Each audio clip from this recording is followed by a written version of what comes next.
certain extreme situations, the law is inadequate.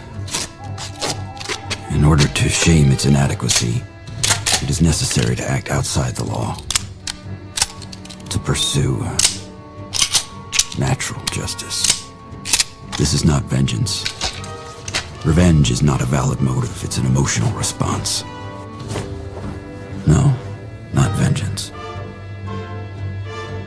Punishment. Tonight we have a chance to say, yeah, you're right. We're too extreme, we're too wild, we're too out of control, we're too full of our own shit. Or we have a chance to say, hey, fuck you, you're wrong. Fuck you, we're right. Because you have all made it to the dance. Because believe me, this is the dance. Start the show.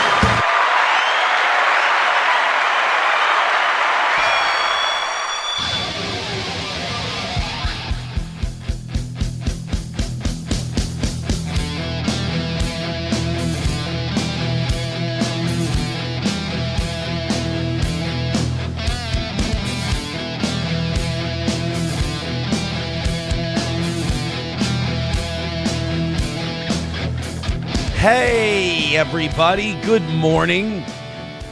How's it going? My drug abuse is back.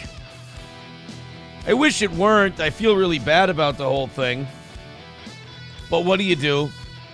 You know, the demons are demons, and they're going to get you. You know, they don't let you go. There is no happy endings with these things.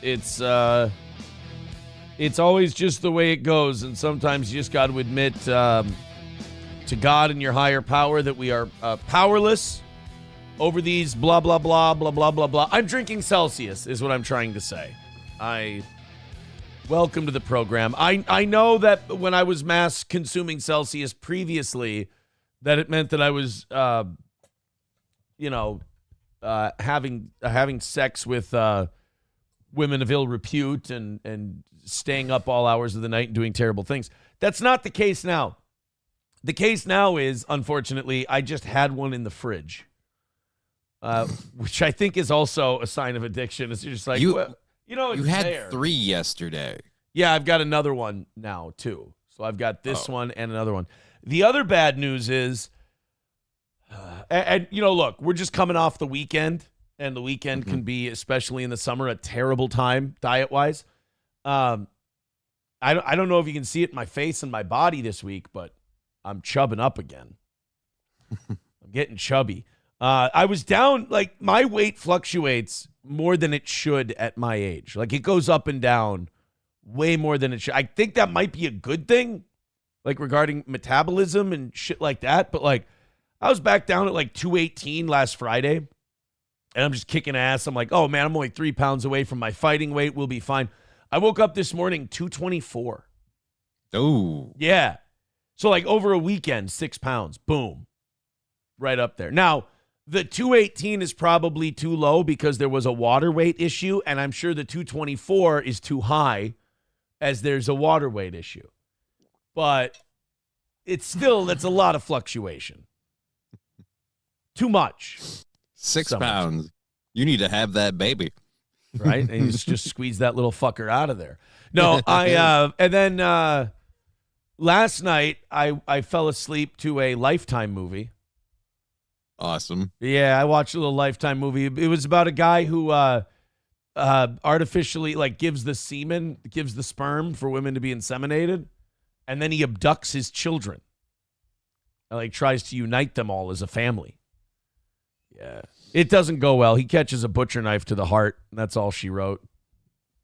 It's a very strange plot. Well, don't go trying to steal people's kids, Go have a kid the old-fashioned way if you want to do that. Don't go around trying to steal them from other people. That's all.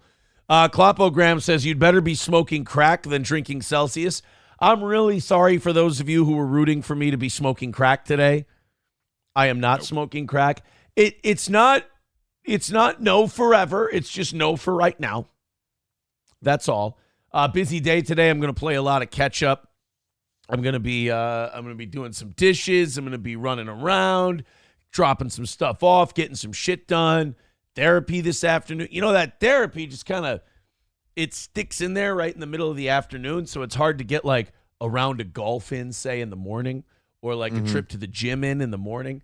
I know people are really they're really empathizing. Are they feeling your pain? Yeah, they're feeling my pain on this one. So it kind of breaks up the day right in the middle. So I think that means I'll get to run some errands and then maybe watch a little more Better Call Saul. That'll be the way today goes. Welcome to the program, everybody. 3:35 is the number today. That's doable. We got both of them knocked out yesterday. The evening show. Oh, streaks at 3 now, not 2. Evening show people got you about $15 in. Thank you very much. I got a shitload of show texts last night after the show from some number that was just furious with me because we've played Money Plane on the show. Right. And they're saying, you're ripping off Nightwave. Yeah, blah, blah, blah, blah. Hey, Johnny, when I play Money Plane, what do I always say when I play Money Plane? But it's like Mersh's bit or whatever, and we don't want to do it too much because we don't want to steal Nightwave's bit. Yeah. People asked for Money Plane. We wanted to play Money Plane. Yeah. I think you expressly said when you played it, one reason why you don't play it a lot is because it's Mersh's bit. So almost like somebody needs to pay attention before they spurg. It's almost like people should pay attention. What was the other thing they accused me of stealing? Here, where was it? It was where's the message? God damn it. Then we played Kitty, and then they said, oh, and then you played Kitty History. It's like Kitty History is a remarkably famous Trevor Moore bit. If that drunken, allegedly drug addict Mersh is going to go out and say, Kitty History is mine, well, then in that case, anyone who plays King Tut by Steve Martin is ripping me. I don't want to claim King Tut. Yeah, dude, nobody wants to claim. I don't want to claim. Tut. Anyone who plays Bret Hart's theme music on their show is directly ripping me off. Nobody else has ever played Bret Hart's theme music other than me. And I want people to stop. It's just so fucking gay. Remember, guys, when someone plays an internet video, then it's theirs and no one else is allowed to use it. Never again. Never again. Bigot on Socialist Media says, I didn't even know Psycho Sid had cancer. I know, that surprised me too. Sid Udy, Sid Justice, Sid Vicious, Psycho Sid died yesterday at 63. 63 years old, which is like 90 in wrestler years. I mean, that's pretty old for a wrestler. If you make it out of your 40s. To them pastures. And he died from cancer, something you don't really get from wrestling usually. Yeah. I remember when Jake the Snake got cancer in his knee, like, I don't know, 10 years ago, 12 years ago.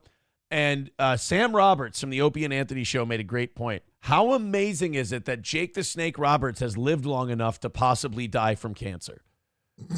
Like, if you're a pro wrestler and you die from cancer, that's in a weird way kind of a win. That's because of all the the somas you took and all the prescription drug abuse and all the alcohol and all the and the steroids and the shitty life, you still were able to live long enough to have cancer take you. Most people, if they have a relative who dies at 63 of cancer, oh my God, that's terrible. That's heartbreaking. That's awful. If it's a wrestler who lives till 63 and dies of cancer, family members and fans go, fuck yeah, dude, nice job. Attaboy. Way to go. Way to be. Yeah, made it out of your 40s. That's usually the tough decade for those pro wrestlers. Or how about the fact that Ric Flair made it to his 70s? That's not fair. Yeah, I don't mean to cast dispersions, but he looks like he might have, hit it hard in the lifestyle. Ric Flair had Hulk Hogan once said, he goes, I've never seen him drink a glass of water. That was what Hulk Hogan said to Theo Von. They were talking about Ric Flair on Theo Von's podcast. And yeah, Hulk Hogan said to Theo Von, I've never seen the brother drink a glass of water. Hogan, Von, Flair. There's like a 1-minute clip of this. Theo Von, yeah, here. So how was Flair? Did he behave at all? Dude, the guy, I'm going to just go out on a limb and say the guy's got some issues. You think? Yeah. I mean, he'd drink his own blood if you told him it had gin in it, I think. Yeah. 30 years. I never saw him take a drink of water. Yeah. Brother, breakfast, hard liquor. Yeah. Lunch, couple beers, hard liquor at night, wine. I love him to death. Oh, yeah. But I never saw him drink any water until recently. I think he's back off the water, back on the roll again. Yeah, he said he's back. Yeah, he said he did 30 days sober and then walked across the street to a bar and turned in his chip. Yeah. Do they do that at bars? Do they like take people's AA chips? I mean, I don't know. I've never had one to give. I hope not. That seems borderline evil. To take a guy's AA chip and be like, welcome back into the game, buddy. Good to have you. And then just take the chip. Oh, well. Are you sleepy this morning? No, I'll touch. I had a late night, you seem a little slow this morning. Oh. You do. You seem Maybe a little. He's totted. I don't know. Yeah. I thought to ask you if you felt a little sleepy. I do feel a little sleepy. I stayed up late playing a video game, and I got plenty of sleep, but I got up a little late. So this is energy Mio. So a couple of sips of this. We'll be picking up. Smoke some crack? Could you smoke some crack, please? Could I smoke some crack? Yeah. I don't think I have any crack to smoke. Pussy. We saw your dealer drop off your habits yesterday. Yeah, I have a dealer with the Celsius. Oh, shaving is on the agenda today too. See, that's the problem is you're not matching my energy, but my energy is rather manic this morning. So that's You're up and down and I'm over. ready. I'm ready to go, baby. Let's go to Los Federales. He says effing gay F word. Oh no, I guess I can say fucking. Fucking gay F word. Because of you, Aaron, I woke up this morning thinking about Post Malone. You can't really blame me, dude. I get my morning shows blocked all the time now on YouTube. Yeah. You know? So you can't really blame me unless you caught it live and then, my bad. But you're welcome. I mean, if you're thinking about Post Malone, just go ahead and listen to Hey Mercedes and you'll thank me a ton.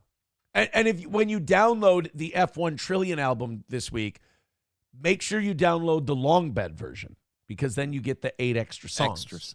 Yeah, like Dead at the Honky Tonk, Ain't How It Ends, Hey Mercedes. It's nice. It's nice. All right, let's see who's starting us off today. Starting us off in the catbird seat, Kevin with $35. Holy, starting thank us you, off Kevin. today. Thank you, but he wants us right at 300 to start the show today. Thank you, Kev. Appreciate that. We'll get to all the chats. We'll catch up with you guys. Then we have plenty to talk about today.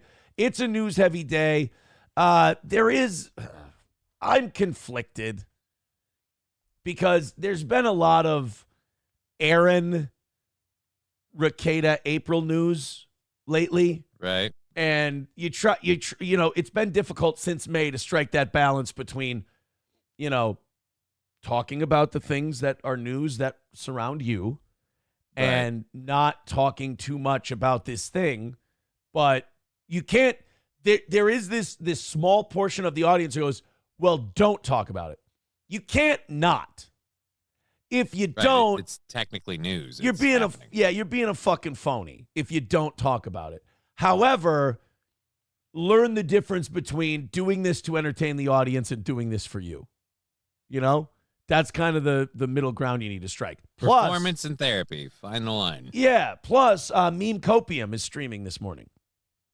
And, oh God, what's his name? It's not Sean. What the fuck? Josh. Josh from Meme Copium will be covering all of this. So they released what do you call it? The transcript from the omnibus hearing. Oh, damn. I was going to say body cam footage, and I'd be like, oh, boy. Bro, you're not going to believe this.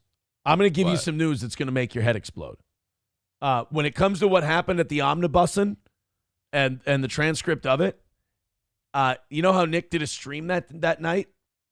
Yeah. It turns out Nick lied and misrepresented what happened at the omnibusin hearing. That is... I know. What? I know. I couldn't believe it either. You're telling me a man who's fiercely monogamous aggressive Aggressively monogamous. Doesn't do drugs. Doesn't do drugs. Yeah. Is he lied? He lied. Yeah. I don't know how I'm going to take this. The thing I was reading just before the show was, you know how we were told that the judge ruled that April's stuff on the body camera can't be used unless she testifies? You know how that was the ruling? Right. That wasn't the ruling at all. The prosecution just said that. The prosecution just said, we're not going to use this unless she testifies.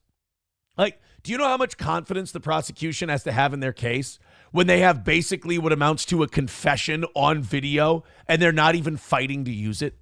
Unless the person themselves is going to testify. Right. They're like, unless she testifies, we're not going to fuck with this because it could be a Sixth Amendment issue, Fifth Amendment issue, blah, blah, whatever. So it was actually the judge himself said, I'm not ruling on this yet. If we go to trial, then maybe I can rule on this. But right now, I don't see a reason to make a decision on this, on the body cam thing, on the April part of this.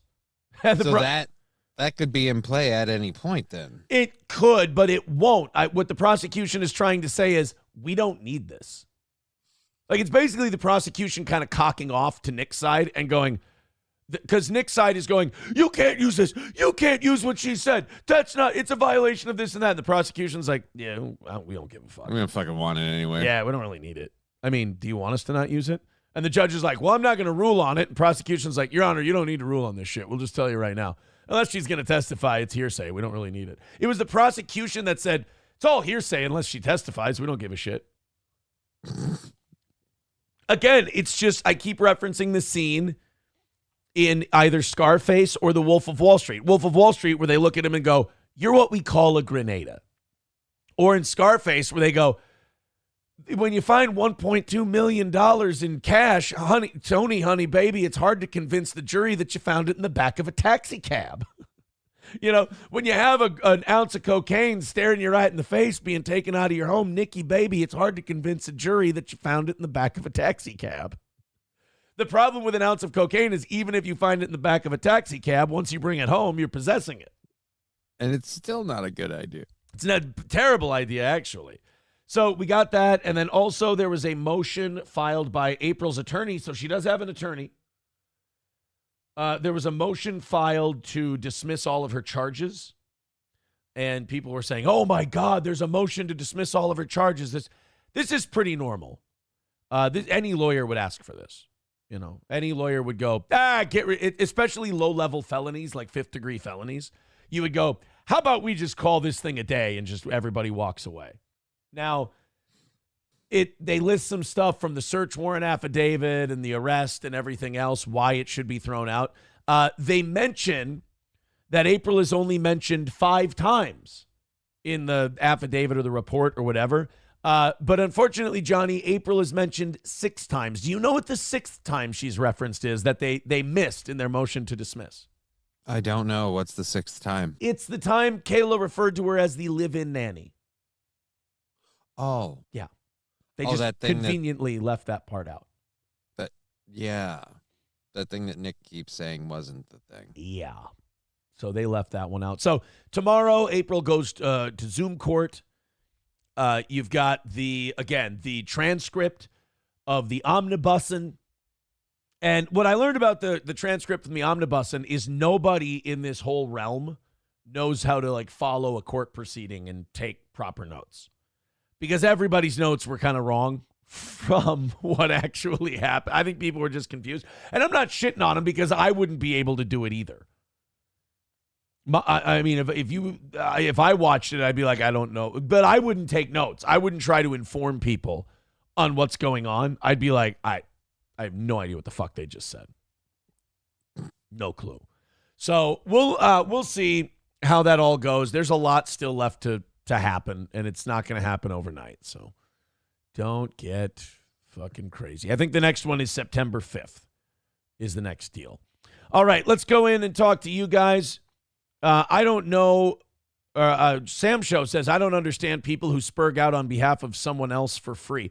Yeah, that text I got about you stole from Mersh. I'm like, first of all, it's not stealing. They don't own it.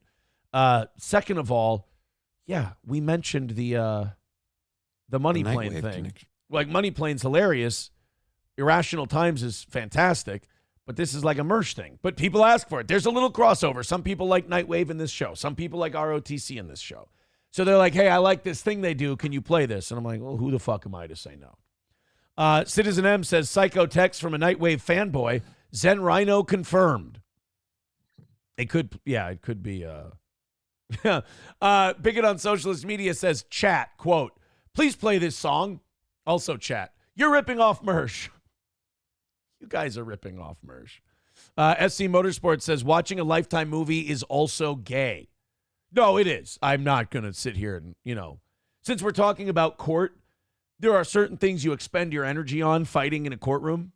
Mm-hmm. In the courtroom of my life, I'm not going to defend that Lifetime movies are somehow a heterosexual endeavor. I mean, there's so many non-heterosexual endeavors in your history. Yeah, why would you battle this one? Right, yeah, I'm not. You pick your battles, Rusty Grammar says, you can't rip off Trevor Moore. He was God's gift to the world. Sam Show says, I always forget Mersh is a thing until he strokes out on stream and everyone laughs at him. I'm not saying this to shit on Mersh at all, but has Nightwave been doing anything lately? Is that whole thing on the decline, or has it just kind of leveled off? I don't ever hear anything about him anymore. Yeah, I don't know. I'm not really sure. Los Federales says, Sid Justice was the first wrestler for me that looked jacked and was tall, massive shoulders, and lean. All the other wrestlers before still had that 80s wrestler body. That's, you know what? That's pretty accurate. I'll go with that.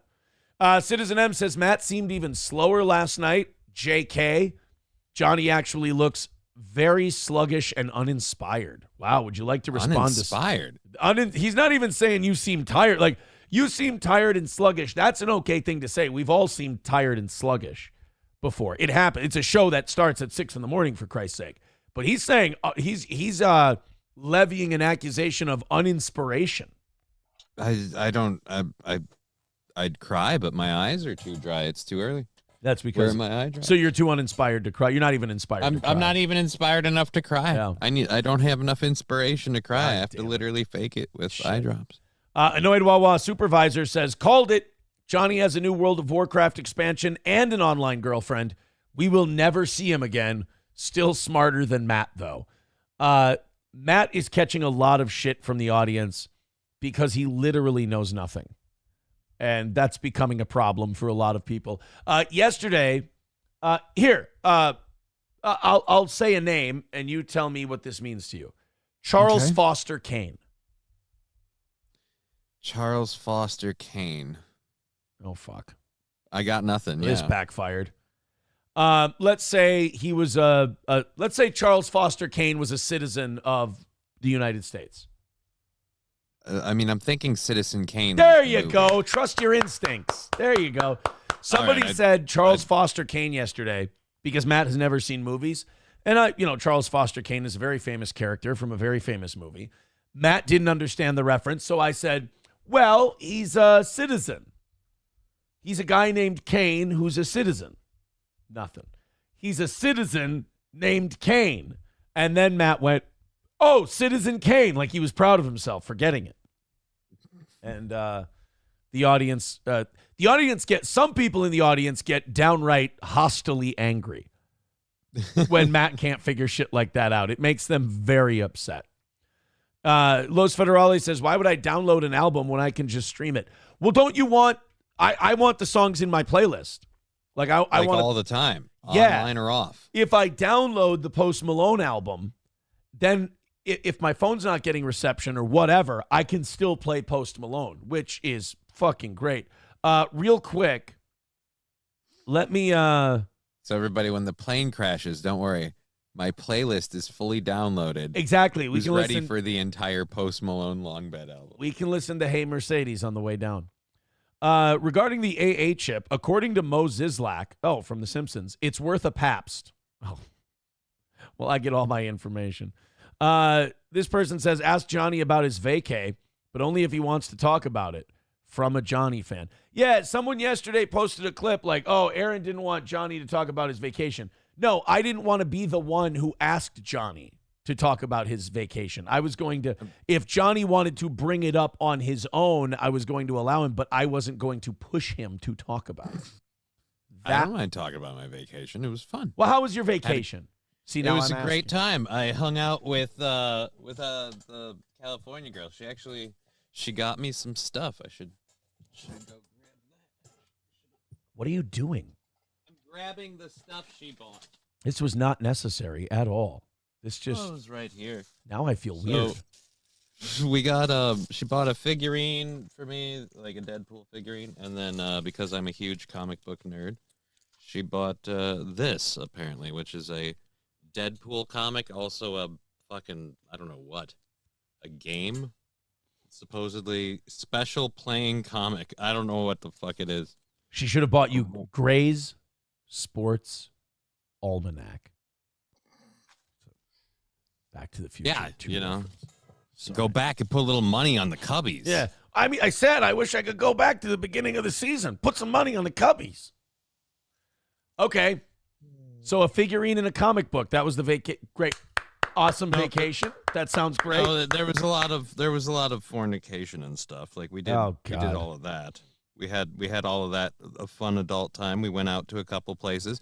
I took her around what is it? The Lake George? Yeah, that's what that Lake place George is a place. I can confirm that is a place. Yeah. So we went around there. She was excited to see ducks and rain. Those aren't things that you get a lot of in California. Yeah. And white people. That had to be kind of Oh, nice. no, actually, she was more surprised to see the Somalians. She's like, wow, look at those. Oh yeah, but did she kind of catch the concept of how St. Cloud works? Is she going to take this back to California? We kind of keep them all in one area, like penned in. I don't know if she picked up on that or not. Like, I took her around town a few times, be like, see how this kind of works? Like, there's this, Yeah. there's that. We kind of segregate them into a side of town that used to be really nice and have lots of stores and banks and shops. Yeah, no, it doesn't. And there's no relation whatsoever. But Bro, that fucking neighborhood couldn't even sustain a pawn shop anymore. Like, usually if you have a poor neighborhood, the pawn shop is always doing fine.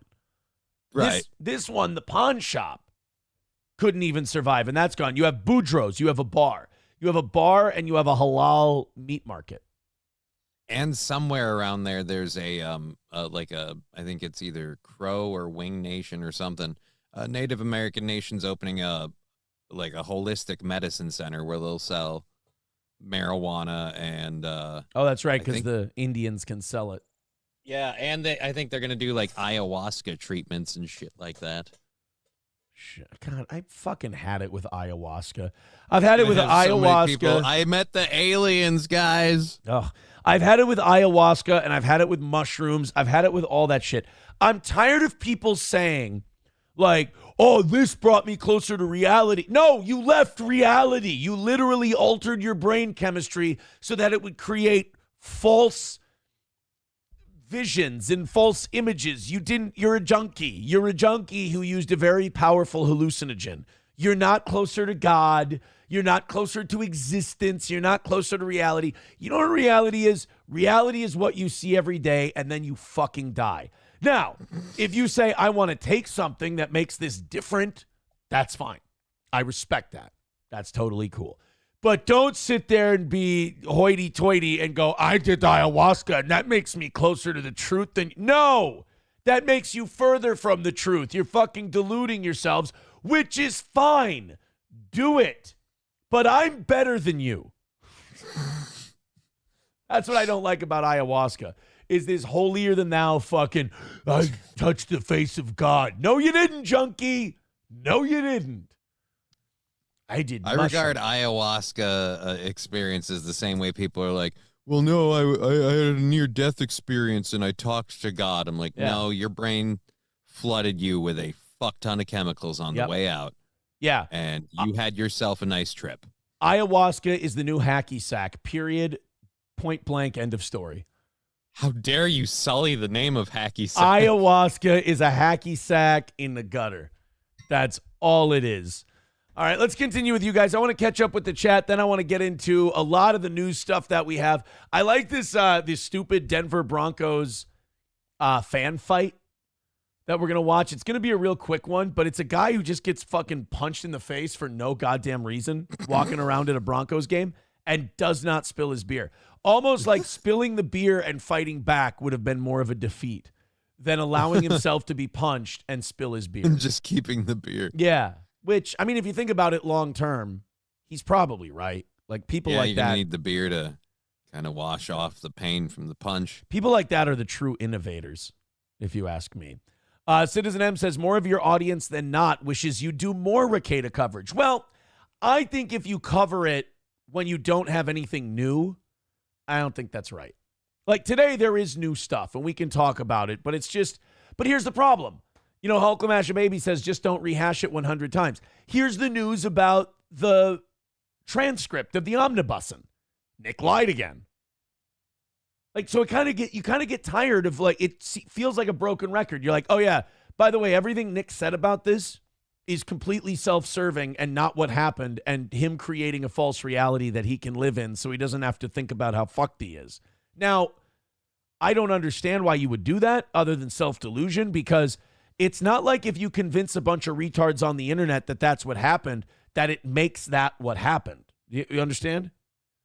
We're going to get all of us to will it to be the truth, and it'll just magically change. No. That's kind of the vibe I get, is that he's like, well, if I can convince enough of my fucking simps, like enough of my old boomers, because I think that's who's left, is the conspiracy boomers. Like, if I can convince them that all this is bullshit and they're just coming after me because I'm a good, clean, wholesome family man, which, again, guys, this isn't Los Angeles. This isn't the CIA or the FBI. This is small-town Spicer, Minnesota. They don't give a fuck about Nick Rekieta. They don't care. There was an ounce of coke in a house with 5 kids in it, and they want to punish the people who did that. These are cops who go to fucking bank grand openings and meet and greets and city festivals and eat hot dogs and, you know, rescue dogs and cats from trees and sewers. I mean, these are cops who go to Denny's and can't remember what they ordered. Like these poor cops are going to Denny's. They don't remember if they got the omelet or the moon's over my hammy. And now here you guys are accusing them of grand conspiracies. So I don't know what benefit the lie serves. But he lies again. You know? Hey, what happens when a liar dies? Or no, I'm sorry. What does a liar do when he dies? He lies still. Somebody watch the Batman. That's right. He lies still. That'll be a fun one to use. You know, I hope he doesn't. Well, I can't say that. Hold on. How do I say this? He's older than me, so he will probably go before I do. And when he does, I would like to leave that as like a floral arrangement at his funeral. You know, it's just what does a liar do when he dies? He lies still. He lies still. It's peaceful, but it's also ominous. I like that. Dr. Rondo says, what did he lie about? He lied about the body cam shit. The judge did not rule, nor did his lawyer raise an issue to get the April stuff thrown out. The judge just went, I'm not ruling on that. Unless we go to trial, I'm not wasting my time with that. And the prosecution actually, in kind of a Chad move, stood up and went, yeah, you don't have to worry about that body cam thing. Unless this bitch is going to testify, we don't really give a fuck. We're not going to fight for it. Yeah, we don't. Like, this is how strong the case is. And this is, again, where Nick is lying to people. The prosecution's case is so strong that they're taking evidence that could help them and that's within their reach. And they're going, fuck it, take it. We don't need it. We'll give it to you. We'll give it to you. It's like if this was a football game, the prosecution is spotting points. You know, they're like, we're playing the Down syndrome kid. We'll spot him a couple of touchdowns. You know, in golf, this is equivalent to letting him putt from or letting him drive from the ladies' tee. Right. They're letting Nick hit from the ladies' tees, but it doesn't matter because he keeps swinging and missing. And it's like, Nick, you got to keep those arms extended, buddy. You got to come bring your arms through the ball. Dissident says, Nick's fans saying they dropped the child endangerment charges and threw out his 9-year-old testing positive. Right. They just say shit and you go, guys, look, that never happened. And they just, yeah, I don't know what purpose the delusion is supposed to serve. I don't understand it. Wishful thinking? I don't know. I grew up with a dad who was a perpetual pipe dreamer, and even for me, this seems incredibly. Wait a Your minute. dad what are you was a hoping? homosexual? No. Oh. I'm sorry. I didn't say pipe smoker. I said pipe dreamer. Oh, I get wishful thinking. I say Gutierrez with $2 says, what can the Vikings give for a Damian Pierce trade? Dude, if you're looking for draft picks, we got fucking none left. Next year, I think we got a 1 and a 3. We really kind of shot our wad this year on the draft picks. Oh, yeah. Made out like bandits, and then fate intervened. Yeah, and then a fucking torn meniscus. But that Dallas Turner is going to be a fucking monster this year, so that's good. Sam Show says Nick doesn't even dress up the lies anymore. Just flat out lies. The only fans he has left are retards. I think a lot of his fans he has left are trolls. They're people who are kind of watching the nosedive, if you will. I almost wanted to send all 3 of them that Post Malone song. I was like, this can help you guys. You know, there's a Post Malone song for pretty much every occasion now. Like, Really? if you here, this could help Nick a lot. Johnny, you want to get today's episode won't be up later. Yeah, guys, today's show is going to get blocked. Meme Copium, by the way, is going to be talking about all of this at 7 a.m. on his show. Okay. We're probably going to be done talking about it by 7 a.m., so that'll be kind of perfect. This could maybe help them. Now, even if they wanted to love this song and make it their theme now, they can't because I introduced it. It's Fruit of the Poisonous Tree. I'm the poisonous tree. Like, now I listen for it. Can I say something, though? He admits it. He even says in his Rogan interview, he's like, I'm so thankful for auto-tune. Like, yeah, no, that's fine. I'm saying, but now it means something to me now that I listen to it. I'm like, oh, but this is partially auto-tune. Bigot on Socialist Media says, is Nick winning? Oh, yeah. He's fucking killing it, dude. He's fucking killing it. He will be crushing the game until the day he isn't. That would be funny. Like, he's streaming, like, literally until the day, like Henry Hill, he has to get in the back of the car and go, take me to jail. And, like, he's streaming just before that going, this was a total big win for us, guys. And in 6 years, well, 6 to 8, you're going to see just how right I was about this whole case. Bone Cold Fleas Austin says, I acknowledge Aaron as my tribal chief. Yes! I've always wanted to be a tribal chief. McBuster accusing Matt of having a head full of granite and metal shavings. There you go. Annoyed Wawa Supervisor says, follow up, what is Johnny maining for the war within? What does that mean? Main play. Most likely Rat Pally, otherwise I have my Evoker. So I totally get that. I'm playing Bannerlord again. Nice. It's similar. Is it really? Not much. Oh, okay. Thank you for trying to be nice, though. And what is his girlfriend playing? Oh, my girlfriend doesn't play video games. My dick, Johnny says. My girlfriend doesn't play video games. She likes to try and distract me while playing video games. One of the things she likes me to play balls. Yeah. Oh, like fucking God. Well, not my balls. Now I see when I talk about sex how weird people get. I get it. Yeah. I understand. It's fucking disgusting. People having sex. Quit it. Go have sex somewhere else. Just stop. Yeah. I mean, no, keep doing it. Like, it feels great.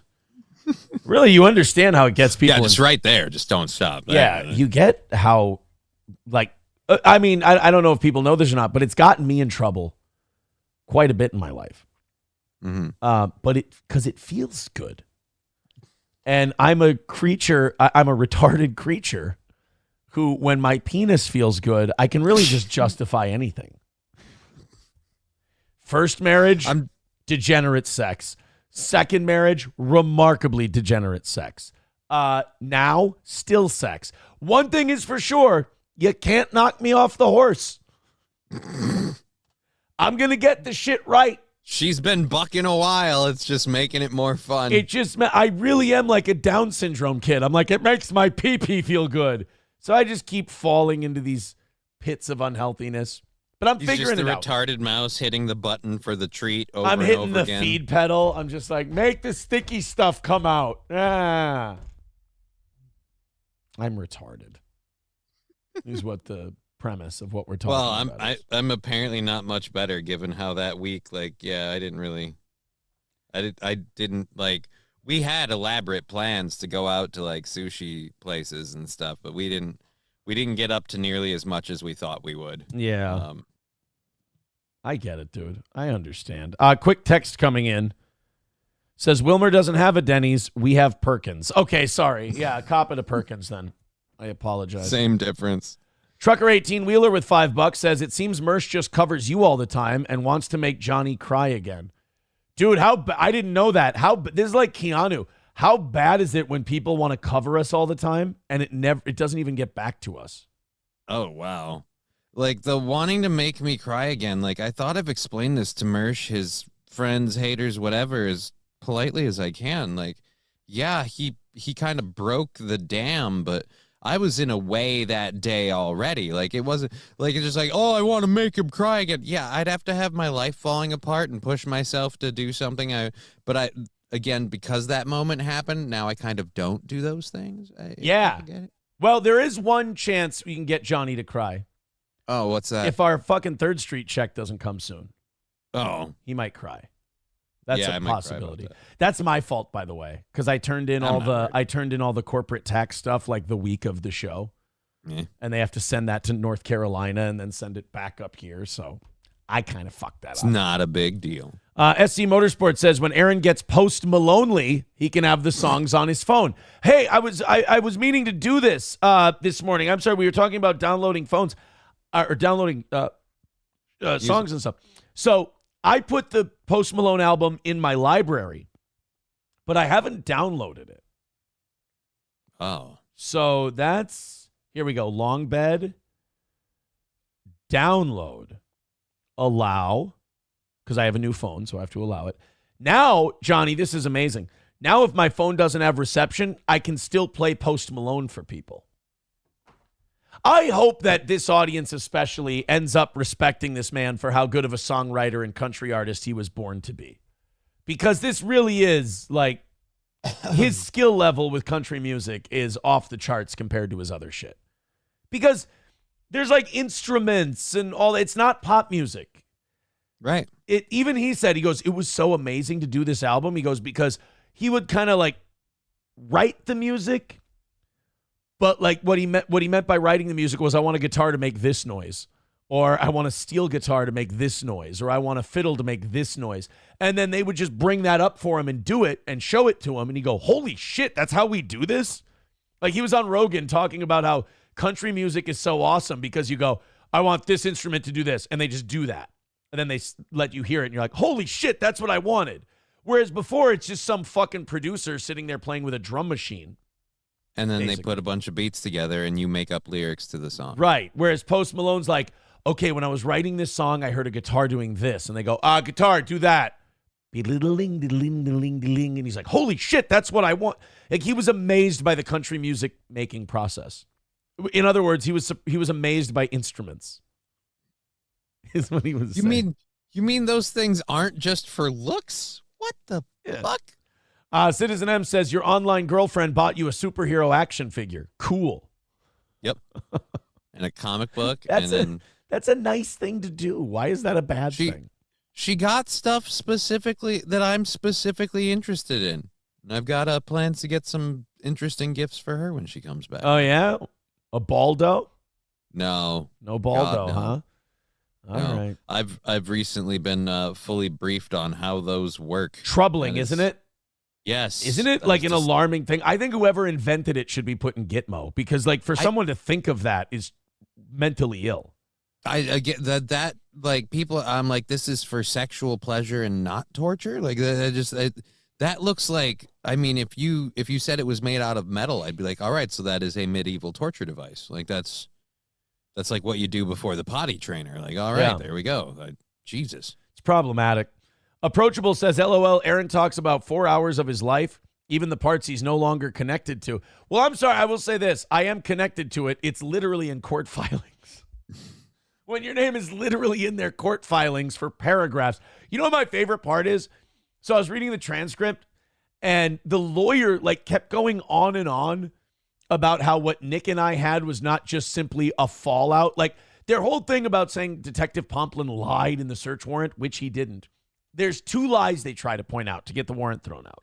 One, he said he watched a video of Nick's Coke stream that was taken off from the internet that was taken off of his live stream, which is true because even if it's a re-upload or something else or clips from someone else, it was taken off of his video. That's a true statement. Nick says that's a lie. Right. Nick is trying to say that means he literally watched Nick's stream. It's like, no, he's saying he watched something taken off of your stream. That's the truth. He saw a part of your stream. Yeah. So then the other lie that they said is in there is that Nick and Aaron had a falling out. And this is so embarrassing in the transcript because the lawyer has to go on this long rant about how it was so much more than a falling out. It was way worse than that. It's like, bro, I've been saying this for the last couple days. Bro, this is gay. You're getting gay. I thought they were going to be like, oh, they barely knew each other or acquaintances. No, they doubled down. Like, it was so much more than a falling out. This was a love lost. Like, and I'm Makeda was inconsolable. He was so distraught he had to buy a bunch of cocaine to help him through the pain. Nick is such a narcissist that he actually thinks he and I were the feature relationship of our lives. Oh, that's painful. he's such a narcissist. Like, we didn't have a falling out. Nick, I stopped coming to see your wife. I wasn't thinking about you. That's why Kayla was the person I texted and be like, I don't think I'm coming back. I'm really sorry. And that's why Kayla and I hung out a few times after all of that. Remember that time where you walked by me in the kitchen? And I went, because we fucking hated each other. But she still wanted to hang around me because you're awful. Yeah, like that. Nick, I'm really sorry, honey, and I'm really sorry to his lawyer who's been lied to in this. It was simply a falling out. It was so much more than a falling out, Aaron. Nick, it was not. Nick, he was romancing Nick's wife. Okay, it was more than a falling out. They were gonna start a family. Nick, it was you and I just had a falling out. I have to. This means that Nick saying it was more than a falling out means like there was an emotional recovery for him to get over me. And by the way, it seems like it's still going on. Like, I'm not going to deny that there was anyone who talked to me knows that as fucked up and as weird as it is, there was a recovery time for me leaving Kayla behind. Like, I shut up. I missed her. There was an emotional reckoning that needed to happen early on. It's weird. It's fucked up. I understand like how fucked up it is, but it existed. Okay. With Nick, I did not have that. That was, you saw it in the court papers. My response to him going off and going off, cutting a promo on me in a text was I just wrote, okay, addict, and then blocked him. To me, that's a falling out. Your Honor, it was so much more than a falling out. Nick gave up the back door. All right. Now that's my problem is he's making it sound like we were gay fucking each other. And it's like, dude, you don't want that out there. We weren't gay fucking each other. We know what the baldo is for. It wasn't happening. McBuster says Aaron is afraid of losing control under the influence of psychedelics. He may let his guard down and come out of the closet prematurely. SC Motorsports. What do you think alcohol does, Aaron? No, alcohol alters your mind too, but you don't hear people who drink go, I got closer to God and I saw the world for what it was. No, people who drink too much alcohol go, dude, I got fucked up last night. People who drink way too much alcohol are be like, oh man, I need to thank Jesus I'm still here. I need a Bloody Mary and an egg. I'm fucked up, dude. Oh.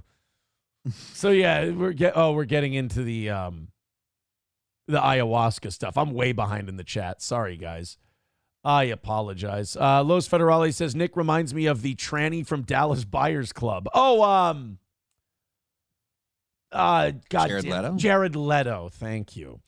Scram Person says Ricada has a great joke about Denny's and cops. Oh, really? You know what? I would love to hear it. Fire it up. Citizen M says someone watched The Batman, betting that Matt wasn't that someone. Nope. Los Federale says Spicer, Minnesota population, according to Google, is just over 1,000. Sounds about right. That's a shame. The Batman, I would have to say, is probably the best Batman movie that's come out in recent years, in my opinion. Whoa, since One? what? Well, like fucking the Nolan ones were great. Are you were more. Are you putting the Batman over the Nolan movies? I mean, if you want to say what's more true to the character and plays more of an actual Batman character, like, I mean, I love the Nolan movies, but the Nolan movies are a lot of eye candy, and the best thing about the Nolan movies that they had going was everything they built with Heath Ledger, and that ended with him. So, wow. I love the whole, like, he's not running around kicking everyone's ass every 5 minutes. It's a lot more of, like, figuring shit out and being a detective, which was kind of the whole... That's the thing people forget about Batman. It's like, oh, he has all these gadgets. He has all this money. He has all this stuff. Yeah, but he's also, like, really smart, and he figures shit out. Like, he's a detective is kind of the thing. He's a ninja detective. He's a ninja detective. Yeah. In a bat costume. Well, what did man. Ra's al Ghul always call him? What did he always refer to him as? He would always call him detective. Yeah. Like, whenever he talked to Batman, he wouldn't call him Bruce. He wouldn't call him Batman. He would say detective. Like Batman, what's Batman's nickname in the comics? The world's greatest detective. The world's greatest detective? Yeah. I don't have Batman comics. Oh. You know what? Fuck you. I You have sit here and Deadpool you nerd out about everything. You do all this nerd shit, and then I try to meet you on the nerd angle, and then you go, queer. I don't fucking read comics. I'm not saying you're queer. I'm saying I'm uninformed. I'm pulling a Matt. Fair enough. Fair enough. Thank you, Amber, for the $5 over on PayPal. That's very nice. We'll get to these super chats in a little bit. We're way behind the chat this morning. We're kind of hanging out with you guys a little bit. A lot of people want to write in about Nick and the, whenever there's new documents, it seems like our first hour and a half of the show is kind of getting people's emotions on that. And then I think I've figured out what my role in this is. People send me their feelings on it, and then I can kind of clarify through experience. Okay. Like they go, this is this. And I can go, well, one time there was this. So it could be. That might be a better way to go. Hulkamash says, fucking stop getting shows banned, you gay F word. Playback on Rumble is ass. Sorry. And for Post Malone, too. You guys are probably upset about that. Citizen M says, all jokes aside, if anyone has dirt on Nick Rekieta or especially Kayla, please. Citizen M, stop. All right? I mean, don't be so, out front on the need for dirt. I don't know. It seems skeezy to do that. What am I trying to say, Johnny? It seems like there's a way to do what he wants to do, and that seems like the scummiest, TMZ tabloid way to do it. Right. If that makes sense. Buffalo Jockey says, you could be a chief. You drink like a Native American. Oh, dude, not even close. I can't drink like a Native American. I just can't. That's kind of insulting to Native Americans. What I'm trying to say is I'm not good at it. He doesn't have that high of a tolerance. It's not. Yeah, I'm not good. Them wanting to cover everything you do is almost sadder than you wanting to cover everything Nick related, says Approachable. Well, at least they're newsworthy. Me, I'm just, just a girl trying to make it work. Bone Cold Fleas Austin says, oh, yes, Perkins reminds me of crawling from the press Aaron burned down after Thirsty Thursdays and wanting the breakfast special. Dude, don't say that. We all know it wasn't Aaron. It was the owner of the press, and I'll never forgive him because then all of the garbage and refuse that used to hang out there drifted over to the carpet. I'm now in a Post Malone verse in the chat here. Because I'm way behind. There's a lot of shitting on Post Malone. Right. There we go. Dead Game says the motions Nick is filing is called a lover's quarrel. Okay. McBuster says, coming soon, the HBO special, The Polycule, Aaron's big gay breakup. It is, dude, that's all I'm saying is it's fucking weird. Dude, are you still in talks with the guy about the Lifetime movie thing? That, low-level producer who wants to, move up in the world? Just basically what he's doing now, because I was like, I don't know what you want from me, stories wise. And so what I told him is whenever you have a question for me, because he's writing a story Right. I don't know if he hasn't said explicitly that it's going to be a faithful adaptation or if he's going to use parts of it to create what he wants to make. But he said he was inspired by this whole thing. He follows internet drama and shit. He's a former Rekieta fan. And he just basically was asking me really open-ended shit. And I was getting kind of frustrated because I'm like, I don't know exactly what you want from me. I go, so how about this? Ask me specific questions and I'll elaborate. I said, or go back and watch clips from like Alyssa Clips and other people, get my stories from back then and use those. Like use those as dictation. Right. That could help you too. I told him to go watch the Kino Casino episode. That would help. Coltrane with $1 says Nick's ultimate revenge will be the fag pics for he and Aaron. Jokes on him, though. We already know. You can't hurt me. They already think I'm a mo. No, Matt literally watches paint dry as a good time and thinks the rest of us are retarded because we don't get it. Oh, boy. Citizen M says, apologies, man. I've been diplomatic and professional in my previous pleas to the public, but they can't take a hint. Yeah, see, Citizen M, it's everyone else's fault that you're asking for dirt on people publicly. Jesus, dude. Oh, man. All right, let's go into the super chats here. Oh, no, I missed Sean. I hope Sean's still here. He's probably getting ready to go watch Meme Copium. Sean from Potentially Criminal with $5 says, speaking of nosediving, there's never a need to pull up at Stoney's Bar and Grill. You'll always be riding high at Stoney's. There we go. It's just helping you do reads, man. He's just a good dude. Thank you, Sean. Sean's a good guy. I mean, the fact that he called the Ethan Ralph thing, the boxing thing between he and I, tard jousting, did it hurt a little? It hurt a little. Dude, it wouldn't hurt me at all. That'd be hilarious. You can't. I'd love to see tard jousting. Here's another big difference between me and a lot of these people we've talked about on the internet. Like when a guy like Sean, people will be like, Sean called this tard jousting, or Meme Copium said this about you. And you're like, you go and watch it and you go, yeah, guys, it's a news story. Like it's a news item. It's a topic for banter, and they're making fun of it. They're doing what I do, only I'm the target this time. This isn't like Sean's ready to go to war. Sean's calling you out. Sean is making fun of retarded shit. And this time I was retarded. And this time I'm the retard. There will come a time where Sean is the retard. Believe you me. And I'll be waiting. Wasn't he the one who had to sit there and listen to the Denny's joke? I think so. No, I think it was. Or was that Uncivil Law? That might have been Kurt who had to listen to the Denny's joke. Uncivil Law is the creepy one, right? The one with the ass cream or whatever? No, the one who made weird comments about like legal age of consent and shit. Same guy. Okay, yeah. There's an ass cream thing too now? I don't want to learn more about this. We don't have to. Dude, there's so many like reaction streams of people reacting to the Denny's cop joke. Oh, here's one. Aaron reacts to Nick Rekieta. The second one when you search for it. Aaron reacts to Nick Rekieta's cop at Denny's joke. It's all just people reacting to it. No, it was Kurt from Uncivil Law. Okay. That's who was, that poor fuck. Jesus. Thank you to Potentially Criminal. Thank you to Sean. Go subscribe to Sean, his channels. That's where I get all my legal information on this case and stuff. I love how like I lived through something, but I'm such a legal retard that I need to go to like legal professionals and be like, all right, what happened to me now? Like I need to go to other people and be like, all right, the thing I was doing, what does that mean? All right, I'm going to tell Aaron what a fucking retard he is. All right, good, because I was lost a little bit.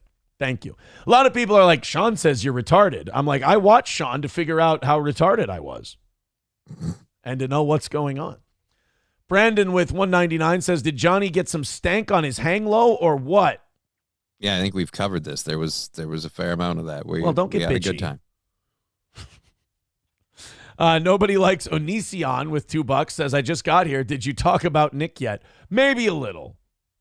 Maybe a little. Yeah, but that's all I got, guys. I got April's got her court thing tomorrow. They filed a motion to drop everything, and that's pretty standard. That's just good lawyering. That's what you should do. Will it work? Probably not. But they did leave out in the hearing the amount of times April was mentioned in the report. They said it was 5. It was actually 6. The 6th one was Kayla saying she's our live-in nanny. And by the way, Nick saying she was there just visiting and Kayla saying she's the live-in nanny. I have an opinion that was the lovely Kayla, like her kind of bitterness about this whole situation and her just kind of shivving April in the ribs a little bit. I felt like that was a little, I felt like there might have been a little, because at that time, I remember that Monday, Kayla had texted me to tell me everybody's low. This is all terrible. This is the worst thing ever. You were right about everything. Society has a point. You shouldn't do this stuff. Like, that was Monday, and that was the night of the God is judging us. That was the night of the Coke stream. Then the next day, Nick shows up with, remember that big shiner on his eye? That big bruise on his eye. I think Kayla probably threw something at him. He says he slipped on a dog toy. Horse shit. But he tripped on some clothes. Yeah, well, that would be believable. But I think that April was the live-in nanny thing was a little, because I remember Kayla crying to me once when April moved her stuff in, and April goes, "Another woman has moved her shit into my house," and she did not like it. And I remember telling her, I'm like, why don't you tell Nick you're not comfortable with this, and tell her to get the fuck out. Like, this is your house. I remember telling her, I believe I used the words, fight for your home. I'm like, if you don't want this fucking woman in your house that your husband's fucking, like, get her out of here. This is your house. Fucking fight for your home. That was always kind of my problem, was like there was this want and this desire to do better. But there was never any fucking follow through with this woman. The difference between her and Nick never wanted to get better. Nick didn't think anything was wrong. He was doing aces. Kayla was her like, name's April. I'm sorry, I keep forgetting. But Kayla was always, we need to stop. This needs to be the last time we get drugs. There's a woman in my house. This is fucked, blah, blah, blah. Kayla would always acknowledge that things were fucked, but wouldn't do anything about it. When it came to nut cutting time, as they say, nothing. McBuster says, Kayla hates April. She's just staying close to that trust fund money. I believe it was my lawyer who said, he goes, man, the things some women will do to avoid working is amazing. And I'm like, you know what? That's pretty much it. You know? It's almost like we were better off when we were a society where, you know, where one income in the household being the thing was almost better, and you didn't need two people. And so, like, someone could choose to be the stay-at-home parent. Thanks, Democrats. What I'm trying to say is the cat ladies, the blue-haired cat ladies, don't have a vested interest in society. Hey, JD Vance, I have an idea. I know you came on this show to talk about issues. Do you want to talk about the cat lady thing? Sure, sounds good to me. That fucking dipshit. God, is that guy fucking dumb. I don't like him. I really don't like JD Vance. Brittany Boo, becoming a member for 27 months, says, Aaron, do you want your free golf? Yes, always. I don't care where the golf is. I love free golf. You tell me free golf, I'm there. All right, guys. King Kong Dong says, Kayla acknowledged to ease your mind, stupid. She wasn't really wanting to quit. I mean, you know, rumors, maybe not. They say good golf is where you find it. Stoney's Cheetos sent me something. Says Mark Zuckerberg admits Biden administration pressured company to censor Americans, and more top headlines. Mark Zuckerberg admits Biden pressured companies. Okay. I mean, I believe that. Yeah, I'm not even surprised. That just seems like a confirmation of what we already knew. Yeah, what I want to know is just exactly how much pressure was applied. Like, hey, can you do this for me? Or like, I'm going to end your world if you don't. Yeah. And I feel it's more the first one of like, hey, can you do this for me? Oh, yeah, totally. I feel like it's maybe more, hey, nice social media company you got there. Be a shame if something were to happen to it. You know, that's about it. Be a shame if the IRS had to nitpick like every little thing you've done. Well, the thing is, they all agree on everything. Like, politically, they're all in the same spot, so you don't have to twist their arm too much. Right? You know, like Zuckerberg, Biden, they all want the same thing, so it probably isn't that difficult. Guys, 290 away from today. You guys did get under 200 by the start of by the start of the 7 o'clock hour. Let's get to 200 by 8 o'clock, and we are kicking ass today. Thank you very much. Streamlabs, PayPal, Venmo. It's now pinned to the top of both chats, which is awesome. And you can also throw in super chats, Rumble rants. Let's see if we can get 50 gifted memberships today. That would be cool. King Kong Dong says, yeah, JD, I'm going to need to grab Kennedy as my VP. So I'm going to have to ask you to work in the basement. You know, Milton style with a red stapler. Yeah, if we could Milty JD Vance, that would be good. I was told I could speak at the rallies at a reasonable volume. I was okay, but all right, but I'm gonna set the campaign on fire. I mean, you might as well treat him that way. Fuck. Hey, cat ladies, I'll talk about it. Hey, how about taxes? No, I got to clear up this cat lady thing. I think if I address it for the 15th time in a row, the lefties who run the media are definitely going to give me the benefit of the doubt and see it my way. Oh, but it's even worse than that, because there's another clip of him with that same lady that he recently talked to about the cat ladies thing, talking about Donald Trump's stance on abortion. And she's pretty much pressuring him to get him to say that Donald Trump won't pass a nationwide abortion ban. And it's just like, it doesn't matter how many times Donald Trump has said that he believes it's a states' rights issue and all that stuff. And JD Vance is like, well, this is what he said, and I believe this is his policy.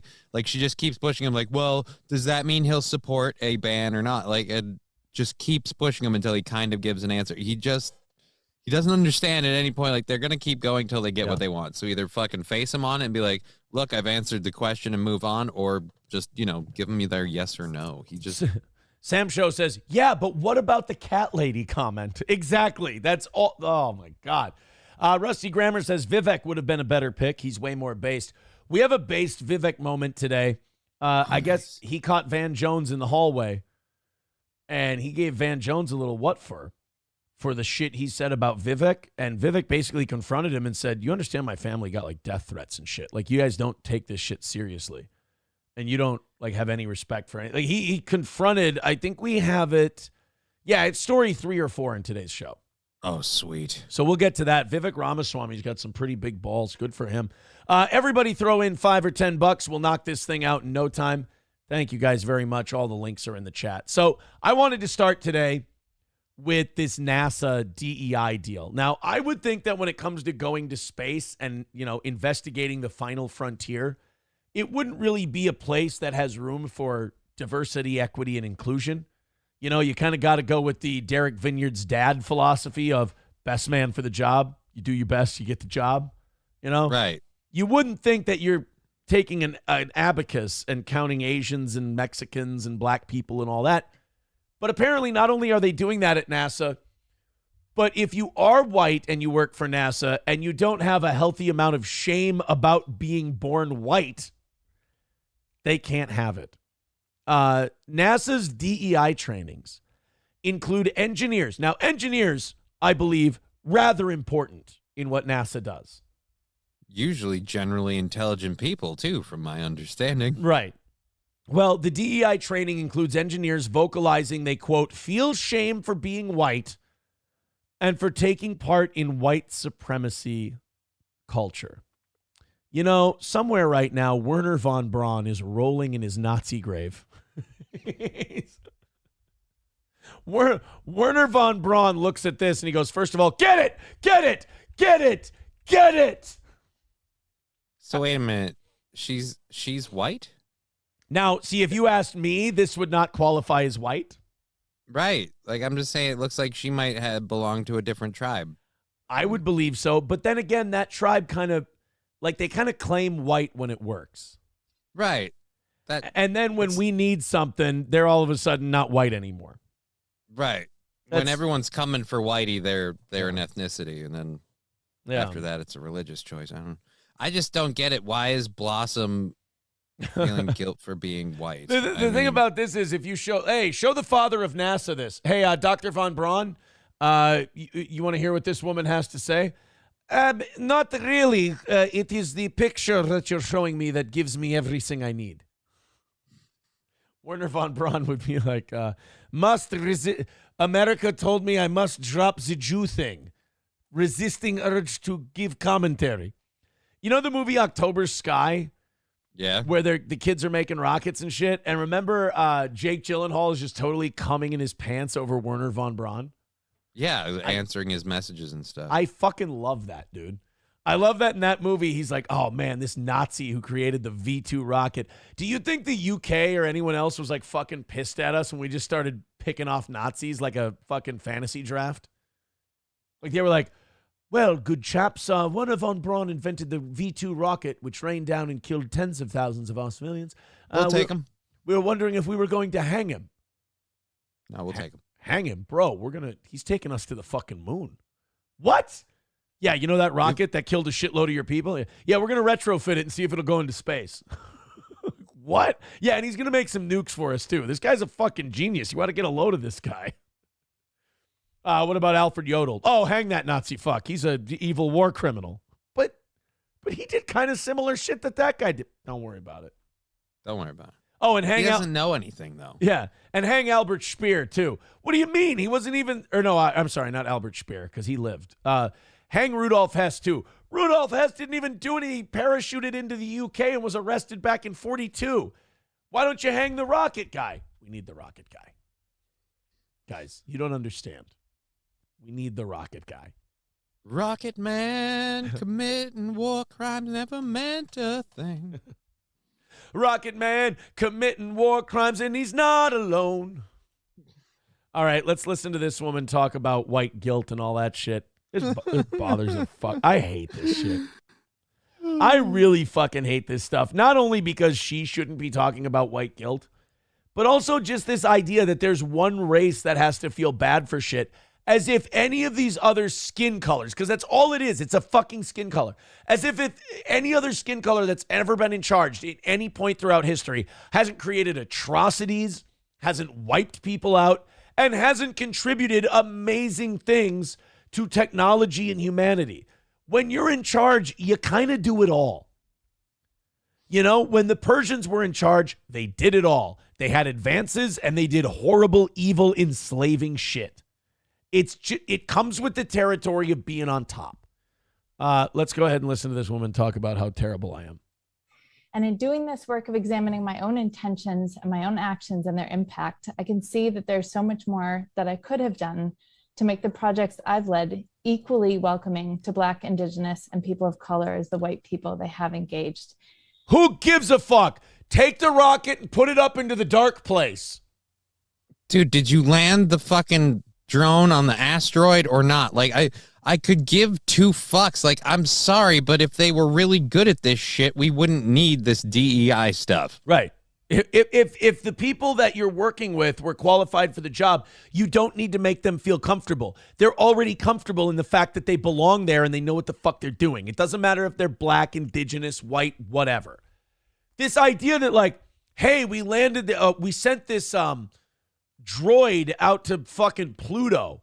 Wow, that's amazing. Yeah, but one of the Black people felt bad that I was using too big of words once. So I think we should really think, no, you focus on the droid going to Pluto. We have pictures of Pluto. That's amazing. Yeah, but one of the Black people said that like for 15 minutes one Thursday they felt weird. And I really love that part in Hidden Figures when all of the Black ladies are brought into NASA and really make a lot of headway because they're just totally having every door open for them just because they're Black, not because they learned like a programming language and figured out how to do stuff with computers. No, they didn't elevate themselves at all. No, they're just Black.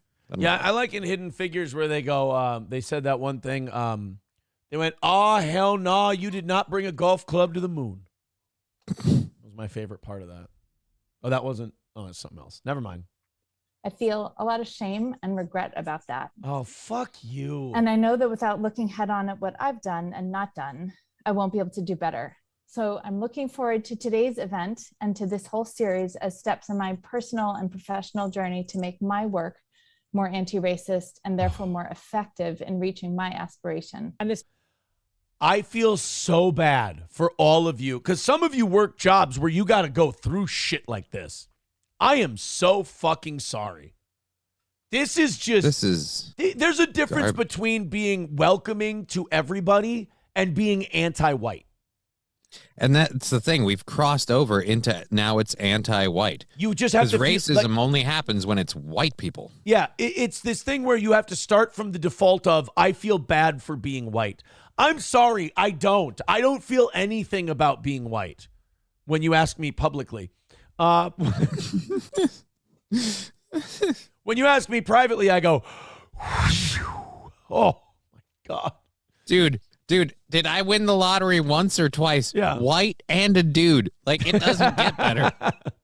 People ask me, like, why don't you play Powerball? I'm like, I quit when I'm ahead. White dude. I mean, what else do you want? But this woman is sitting there. First of all, this does make me want to ban women from all workplaces. It does. But no, because women are the ones susceptible to this shit. Women are the ones who become management, like middle management, and they mandate this stuff because they go, well, this seems nice. This seems like the proper thing to do. I have a hard time. And we'll let everybody come in. Yeah, but that guy sucks. Yeah. Like, white, black, doesn't matter. If the guy sucks, get him the fuck out of there. Bring in somebody better. Like, let's be honest. If it's the space program, we should be hiring Indians. If you run a doctor's office and your first draft pick is not from fucking Mumbai, you're fucking up. That's what I'm saying. But then that's the problem. Like, when minorities in this country achieve and like a group of people achieve at a high level, these fucking lefties just make them white. Like Asians. Asians are now somehow the racists. Asians are now somehow like part of the problem and they're part white.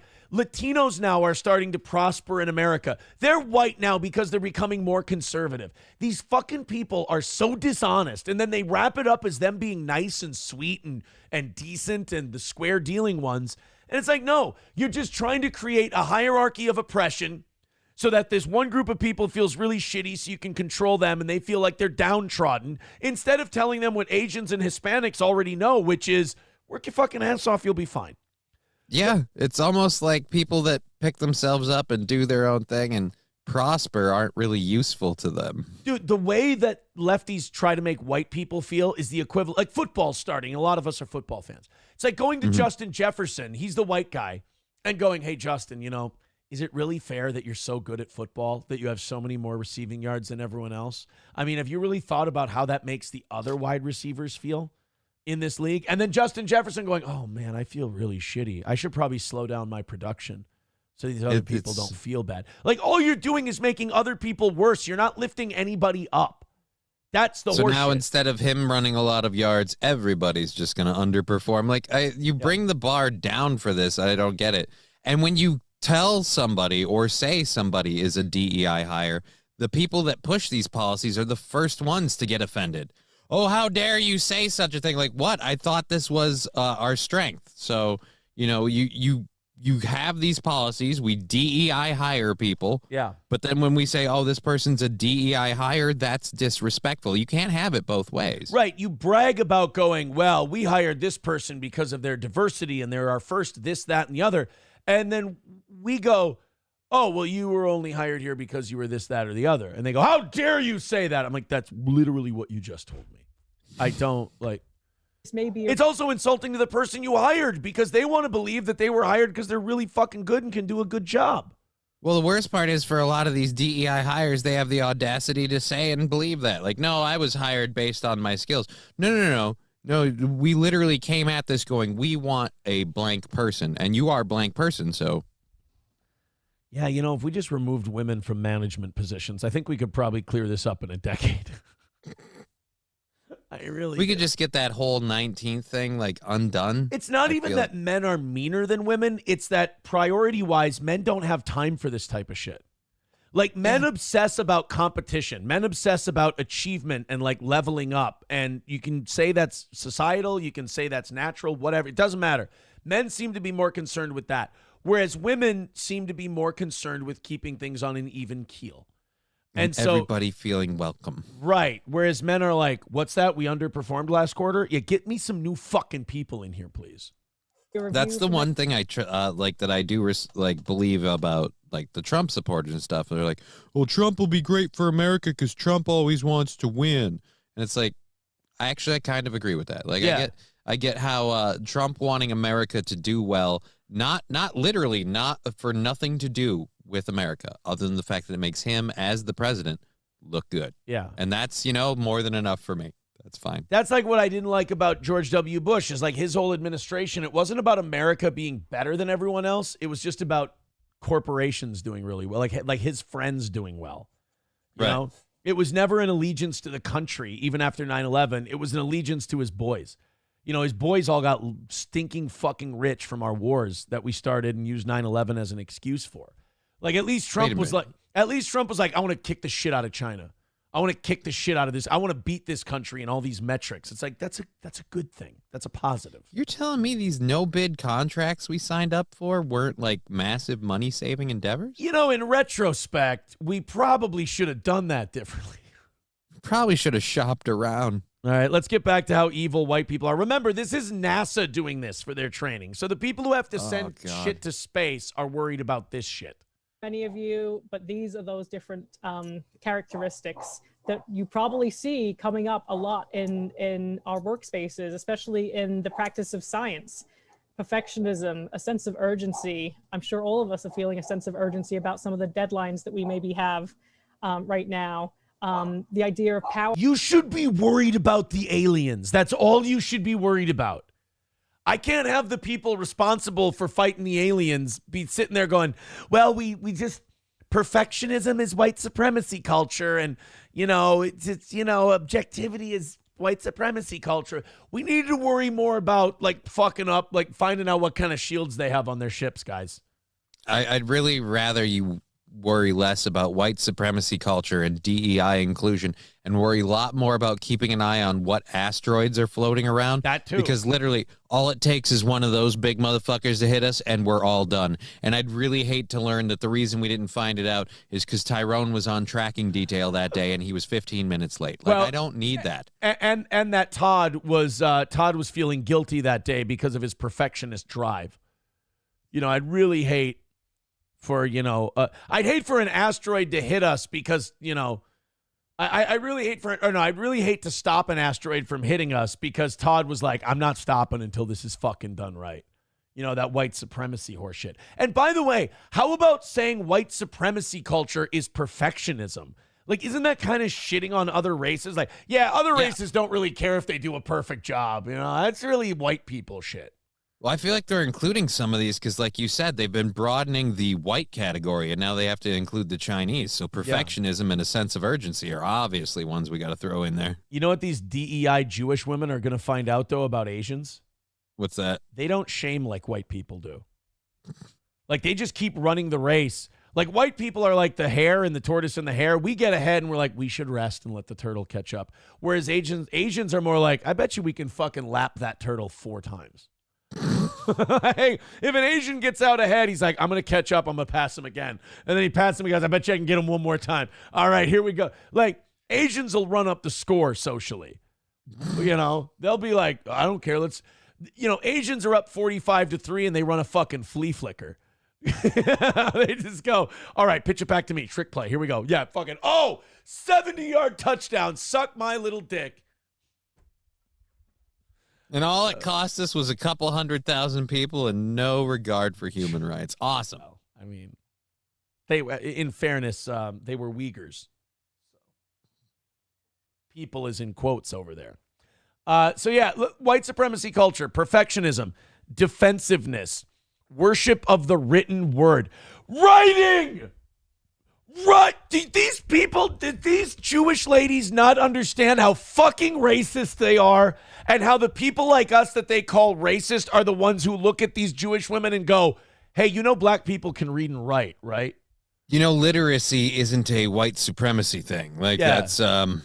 black people can read. Like, they call us racist, whereas we'll walk by a black person and not even think about whether or not they can read or write. Versus this Jewish lady who's going to be like, oh, there's a black person. I bet you can't read. It's like, which one of us is the problem here? Either or thinking, that's white supremacy culture. Objectivity is white supremacy. What does that even mean? Objectivity. So what are we supposed to do? Not think that there are objective right or wrong answers? This is all just designed to bog everything down and make sure nothing runs. Yeah, exactly. How do you get your job done if you have no aspects of perfectionism or sense of urgency? Hey, where's that report? Look, I really wanted to turn it in, but it felt like it needed to be done now, and that seemed kind of racist, so I thought I should wait, just because I didn't want to abuse white culture. Fear of open conflict. Oh, yeah, we don't want to have big arguments breaking out and fucking up morale in the workplace. What a real piece of shit white thing. Progress is bigger, more is white supremacy culture. Again, they're saying it right out in the open. They just want us to not be productive. They want us to not achieve. All right, let's listen to the rest of this. And now I want to get to the chat. I'm sure we're way behind in a lot of people's thoughts on this. This just, every time this comes up, it's just like, you get so mad because you're like, I watch what you guys are saying. And as you sit there and call me racist, I find myself defending minorities from your horse shit more than anything. And I'm so mad about it. You make me mad. Because you guys sit there and say that really positive, awesome qualities that everyone's capable of achieving is a white thing. And that's fucking gross. And the only reason you're doing it is because of a gaslighting, manipulative culture so that you can be in charge.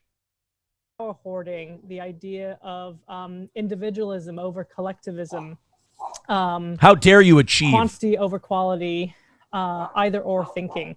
And so all of these things can really limit the way we go about doing our work, and they can really limit the way we are able to connect with communities that come from different cultural backgrounds that don't value. So basically they're saying that, hey, if you've got drive and perfectionism and progress, how are you going to be able to talk to these blacks and minorities because they don't get that? Again, you fucking bag of shit. And they talk about these different cultural backgrounds like they're fucking aliens or like tribes that don't have horses. You guys just said that quantity over quality is a white supremacy culture thing. You realize your DEI policies are literally quantity over quality. Your literal message is quantity over quality. Oh, man. And you know, this is the problem with separating shit by race. None of this needs to be a white thing. You know what this could be? A Western thing. Maybe if we stop obsessing about skin color and we all agree to one common culture or like some basics like we used to have, you could have a Western culture and it would be easy to instruct everyone on it because it's not based on race or where you grew up. It's just based on a set of values we all kind of tend to believe in. These things the same way that white supremacy culture values them. White supremacy culture. They've now turned accomplishing shit at work into the Ku Klux Klan. This is fucking incredible to me. They've turned doing good work into fucking Derek Vineyard making the speech outside the grocery store. I want to snap my fingers and have like a voodoo spell take place that makes all of the Democrats like talk this way out loud to like black people and stuff. Yeah. They'll be like, well, you know, you can't accomplish anything. You're black, so we got to lower the standards for you. Right. Like, because if you say it that way, it sounds incredibly hateful and racist. But if you say, well, we're lowering the test scores because they're not inclusive enough and it's not allowing enough diversity. Oh, so you're saying one group of people is too stupid. Okay. Right. Bigot on socialist media says, what the fuck is power hoarding? It's having authority because you earned it, and that's racist. Mick Luck says being on time. Oh, dude, I know you're joking, but there's lots of liberals who have written articles on shit like that about how being on time is racist. Yeah. And it's apparently it's white supremacy to pay attention to a clock. It's that race to the bottom shit. Instead of going, no, why don't we teach everyone that being on time is just considerate and polite and being late is fucking rude? I mean, it really is. Like, a lot of people don't grasp that. Being on time is the bare minimum. It's what you should do. But being late really is fucking rude when you have other people waiting to start shit. Because now you've put everybody behind when you're late. So figure it the fuck out, for Christ's sake. Los Federales with $2 sends us a link. Danger Bear Wolf Turtle with renewing his membership for 19 months says, if the aliens are black, we deserve being ended. Jesus. All right. The alien. First of all, you know what's really, really funny is the aliens are black, but they won't come here because they saw our black people. Like, I don't want that smoke. They're like Somalis. They're like, we saw your black people. We don't want to be associated. Yeah, we're going to go over here. Black people and Somalis are horrifically racist to each other. Right? Like, they very quick to be like, all right, like, I don't like this white people hating on black people, but while we're at it, those black people suck. Right. And it's always kind of fun as like a white person to be like, oh, look, I'm not involved in this one. That's nice. Yeah. You know? That's why I love like Asian racism, because they're real strong about it. And I just get to sit back and be like, oh, this is just a show for me. I just get to enjoy. Dude, unapologetic as fuck. Those racist Asians. Okay, we're all good here. We are 290 away. Ever since Kevin dropped in with that 35 to start the show, we've been a little bit of a struggle bus today. Let's get to 200 by 8 o'clock, guys. Contribute to the show. Throw us a few bucks. Streamlabs, PayPal. We've been leaving you alone money-wise here all morning. And again, I don't really like being right about this part, but I do have to beg you, ask you, prod you a little bit. Keep the show on the air. That goal is the keep the show on the air goal. That's why we give you an extra 30 minutes if you hit it as a thank you for allowing us to keep doing this. So click the Streamlabs, click the PayPal, click the Venmo, click the links. They're all up pinned to the top of the chat. And throw us a few bucks. Let's knock this thing down. We need a little bit from everybody to keep this thing going. So we appreciate you being in the chat.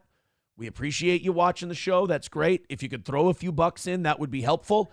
Let's get ahead for the day so we don't have to, keep this pathetic display up. And also, the more you keep throwing in without me asking you to, the more we can just do a show.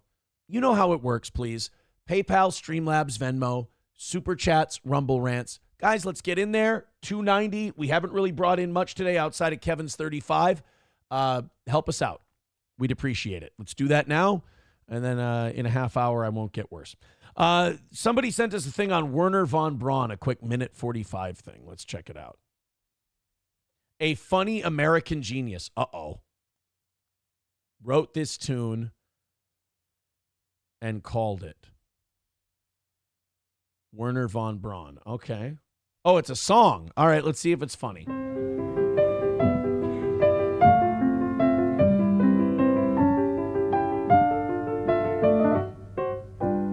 Gather round while I sing you of Werner von Braun, a man whose allegiance is ruled by expedience.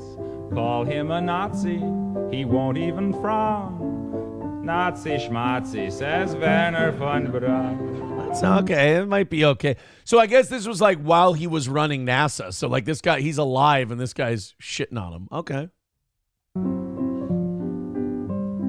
Don't say that he's hypocritical. Say rather that he's apolitical. Once the rockets are up, who cares where they come down?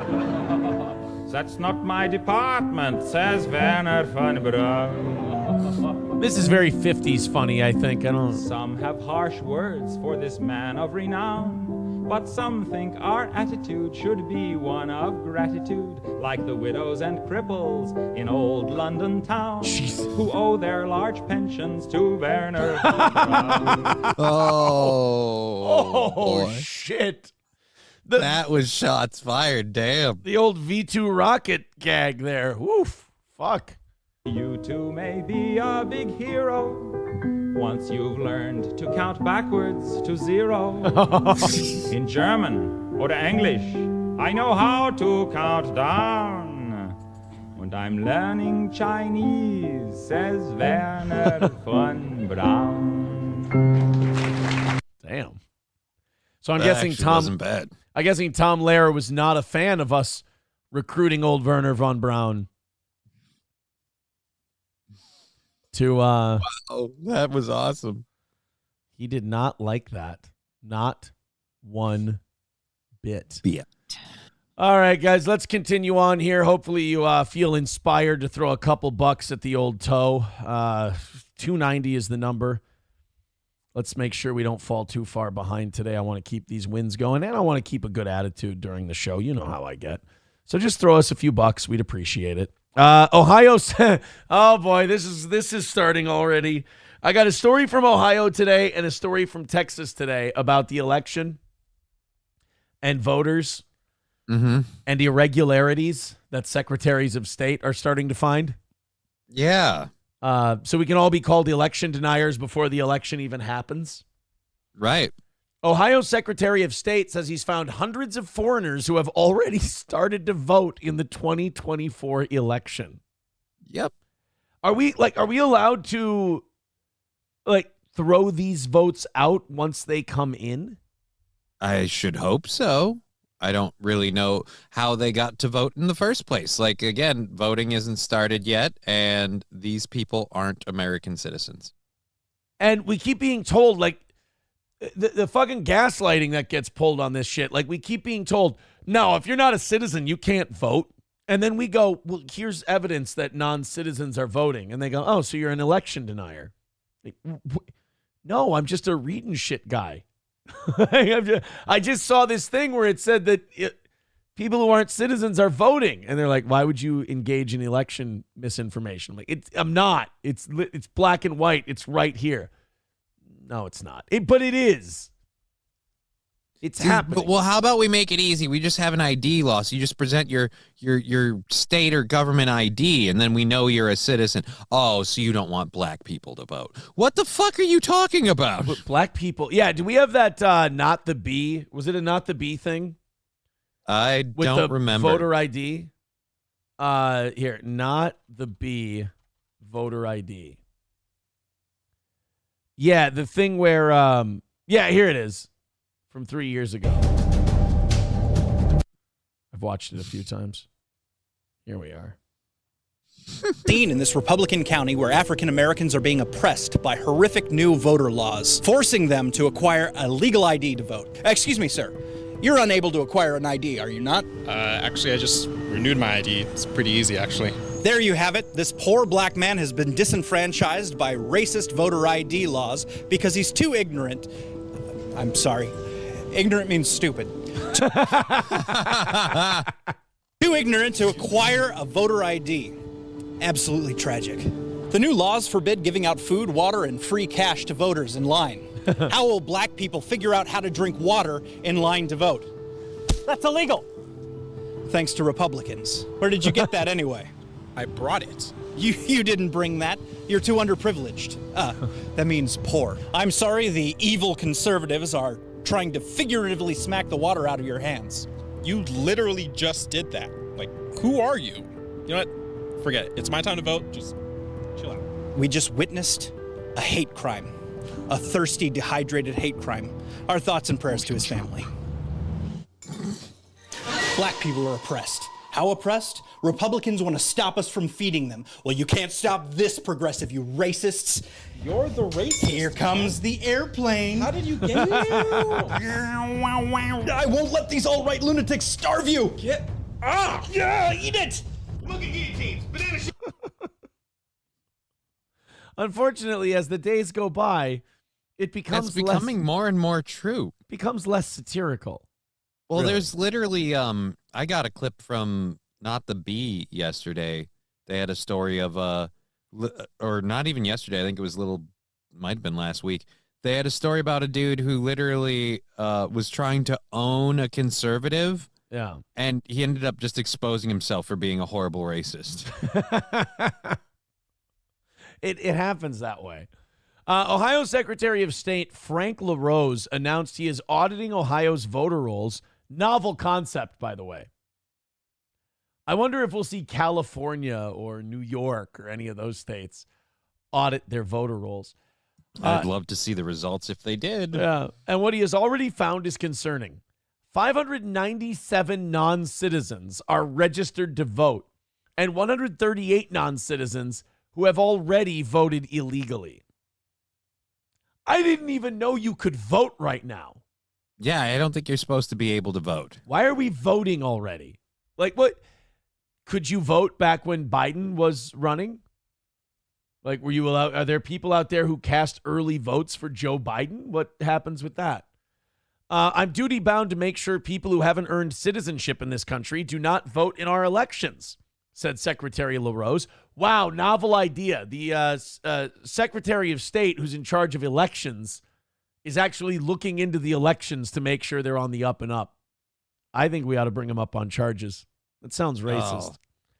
What do you think? It's some big conspiracy? Like we kept these borders open and kept shipping people in illegally through secret flight manifests that we don't tell anybody about, where they went, how many went there, and now all these votes come up. Oh, what are you saying? They brought all these people in to secure an election they'd never win? I mean, all these white people who think that there's some kind of replacement going on. It's just disgusting.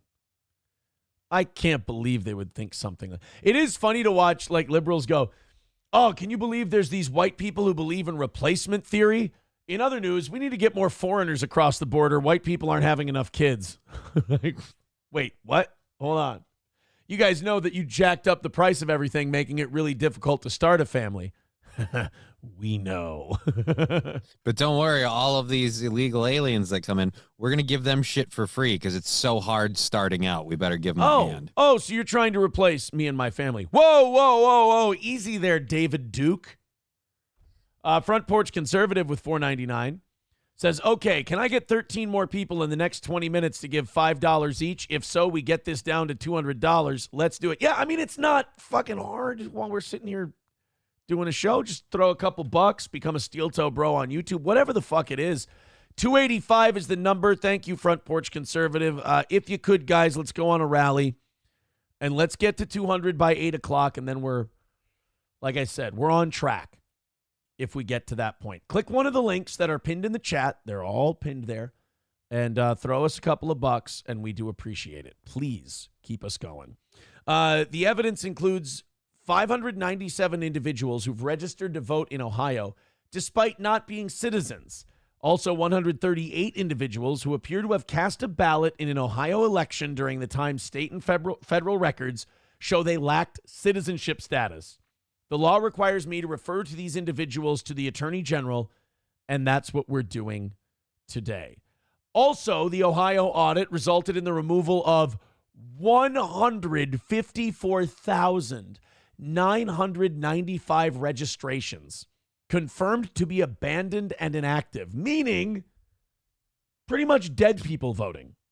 Dead people or missing people, or again, it's really, really weird how we're all conspiracy theorists and we're crazy and we're nuts if we go, the whole Biden election, really strange that those numbers came out of nowhere in the middle of the night. Like, oh, what? Are you gonna question the system? Oh, hey, guys, we hundreds of thousands of voters that, we just got those off the dot. They don't exist. Yeah, we just looked into it, and it turns out there's literally hundreds of thousands of people that shouldn't be voting that are eligible to. Whoops. And there's a whole bunch of illegal aliens or immigrants or whatever you want to call them coming in and voting. And they shouldn't be allowed to either. But don't worry, only a couple hundred have voted already. Coltrane with $5. Thank you, Coltrane. Thank you so much to anybody who contributes to keeping this show on the air. $5 over on PayPal says, get a job, you fuck. Here's a fake dono. We appreciate that, guys. Again, anybody who keeps this show going, we appreciate it. Gray Duckling with $10 just leaves a penis, the thing where you put the 8 and then the equals and the D. He left me a dick. It's very nice. Coltrane with 5 more says, get a job, you lazy fuck. More fake donos. Thank you guys very much. That's very kind of you. Professor Tie-Dye with $5. Appreciate it. He says, for the Front Porch Rally, I oddly have nothing mean to say this morning. Well, we must be doing a good job then. Thank you, buddy. 260. There you go, guys. 260 away. Keep it going. You see Coltrane's little 13-person rally he wanted? Keep it going. It's that fucking easy. Everybody's throwing in 5 or 10. It gets us down. We're moving right along. Yeah, we're moving right along. 260 away. Keep it going. Let's do this thing. We appreciate it. 260 away. Continue on. contributing to, as they call it, the toe. Let's see if we can, again, get to 200 by the end of the hour. So, yeah, it's frustrating because you say that the elections don't seem right, and then you get called crazy for it. And then you find evidence where you go, these elections aren't right. And then people go, shut up. We'll ban you from social media. We'll get you fucking kicked out of here. It's like, but I'm not wrong. Like right. And you're seeing this setup. Wow. We have one of, I would think at this point right now, with everything that's happened to him and everything that's gone on, one of the most charismatic presidential candidates, like going out to feel like we haven't seen audiences this, oh my God, since like Obama. And you're talking about Kamala Harris, right? And how great she is? No, I'm talking about Donald Trump and the massive fucking bigot, you piece of shit. Can't believe you'd say something like that. Massive audiences that he's putting on. Like, she's going to like these small little groups, 90% of the people there, the press corps, who she doesn't talk to anyway, and then we're supposed to believe that this is like a neck and neck race, like it's close. Right. I feel like they're just kind of throwing this narrative at us because they've got these votes in the back and they're like, all right, we don't want anyone to suddenly be like, well, where did these people come from? So we'll just keep saying everyone is supporting Kamala. Dude, I do feel like this is going to, I'm getting serious 2020 vibes like the last 12 to 24 hours. Like, I'm just getting vibes that we're going to fall asleep again. And we're going to wake up to a new reality. He's going to go, we're going to go to bed. Because remember, in 2020, we all went to bed because it was like, wow, Trump's kicking the fucking dog shit out of Biden. I think we can go to bed. Like around midnight, everyone was going to sleep. And then you woke up in the morning, you're like, he's fucking losing? What? Dude, he was ahead by an insurmountable amount. Like, he was kicking the dog shit out of Biden. It's like this was all but done. Like, people were waiting for him to, concede last night. What's going on? There's this phrase I want to use to people who are blind to this shit. And it's a phrase called, but it does. It's like they go to you and they say things in like a conspiratorial tone. Mm-hmm. And then you're like, no, I don't disagree with that mocking way you just said that. I believe that. Like, they're like, oh, so a guy's way ahead at midnight, but then when you wake up at 6 a.m, he's all of a sudden behind, and that doesn't seem right to you. And you're like, but it does. Like, why aren't you worried about this? You understand that one day the polarity could shift and they could fuck you over. Like, your side could be the one getting fucked over, and you're going to want somebody to listen to you. And these people that you treated like shit are going to remember.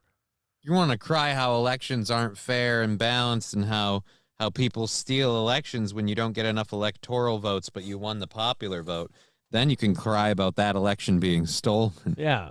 Somebody, too, says you ain't winning if you ain't cheating. See, that's part of my opinion, too, is that, you know what? The Republicans kind of deserve this because they don't cheat as much lately. I'm sure there was a time where the Republicans were cheating way more than the Democrats, but they're not now.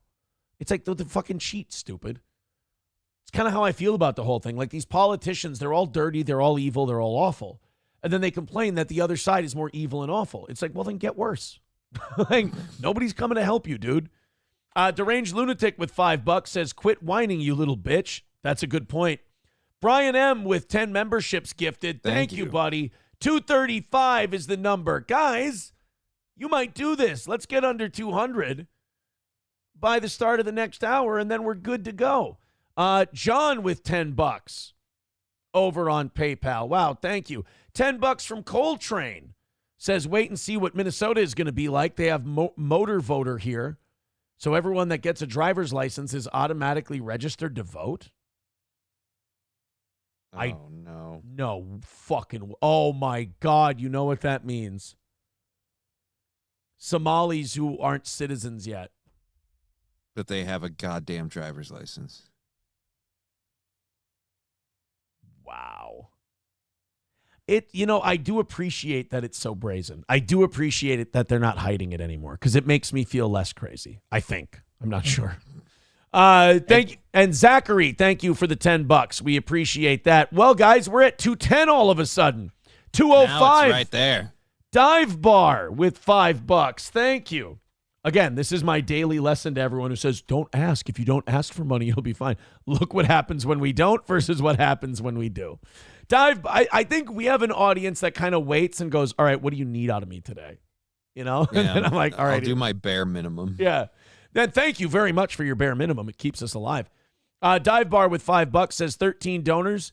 Is that equal to 12 monkeys? Or is he really the front porch Wiccan? You know what, guys? Here's what I say. Have a great time. Have fun. 2:05 away from today. Thank you very much. So now we're on. Oh, Suffa Horse. I love this. Suffa Horse. $5 says, my grandfather has been voting Democrat since 1992. He also died in 1992. Thank you, Suffa. That makes sense. That dying usually makes people Democrats.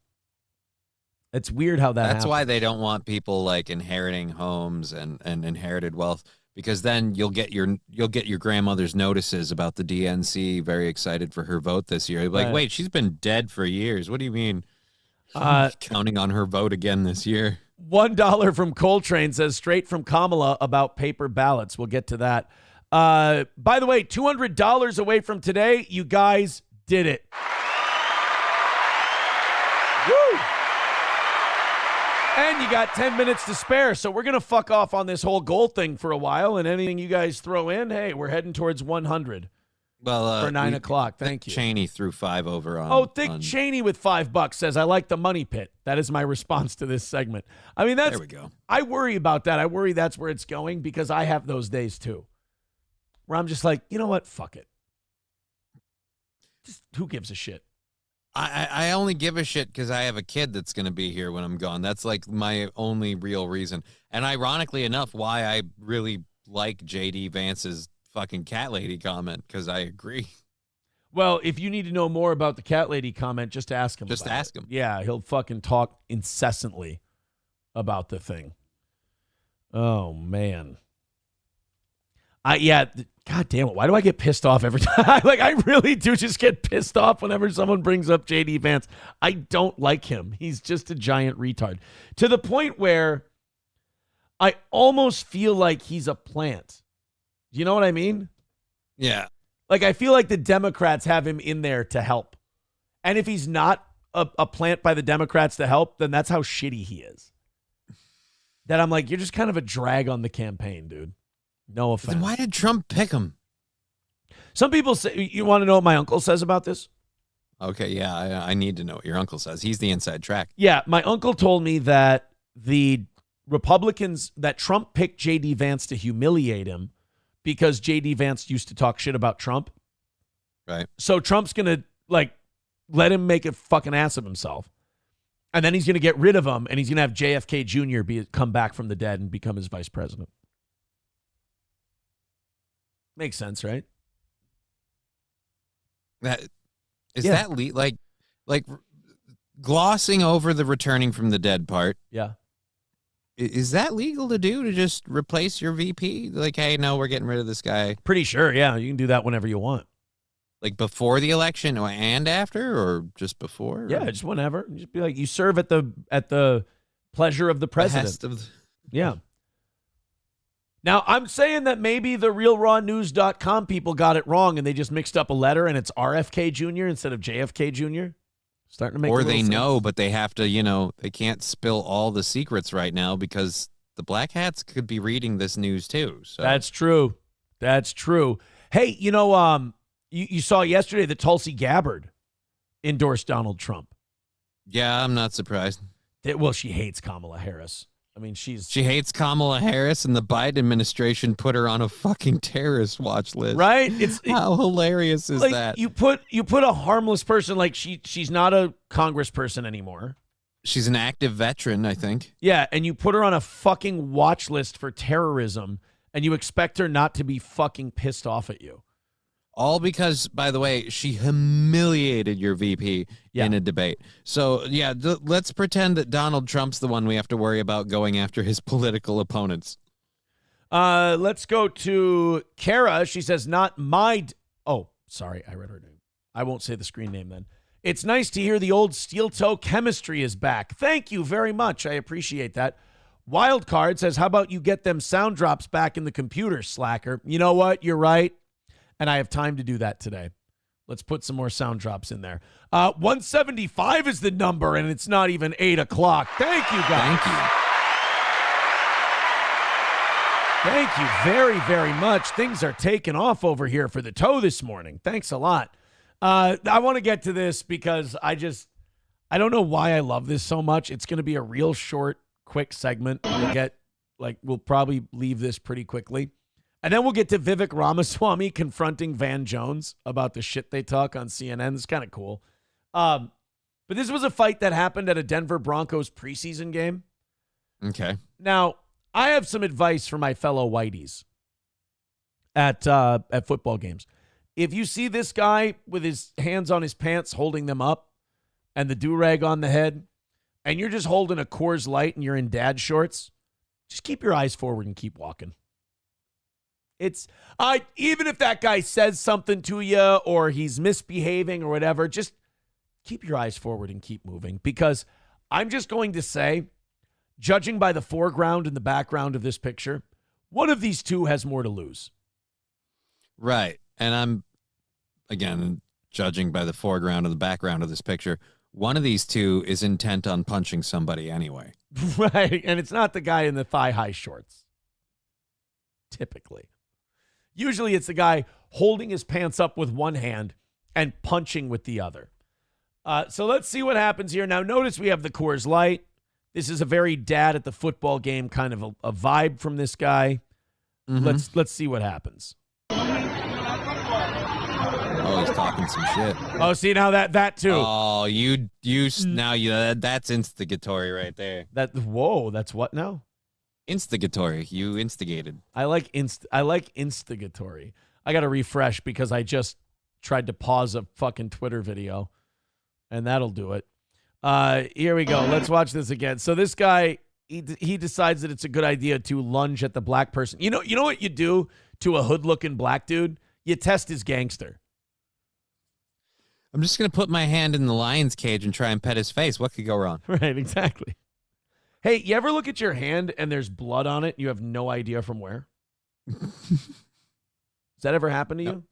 Nope. This looks like fucking, you know how period blood is like Oh, dark? you're not joking. Did you pick a scab? I'm thinking I did, but you know how period blood is darker a little bit? Sometimes? Yeah. I've got what looks on my middle finger here. I've got what looks like it's kind of period bloody. Is it that time? Are you becoming a woman? I don't know. I need to know where the fuck I'm bleeding from, because there's blood here, the vagina, here, apparently, and here. There's 4 spots of blood on my finger. People in the chat are suggesting smell it, I guess. Oh, okay. Hold on. Yeah, there's no scent. Smells like my body wash. I don't know, dude, but I got blood on my hands. Literally. So many people have said that. I do, though. Oh, well, fuck it. We'll figure. Now, wait a minute. There's a smeared blood spot on my glasses wiper. Did I have a wound on my face? I don't know what the fuck happened. I have blood all over my shit. Dude, it's like I blacked out and murdered a small animal. Where's Gordy? Uh-oh. Oh, boy. All right, let's go back to this. I'm distracted. I apologize.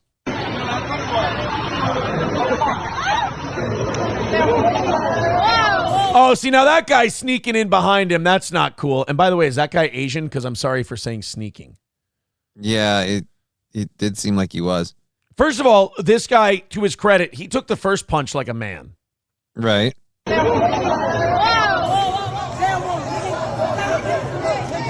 Oh.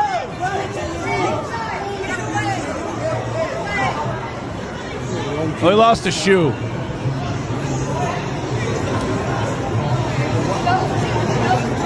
Took those punches like a stud, though. Yeah. Did you notice something? What? Here's what I want you to do. Watch this hand. Okay. During the punches.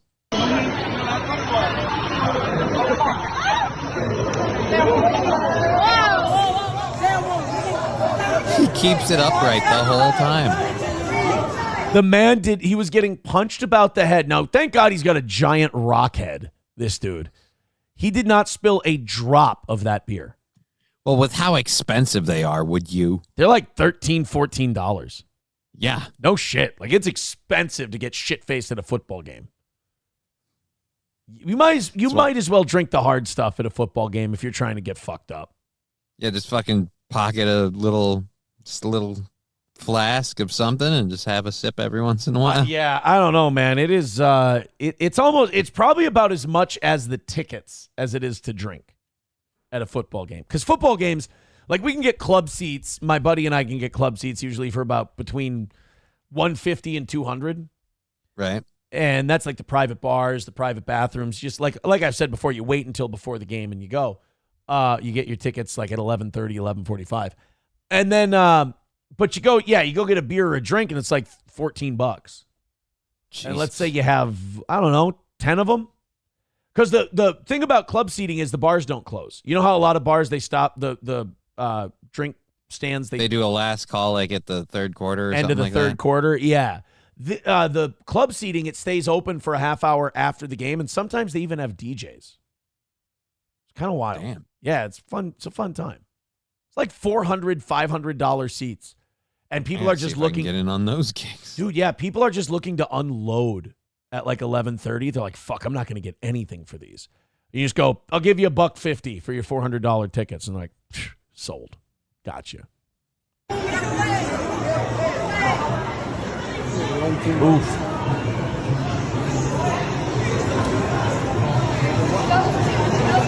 I love how security's stopping that guy. What about the other two? Yeah, I love that the old white guy is like, hey, just let me rat out the black kid real quick. I just want to get in here. I don't know this man, but I do know black guy. What? He was it? Yeah. You could have Kramer. Did you see who did it? He's a. Throw his ass out. He's a. You're lucky we're throwing you out. 400 years ago, we had you upside down with a fork in your ass. I still don't know what that means to this day. I still have no idea what the fork in your ass thing is.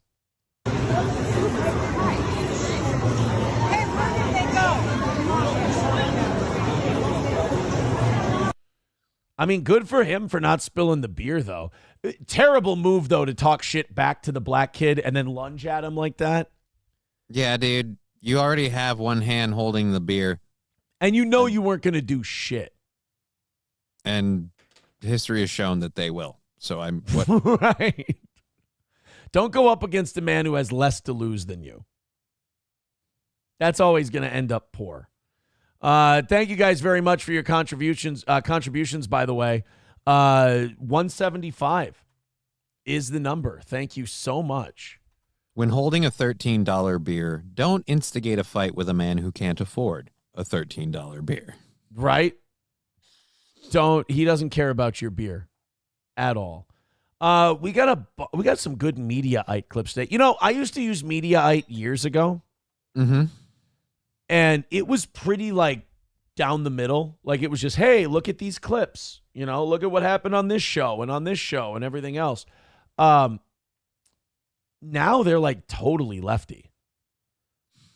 Like Mediaite, if it's a Fox clip, they're like, dumb shitheads fucking say chimpy retard shit about Harris. And then if it's a Democrat, they're like, glowing reviews about Kamala Harris's beautiful performance. And you're just like, all right, I want the clip, but their headline commentary is... It's starting to get bad. Yeah, it's pretty shitty. Let's go ahead. But we have this clip from Vivek Ramaswamy, who is kind of cool. He confronted Van Jones. Not like they weren't on CNN. They weren't on TV. Vivek Ramaswamy just saw Van Jones, and he decided, you know what? Fuck this. I'm going to go up to him, and I'm going to let him know that a lot of the shit he talked on CNN had real-world consequences for my family and I. You know, there's a lot of people who thought that Vivek Ramaswamy should have been Trump's running mate. I did. Yeah. But then there's also a lot of people that say he seems too perfect, like a government plant kind of deal. Well, a lot of people don't like that he worked for a hedge fund and he was big into pharmaceuticals. Yeah. They see that as a red flag, which I understand. I mean, I get that. That's fair. I was never really enamored with him. I think he's a smart guy, but I don't see him as like this great answer. You know, I liked his personality and a lot of the stuff he said, but yeah, like we mentioned, there's a couple of red flags there where I'm like, ugh. I like him because he's kind of a dick, basically. That's about it. I just like that he's kind of a dick. This is him confronting Van Jones, and I wish this happened more often. You know, where people had a problem with a media guy and they just went and took it up with him. You know, Van Jones better not lunge at him though, because then might fuck you or up. him at Van Jones. Well, that's true. Yeah, you might have a better point there. So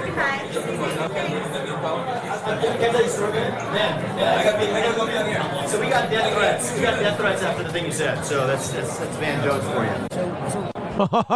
you. Hey, what am I doing on here? This is a clip from the Benny show, apparently. Why did they put me? I didn't ask to be on this video. I don't even remember. I'm pretty sure that's Benny. Stealing your look. Fucking Benny's ripping me off, dude. Let's see that hairline, Benny. Where you get that chi, Danny? Where you get those power alleys there, Benny. Where you get those power alleys, Benny? I don't like this guy fucking ripping off my shit. Anyway. Who'd you steal those kiss pockets from? Exactly. Fucker. No, that's kind of cool that Vivek Ramaswamy just goes up to him and he's like, hey, you piece of shit. I got death threats because of the shit you said. Thanks a lot. Fucking appreciate it. I love Van Jones not willing to even talk to him for a minute about it. Like, oh, yeah, I'm going to go. I don't want to. Yeah, I'm out of here. I actually don't swear. I did it very intentionally that one time. And I want you to just know about it because I think it's important. So you were on air and you said that he's a demagogue, he's dangerous, he's going to be around for 50 years long after Donald Trump's gone. So the first time in the campaign, we get a death threat of a man who wants to show up in New Hampshire. Thankfully, the police intervened, got it. The next day, back-to-back days. My wife's scared enough. The next day, we wake up. It's 3 a.m. We get a call from him. He's my security guard saying, thank God you picked up because we just got a call that somebody showed up at their house and has 4 dead bodies out. So that's within 48 hours. And I'm not going to attribute that to your comment because whatever it is. You know what? I got to call bullshit on this a little bit. Yeah, dude, you just came out attributing all this stuff to his comment. Now you're backpedaling. Yeah. Pick a lane. You either got to, and also I've always been against the whole blaming the media saying shit. And then people, like, you getting into the race as a Republican will cause crazy people to threaten you. Yeah, you were going to be looked at as a problem no matter what. Like, quite frankly, if you're not getting death threats as someone who's running in a presidential race, I don't know if you're doing it right. You're probably not very popular, you know? Yeah. You're Nikki Haley. I like Vivek Ramaswamy, and I do think Van Jones is kind of shitty. But I don't think he caused death threats by calling Vivek Ramaswamy a demigod. I don't. I think that's an over-the-top thing to call somebody, but I don't think that was I don't think that was the difference between this guy making a threat and not making a threat. I think there's crazy fucking people who take politics too seriously, and I don't want to single out Van Jones because it's everybody in media that gets way too excited about this shit. They say fucked up inciting shit. And they say it without thinking about the fucking Looney Tunes that are out there. But then again, if Van Jones doesn't say it, someone else will say it. And if it's not what Van Jones said, then that crazy person will glob onto what somebody else says. And I don't think that person says it. I also don't think we should be trying to limit our speech based on what lunatics are going to do. But if you're going to go at the guy and call him out on it, don't say, hey, this happened, you said stuff, and we got death threats. I'm not attributing it to you. Then what's the point of the conversation? Yeah, in that case, then just leave the guy alone. But, yeah, so I understand the nature of what Vivek Ramaswamy's doing here, and I like that he went right to the guy and didn't do it on TV. He did it semi-privately. But to then go up to him and tell him about this shit and then go, well, I'm not blaming you. If I'm Van Jones, like, I'm kind of like thinking about saying, well, then what the fuck are you doing here? You know, like, why are you standing in front of me then? But for our family, you know what? Publicly, I didn't do it, but for our family, yeah, it pissed us the heck off, actually. And so the reality is, I don't try to engage in rhetoric that gets other people in danger of bodily harm. Again, though, you know what? He's starting to lose me. Yep. It's American politics. you technically don't have to say anything that puts anybody in danger of bodily harm.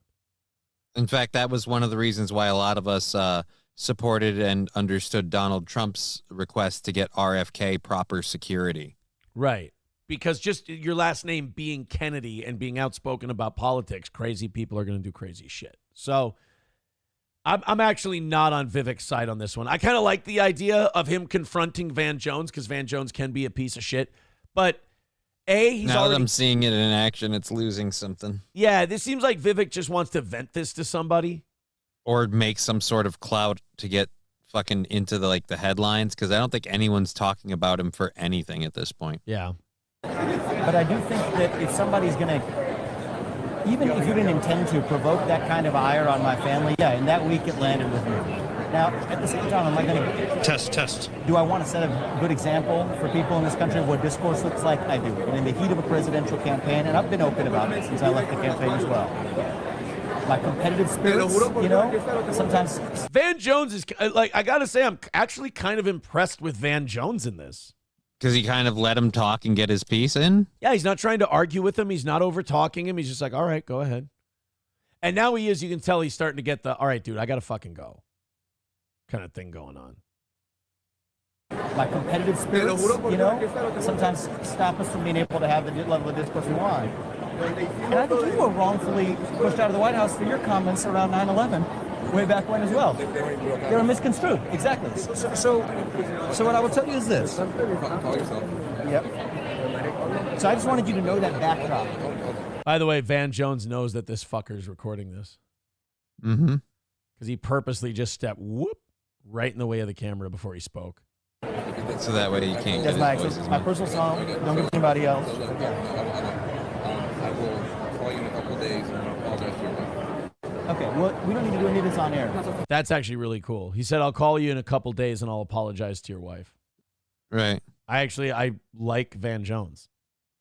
I don't think I like Vivek Ramaswamy as much after watching this clip. Van Jones really kind of comes out nice on this, and Vivek, again, kind of seems like a dick. Like, look, I want to tell you something. A lot of death threats came in after stuff you said, and I don't attribute it to you at all. Right. All right, so why are we here? What are we doing exactly then?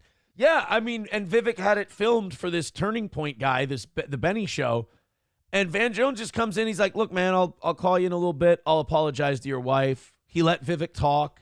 And like you said, Vivek started blaming him, then said, I don't blame you. I actually, believe it or not, maybe this is a lesson for CNN people and people like Van Jones. Behave more like you do off the air, and you might be more likable on the air. Right. Because Van Jones is remarkably reasonable and likable in this. Does he owe Vivek a phone call to his wife? No, not at all. But he feels bad and he wants to do it. I don't get that vibe from the Van Jones that's on CNN. So these guys are all just kind of bullshitters on TV instead of just being who they really are. What? And you know what we can do is we can turn the page and maybe have a chapter to demonstrate what actual good discourse looks like in this country. You know what? No, fuck Vivek, because Vivek is still trying to get a video out of this. Yeah, So and he's trying to make it sound like we can be an example of what good discourse is. This isn't good discourse. This is you literally painting a guy as a villain and then saying he's not. But I think what he wanted out of Van Jones was he wanted a fight or an argument for the video. And what he got was Van Jones being like, hey, man, I'll call your wife. I'm sorry. And Vivek's like, oh, shit. I got to figure out, I got to instigate. I got to get a disagreement going. He's like, well, maybe you and I can be the example of what good discourse is. And it's like, dude, you know that's not going to fucking happen. You know that if you and Van Jones go on TV and have a nice conversation, it's going to be a one-off, and there's going to be 900 other pundits who are going to say fucking vile shit.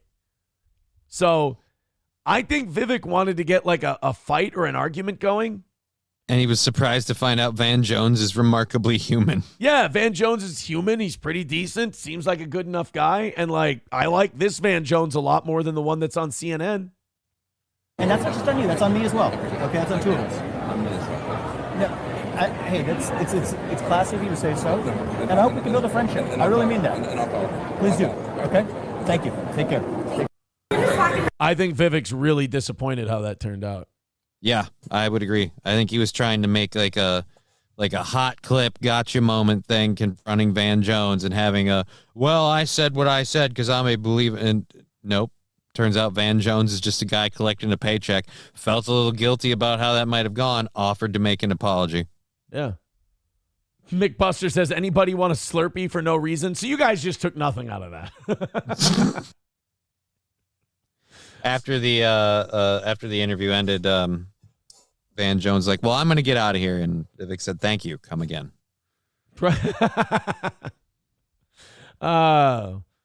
I'll apologize in a few days for forgiveness on Tuesday, says Sam Show. Yeah, he kind of wimpied him a little bit. Sam Show says, you two really are suckers for monkey lies and monkey shines. Whoa, easy. A little song and dance and you're sucking that BBC. No, he seemed like a human being. Yeah, he reacted like a person. And he went, you guys felt threatened. I'd like to apologize to your wife. And Vivek wanted to have this quote-unquote real moment, but he brought a guy with a camera to film the whole fucking thing. Like, I didn't want to do this on air. I just have a person holding a camera behind you for the video. Yeah. People in Hollywood are not happy with, we talked about this yesterday. Like, Cheryl Hines is catching shit for RFK Jr., her husband. Endorsing Trump. And it's like, she didn't fucking do anything. Like, she's made it clear over the years that her and her husband do not exactly share the same politics. That her husband's a little weird on a lot of shit. And they're just married. They don't have to vote the same. Well, now I guess Bradley Whitford, who Bradley Whitford's one of those guys where I'm fully aware of his politics. I know what a fucking unbearable liberal he is. Mm-hmm. But I've always liked you love Bradley. him actor? Yeah, I've always liked him as an actor. I've always actually liked him like when he talks, when he does political stuff. I've actually kind of liked. I don't disagree or I don't agree with a lot of the stuff he says, but I don't find him like remarkably unbearable when he speaks. The shit he believes I find to be like, ugh, it's cringe. But like him actually talking about it, you're like, he's not so bad. But this seems this is like what the closer we get to November, the nuttier and more out of control people are going to be. Right. Like, I think a lot of people like Bradley Whitford see this RFK Jr. thing as the threat that it is. And now they're panicking and they're just kind of throwing shit at the wall to see what sticks. And unfortunately, Cheryl Hines is catching some of that shit. Because again, she's come out publicly and said, I don't agree with my husband endorsing Donald Trump, but my husband does a lot of shit that we don't see eye to eye on. It's just. And apparently that's a crime. Right. Her being in a very adult, grown-up, mature relationship with somebody is now all of a sudden a threat to our democracy. So Bradley Whitford posts a clip of Donald Trump and says, hey, Cheryl Hines, way to stay silent while your lunatic husband throws support behind the adjudicated rapist who brags about stripping women of their fundamental rights. Gutsy, great example for the kids. Profile and courage. What's she supposed to do? Take the man she's loved for decades and married and had children with and fucking divorce him because they disagree on who to vote for president? Like, what would these people have her do? I don't know. But at the same rate, if you flipped it the other way around, if RFK was endorsing Kamala Harris and his wife was pressuring him to endorse Trump, we'd be hearing about how she's racist and disrespectful, and she should respect a man's right to choose or whatever, like a person's autonomy, and no one should be influencing your vote, and why can't you just accept that he has a different political view? It's just, again, the disingenuous thing of the political view is the one you guys don't want. And I also don't think that like fucking Tom Selleck or John Voight would be tweeting at Cheryl Hines like, come get your man. You know, he's a piece of shit. Fuck him. Like, I don't think Kid Rock and Ted Nugent are going to send her tweets about how terrible she is because of who her husband endorsed Kamala Harris. I just don't see that same level of vitriol. I see people like Bradley Whitford and others who are shitting on Cheryl Hines for something she didn't do. I see them as so nervous about this guy winning, and they see RFK Jr. as a key to Trump winning, that they're just lashing out at his wife. Don't worry, guys. The Biden administration has been secretly importing people on by plane loads for the last couple of years. We got the votes. We'll be fine. Well, let's check out this clip that Bradley Whitford posted for Cheryl Hines. Oh, we got to go to Twitter for it. Yeah, they play better there. All right. 52 years from the beginning of Roe v. Wade, people have wanted to get it out, and many presidents have tried. They were unable to do it. And I just want to thank 6 very brave and brilliant Supreme Court justices for doing it. What they did is very, very... Wow, so a Republican president made a Republican presidential candidate made a pro-life statement. Yeah, we should definitely call Cheryl Hines a piece of shit. They were implying that like he's gonna do something with that. That clip was literally just him saying, "I'm glad that they made the decision they did." And again, that's because he's always been pro state's choice thing. Like, you make the choice for your state, and the people in your state vote for the people making that choice. Again, kind of comes back to your community makes a decision on what's morally acceptable. Right. I just, the vitriol and the hatred towards, again, Cheryl Hines, who did not endorse Donald Trump, who despises Donald Trump, actually, who hates him and will be clearly voting Kamala Harris, along with the rest of the Kennedy family this year, is now somehow to blame because her husband endorsed. And by the way, you don't see the way the Democrats were fucking with RFK Jr.? Like, why this guy might be upset. You can't understand his perspective, that he wants an anti-establishment guy. You can't understand why a Kennedy might want someone outside the establishment. And by the way, if Trump wins and they make him CIA director, it's like we're living in a fucking movie.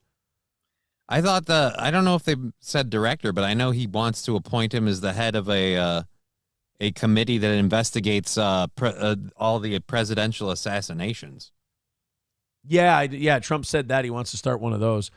CIA director, that is an appointed position by the president, right?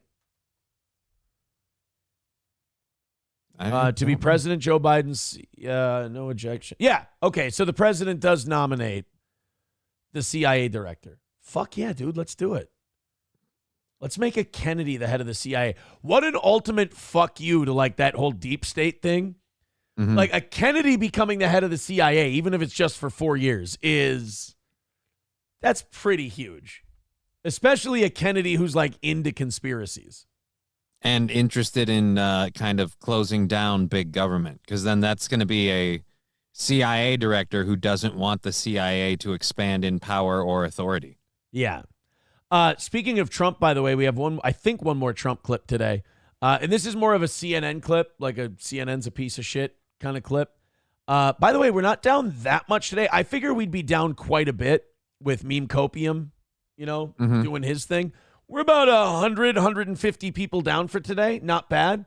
I know that Josh has taken some of our audience today because he's going like in depth with the transcript stuff. The Ricada transcript and April's motion and all that. So he's taking a good chunk. And I'll be honest, I'm going to fucking watch it when the show's over today. So I'm excited for that. Boys and girls, you're doing great today. 175 is our number. Thank you so much for contributing to the program. Let's keep doing it. $100 by 9 o'clock. That'd be cool. The links are in the chat. Streamlabs, PayPal, Venmo, Super Chats, Rumble Rants, etc. Let's keep going and let's make this. I think yesterday was kind of an easy day, wasn't it? The morning? Yeah, yesterday went pretty smooth, but we had one person really throwing in a lot yesterday. Oh, that's right. Well, we got everybody throwing in a little. Let's keep that up and make today an easy day as well. We had one. Yeah, we had a new VIP yesterday. That's right. CNN's Jim Acosta. Now, this one is really fucking gross. He was talking with a Democratic congressman, and they were talking about, I don't know if you saw yesterday, but Donald Trump went to Arlington National Cemetery. Yep. And laid a wreath. To pay respects to the 13 soldiers who died on the exit from Afghanistan. Right. Or as CNN put it, politicizing soldiers' deaths. That's how, like, when you ask, like, oh, how is the media biased, or, oh, how does media cover shit in a way that's anti-Trump? He literally went to lay a wreath at the grave of soldiers who were killed in combat. And CNN goes, well, he's clearly just using this to score points in the campaign. Okay, whether he is or not, we don't know that. So to put that out there, to put that out there is the only possibility. Because it's not like Jim Acosta went, he's politicizing the soldier's death. Or maybe he's not. Maybe it's genuine. He didn't do that. We're going to play the clip in a second here. But just putting that in people's heads. And then people go, you're being negative. That's negative reporting on Trump. What? We only asked if he was. It's like, come on, man. Like, and we know why you're doing it, because Kamala Harris and Biden couldn't or wouldn't make it out there. So now you have to make it look like anyone who did it was doing it just for political gain. Right, because they can go, hey, you two should have probably went and, commemorated that. We didn't want to use it for political gain. Right. Oh, man. Well, let's watch the Jim. And by the way, to act like Jim Acosta doesn't have a fucking axe to grind against Trump when Trump gave him swirlies and noogies almost every day while he was president. Yeah. You can't convince me he doesn't have an axe to grind.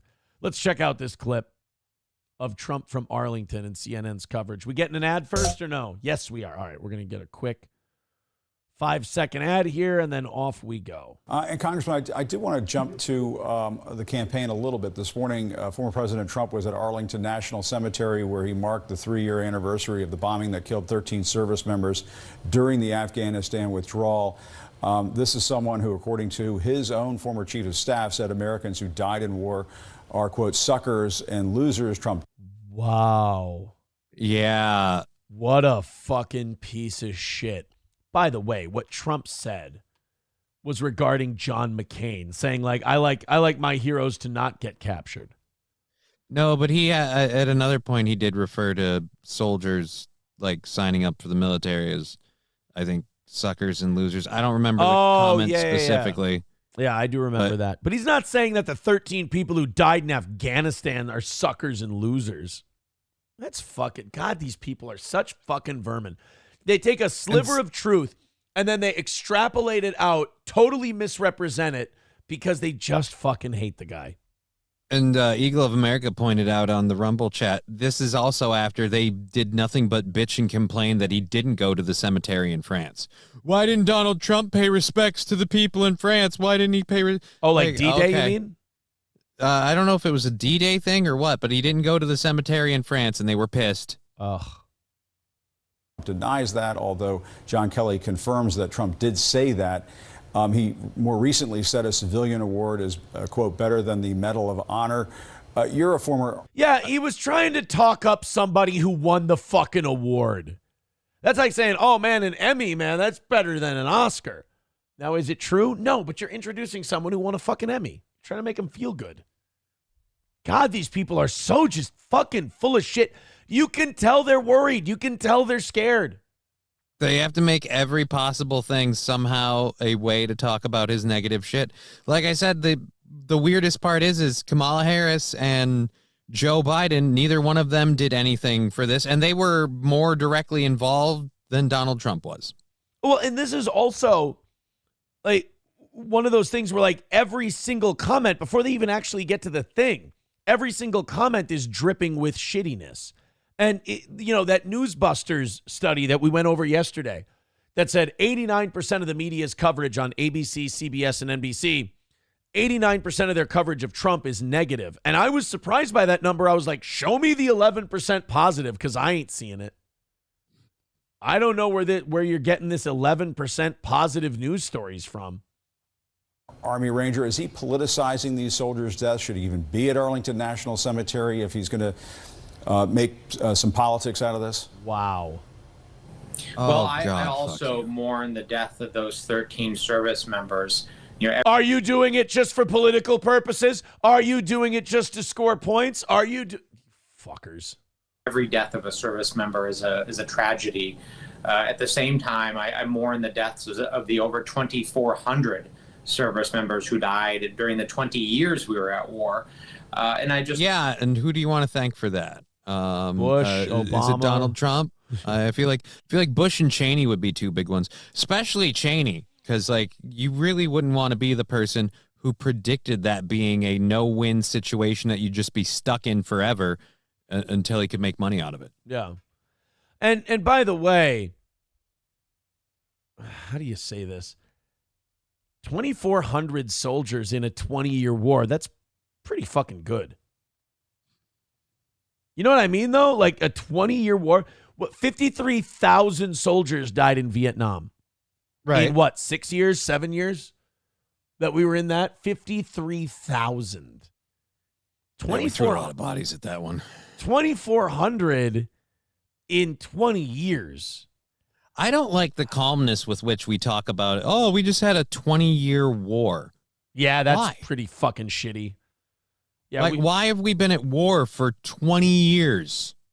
Right. And not How is even that helping us? Not even with the people who attacked us on 9/11 anymore. At one point, it just became keeping the Taliban away from gaining power. Well, the Taliban didn't hit us on 9/11. Yeah, they gave protection to Al-Qaeda.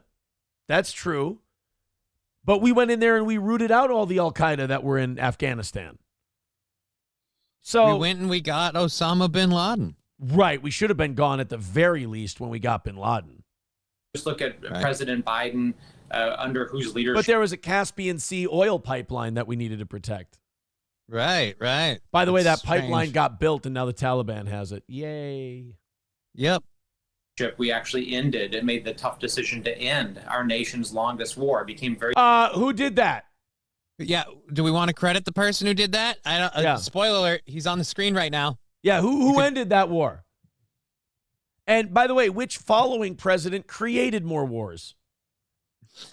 It's almost like, and I hate to sound like one of these weird conspiracy people, but it's almost like the deep state and the military-industrial complex made sure Donald Trump wouldn't get a second term after he kind of put a cramp on their war style. Are you saying like when George H.W. Bush refused to go and remove Saddam Hussein from power, so they ran a right-leaning third-party candidate to take enough votes away from him to lose? Because people forget about this about 92. If you take Perot out and it's just head-to-head Clinton and Bush, Bush would have smoked him. Bush would have won. I mean, but Perot was enough of a fucking swing thing to drop just enough votes off. Let's see here. 92 election results. 92 presidential election. So HW got 37% of the vote. Clinton got 43% of the vote. Perot got 19%. HW fucking smokes Clinton. If this is just an even up deal. Like, I'm just looking at the states here on the map. Bush would have won Montana. You know a shitload of wahoos in Montana went for Perot. Louisiana would have went red. I'm sure. How the fuck did Louisiana go? But God, this country's changed in a short amount of time. Georgia, Bush would have won Georgia. He would have won Louisiana. He would have won Arkansas, Missouri. I mean, Tennessee, Kentucky were blue. HW would have won all of these if not for Perot and his 19%. Because, of 19% who voted for Ross Perot, a Texas oil guy who's definitely going to take Republican votes. I don't know. You probably give what? George H.W. Bush 12, 13% of what Perot had, 13 of that 19. So that puts him at 50.4%. Yeah, he beats Clinton. If that's the case. And then now here's a fucking weird kind of rabbit hole thought. We don't get Clinton. Do we get the repeal of Glass-Steagall? Wow, that's a good question. Yeah, I think you do, because that was just the bankers wanted it. Right. And they would have thrown money at whoever to get that repealed, because what Glass-Steagall allowed banks to do, like before, banks couldn't go into customer deposits and loan that money to people. Yeah, they couldn't gamble with their clients' money. Right. What you had to do is you had to take your own profits, you had to take your own bank assets, and then you could loan them out to corporations and people. What the repeal of Glass-Steagall did was say, hey, you know the money you give the bank? Yeah, they can just loan it out, and as long as somebody owes that to them, they can count that as on their assets sheet. Like if you owe me 10 million, I'm worth 10 million is how the bank would run it. And so they sold a whole bunch of homes to people who can't pay for them. Right, with your money. And they loaned your money to them.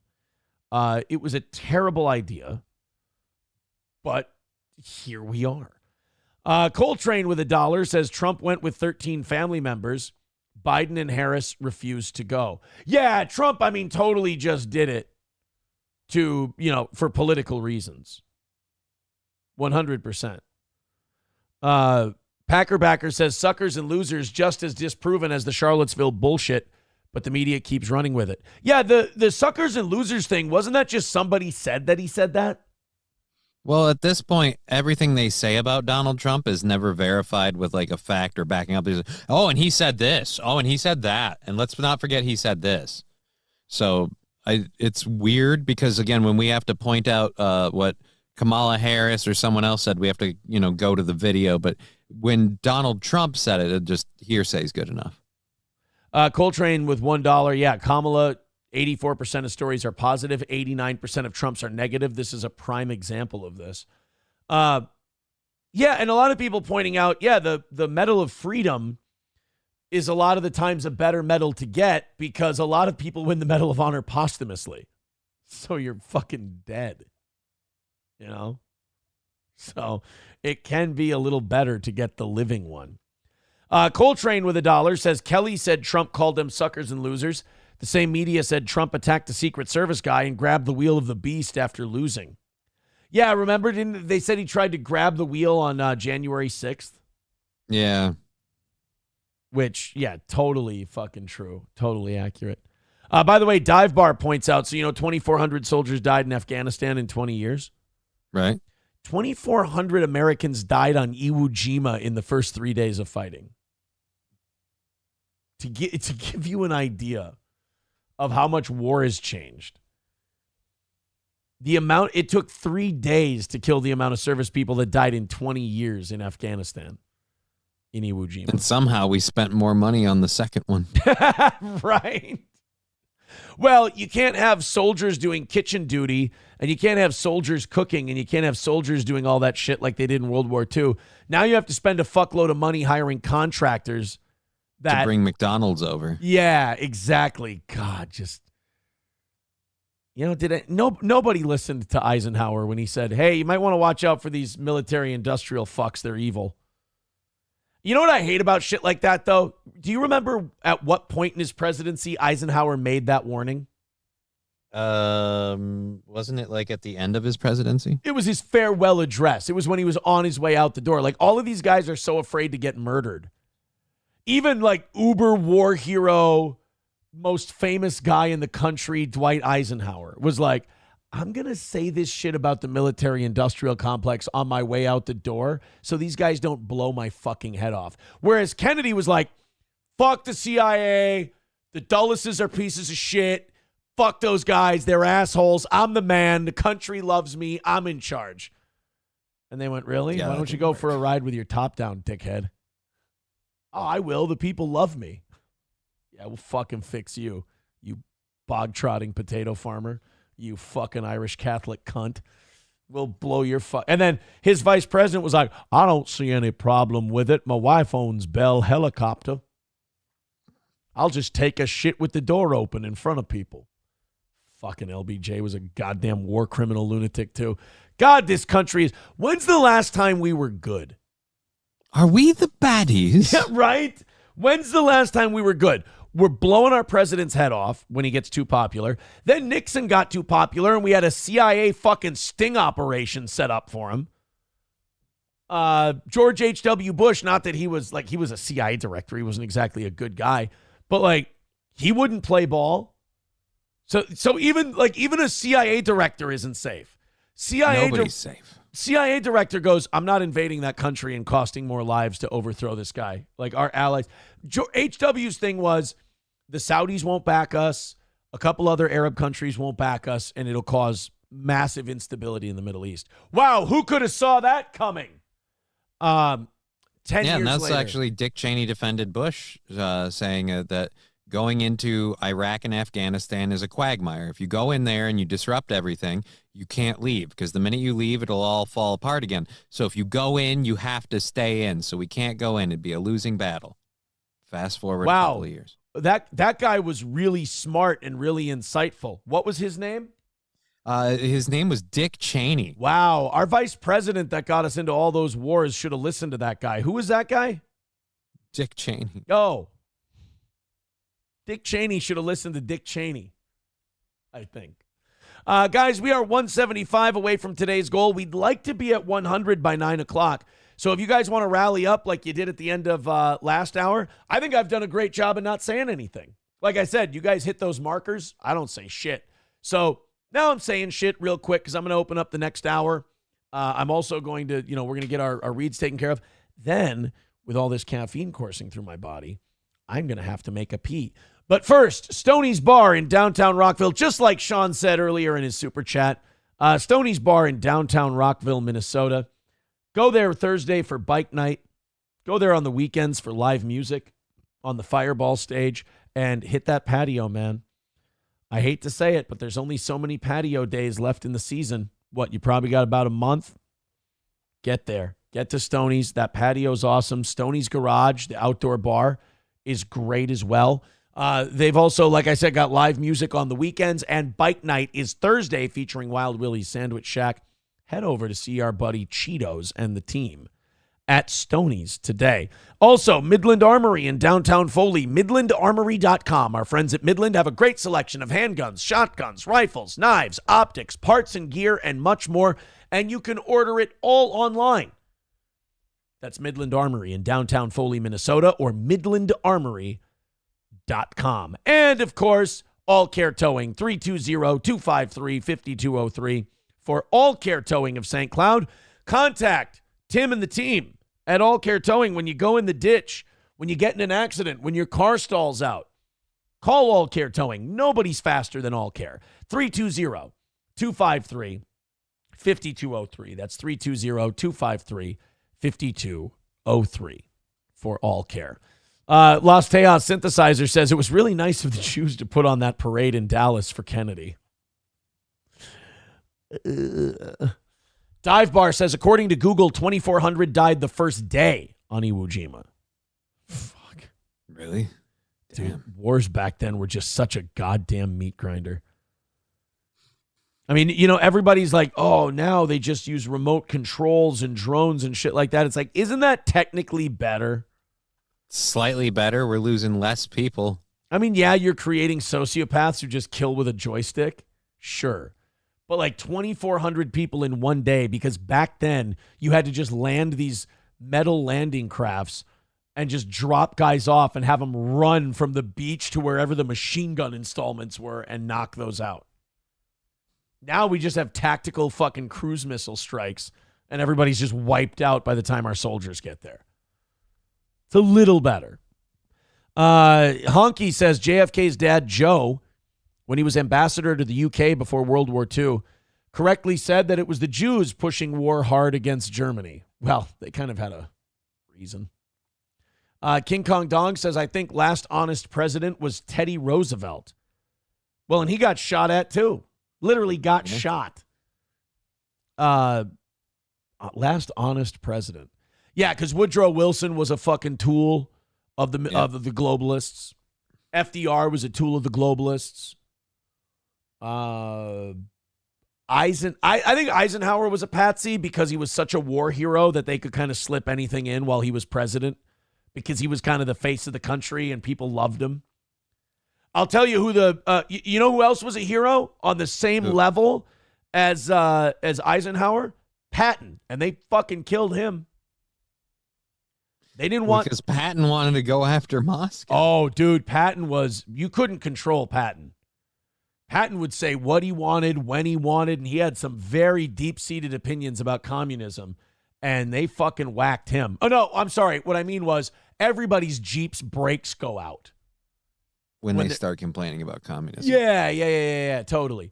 Honestly, the general who was more popular than Eisenhower in World War II with, like, regular people, MacArthur. America loved MacArthur. He was a badass. He was John Wayne. Okay. And what happened was during Korea, MacArthur kind of signed his own death warrant with Eisenhower, or with Truman, I'm sorry. MacArthur was running things in Korea. And when he landed at Incheon in Korea, the North had pushed down south and it almost finished off the South. Like, it was just about over. MacArthur lands, boom, starts fucking up the North Koreans, pushes them all the way back up towards the border with China. And then China goes, all right, the imperialists are getting a little too close to our border. We're going to send hundreds of thousands of soldiers across the border and just with manpower push the Americans back to the 38th parallel. So when the Chinese were threatening to come in, MacArthur didn't say this privately to Truman, just said publicly, why don't we nuke the fuck out of the Chinese?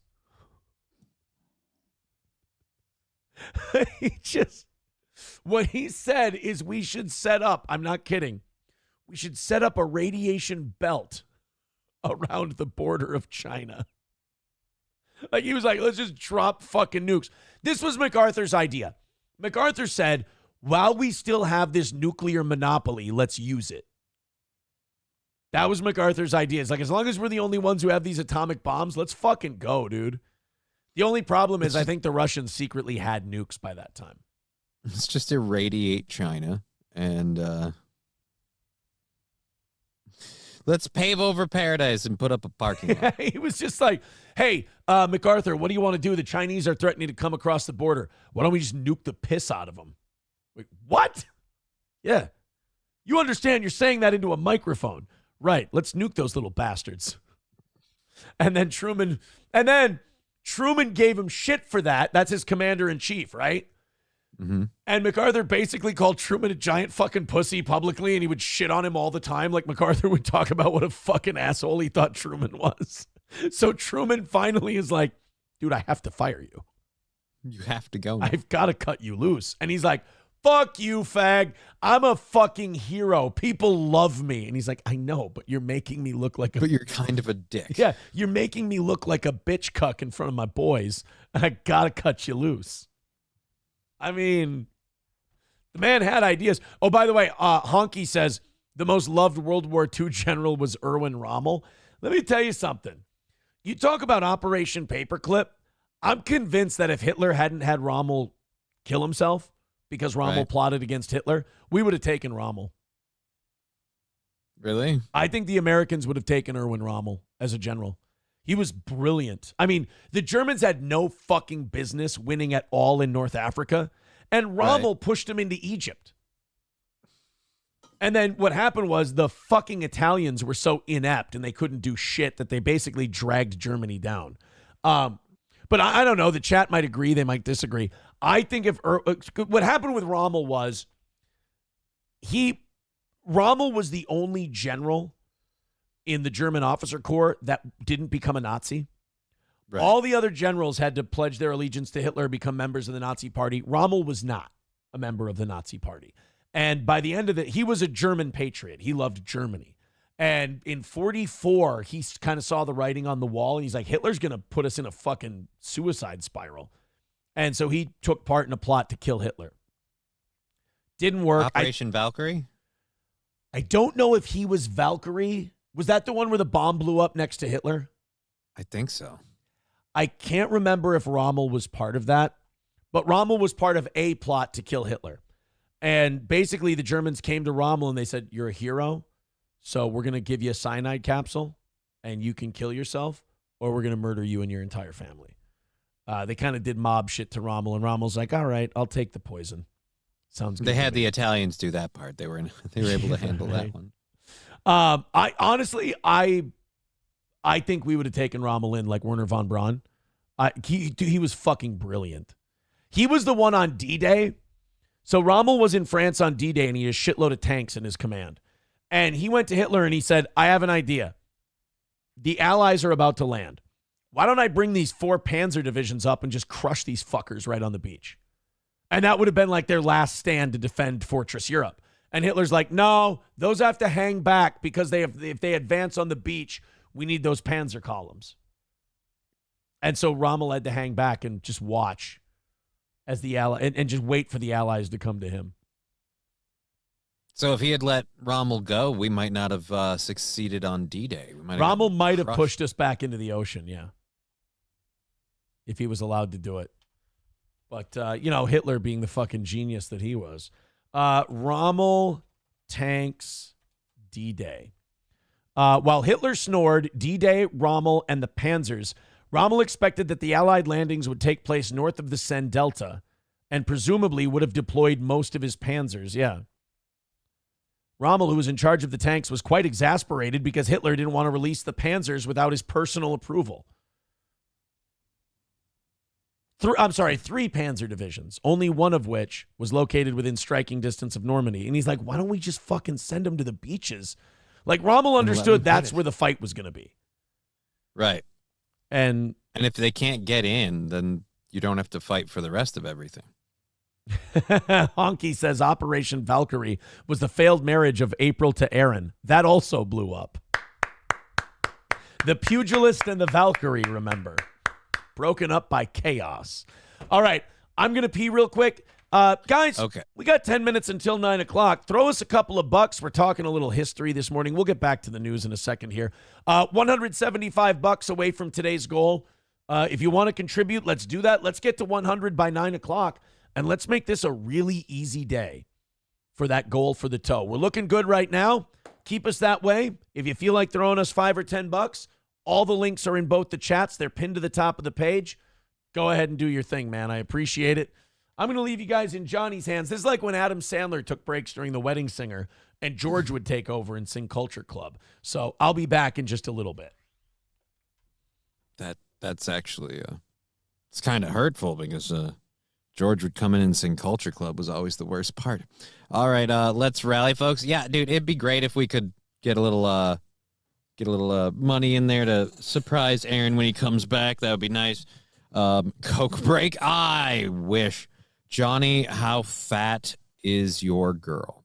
Well, Anonymous, she isn't fat. She's not fat at all. Extremely skinny. Bony, almost. It's weird.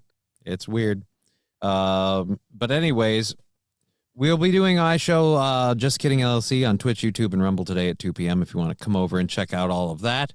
We'll get news stories and things going. We have a few left over from yesterday still to get to. A person arrested for impersonating a pizzeria. I don't know if I've ever heard of that before, but we're going to do that. So we will be going live at 2 p.m. on those channels. You can catch us there.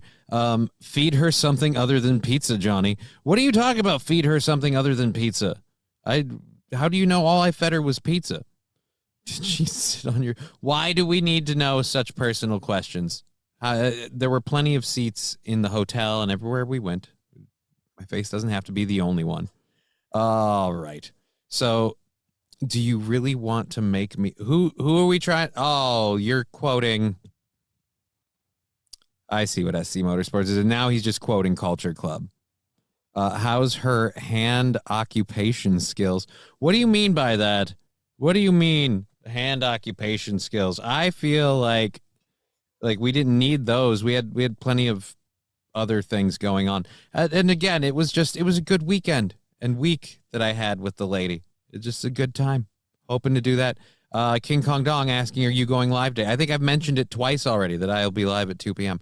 I won't be live this Friday because I have medical appointments and then I'm hanging out with my daughter. So we won't be doing a live show this Friday.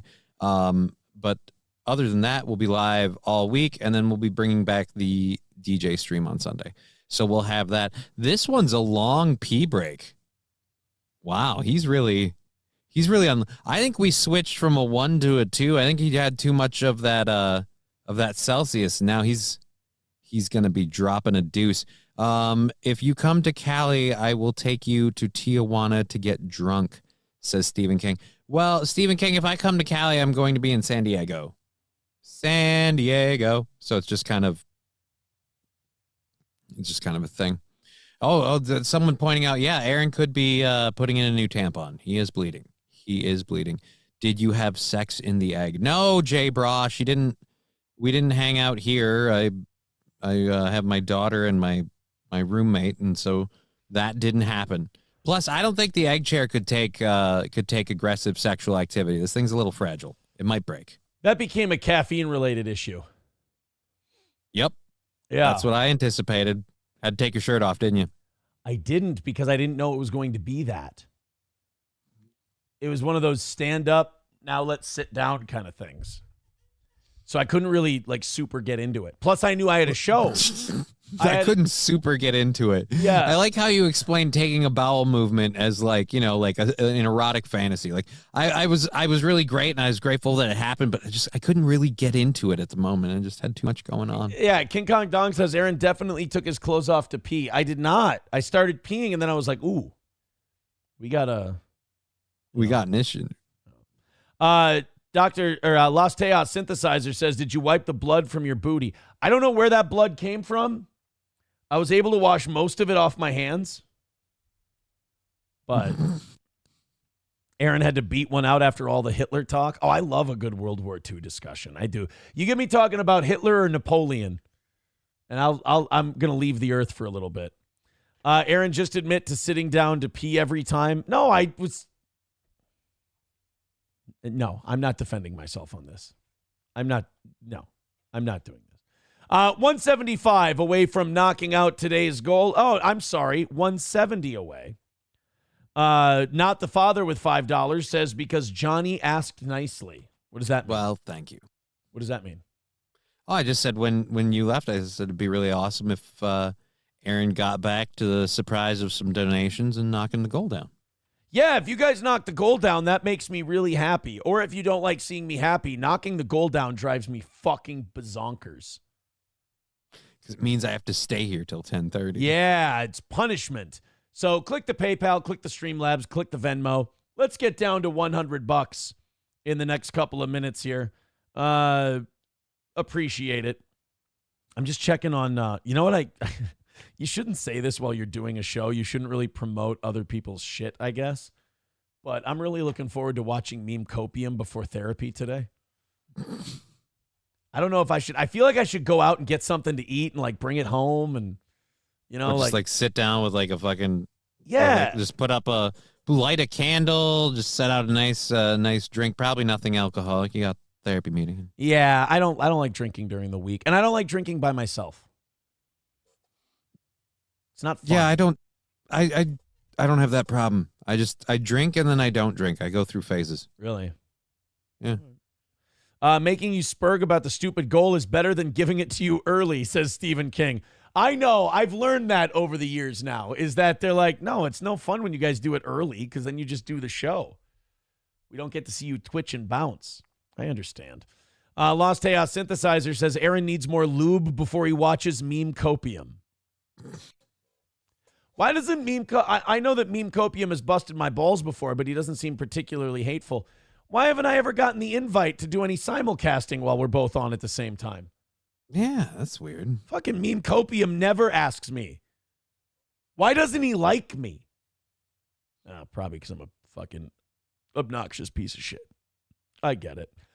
Tom Cotton was on This Week on ABC with John Carl.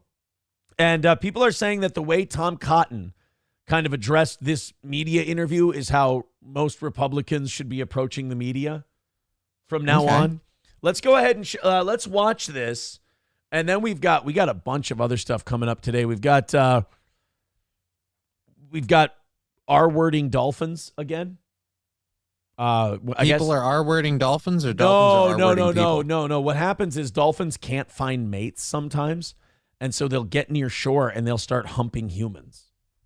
Have you heard about this? Have you heard about this? Yeah, I have. And it's not even that they can't find mates. It's just dolphins get aroused sexually when they're playing, and sometimes they get humpy. You know, have you heard about this, Kev? Have you seen this, Kev? It's the dolphins like to rape. Apparently, they like to come up to the people. They like to fuck them in the butt, Kev. You heard about this? 170 away from today's goal. Let's do it. Let's knock it down. Valkyrie plot failed at. Oh wow, this is actually true. Honky in the chat says Valkyrie plot failed at Three Wolves Lair. See April's arm. Yeah, the Wolf's Lair is where the Valkyrie plot happened. Wow, that's so perfect.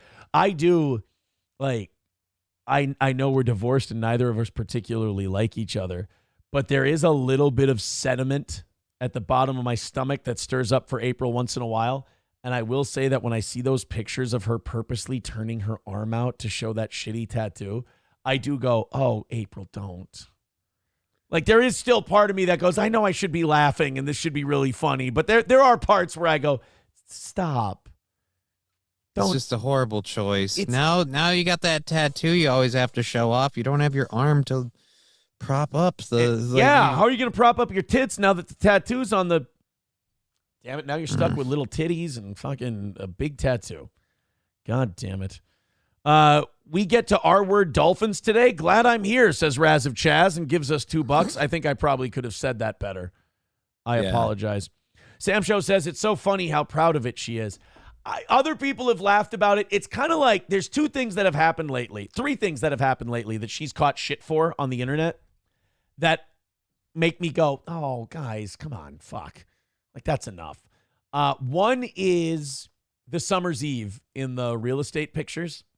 Mm-hmm. And people have been saying she has a rotten pussy and like it stinks and it's filthy. I'm like, God, Jesus Christ, you guys, come on.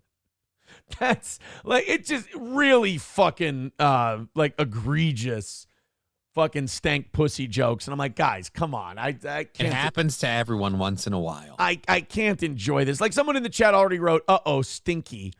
Then there was the tattoo. And people are like, God, it's such fucking trash. It's a gas station hoodie. It's disgusting. It's a gas station blanket, they called it. It's fucking disgusting and white trash. And I'm like, all right, that's okay, fine. It's enough.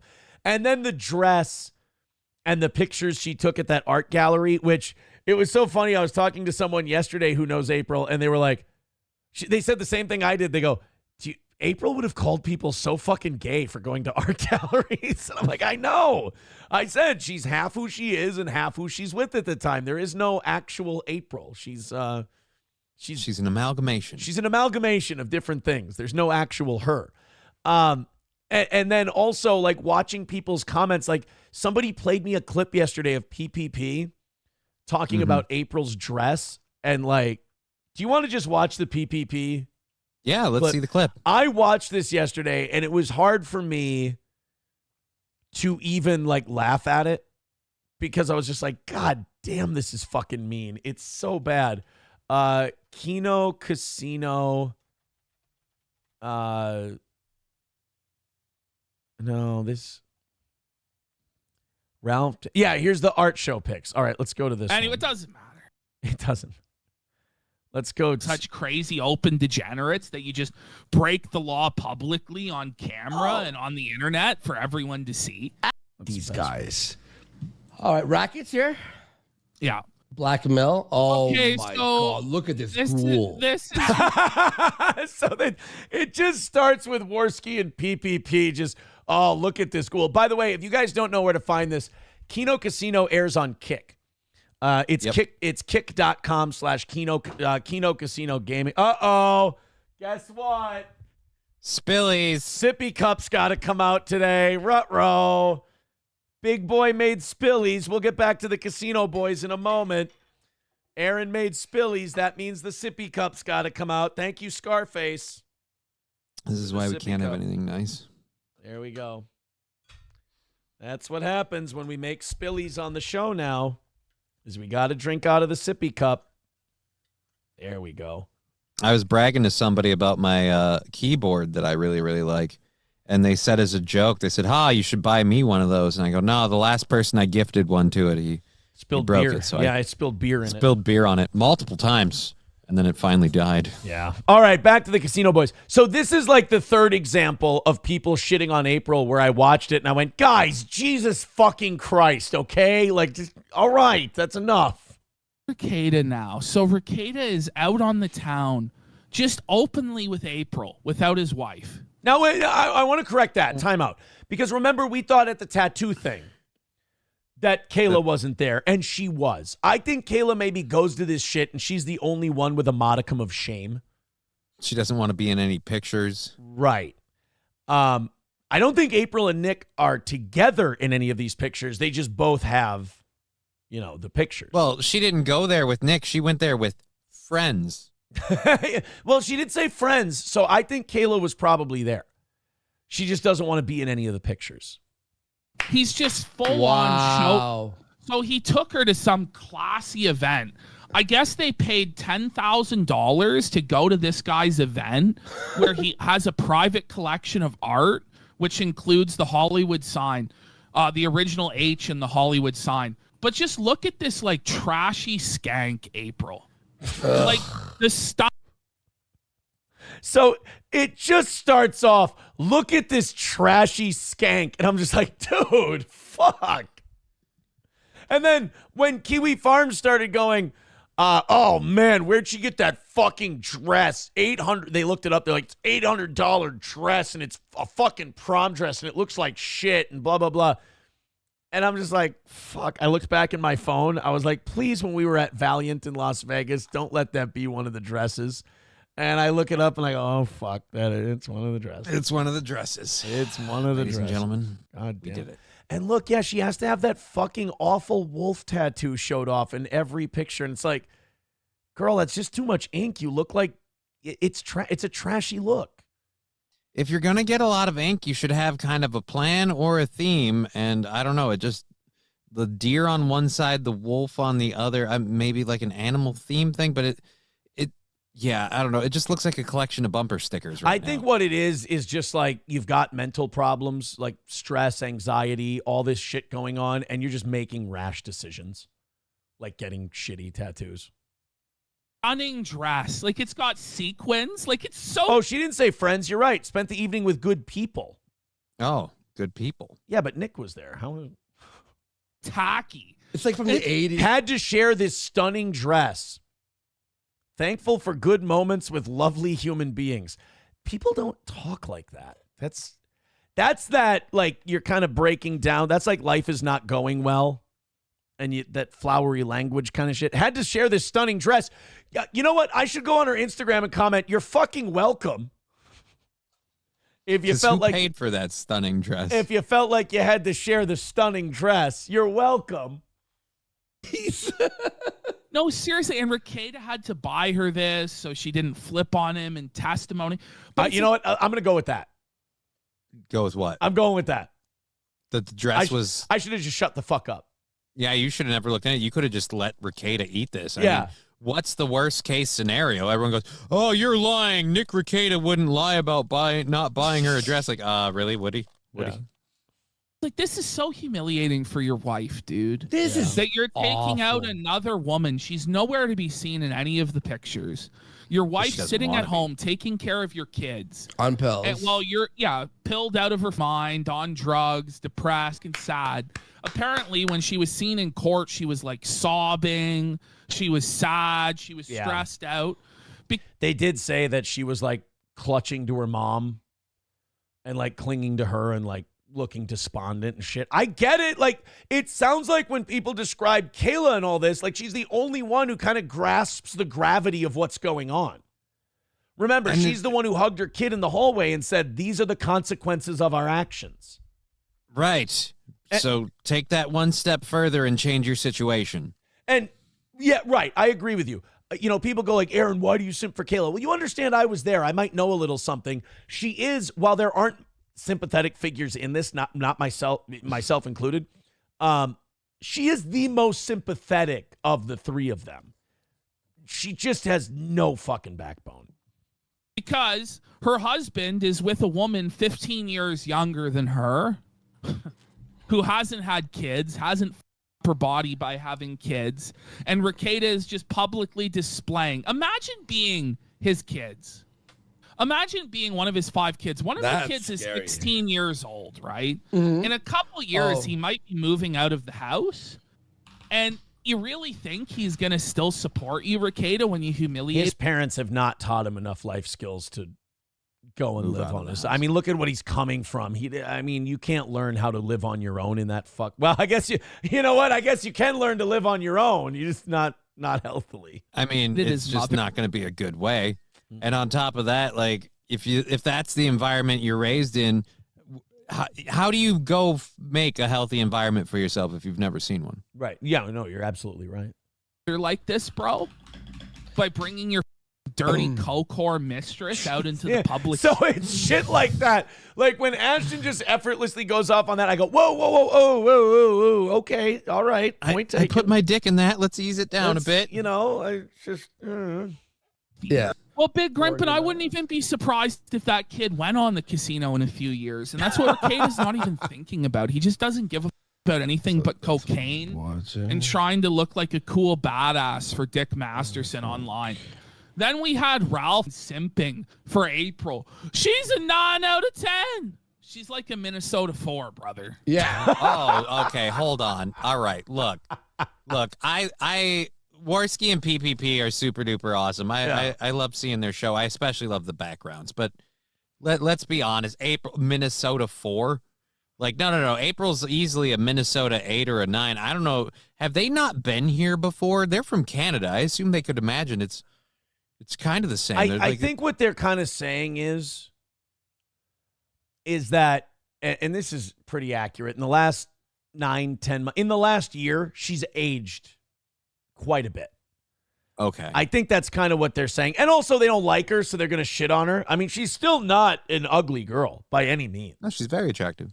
But when you throw the number 29 in there, you go, ooh, okay. We're looking a little more mature, maybe, than that 29. But all right. Well, I mean, that life will do that to you. The Sharpie on your arm there, that's going to wash off. Right? Oh, Johnny, that's a tattoo of 3 wolves.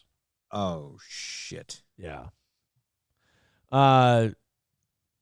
Jesus, I'm just reading some of these chats. These are just mean. Honky says, April looked like shit. To think I used to jerk off to her when she wasn't a coke ghoul.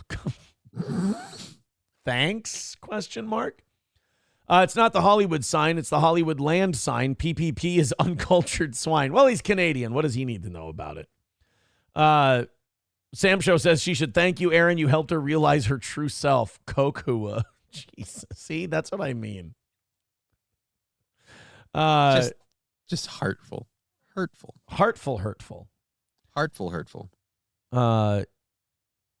Chevy fan says, with those tattoos, April looks like a slutty anamorph.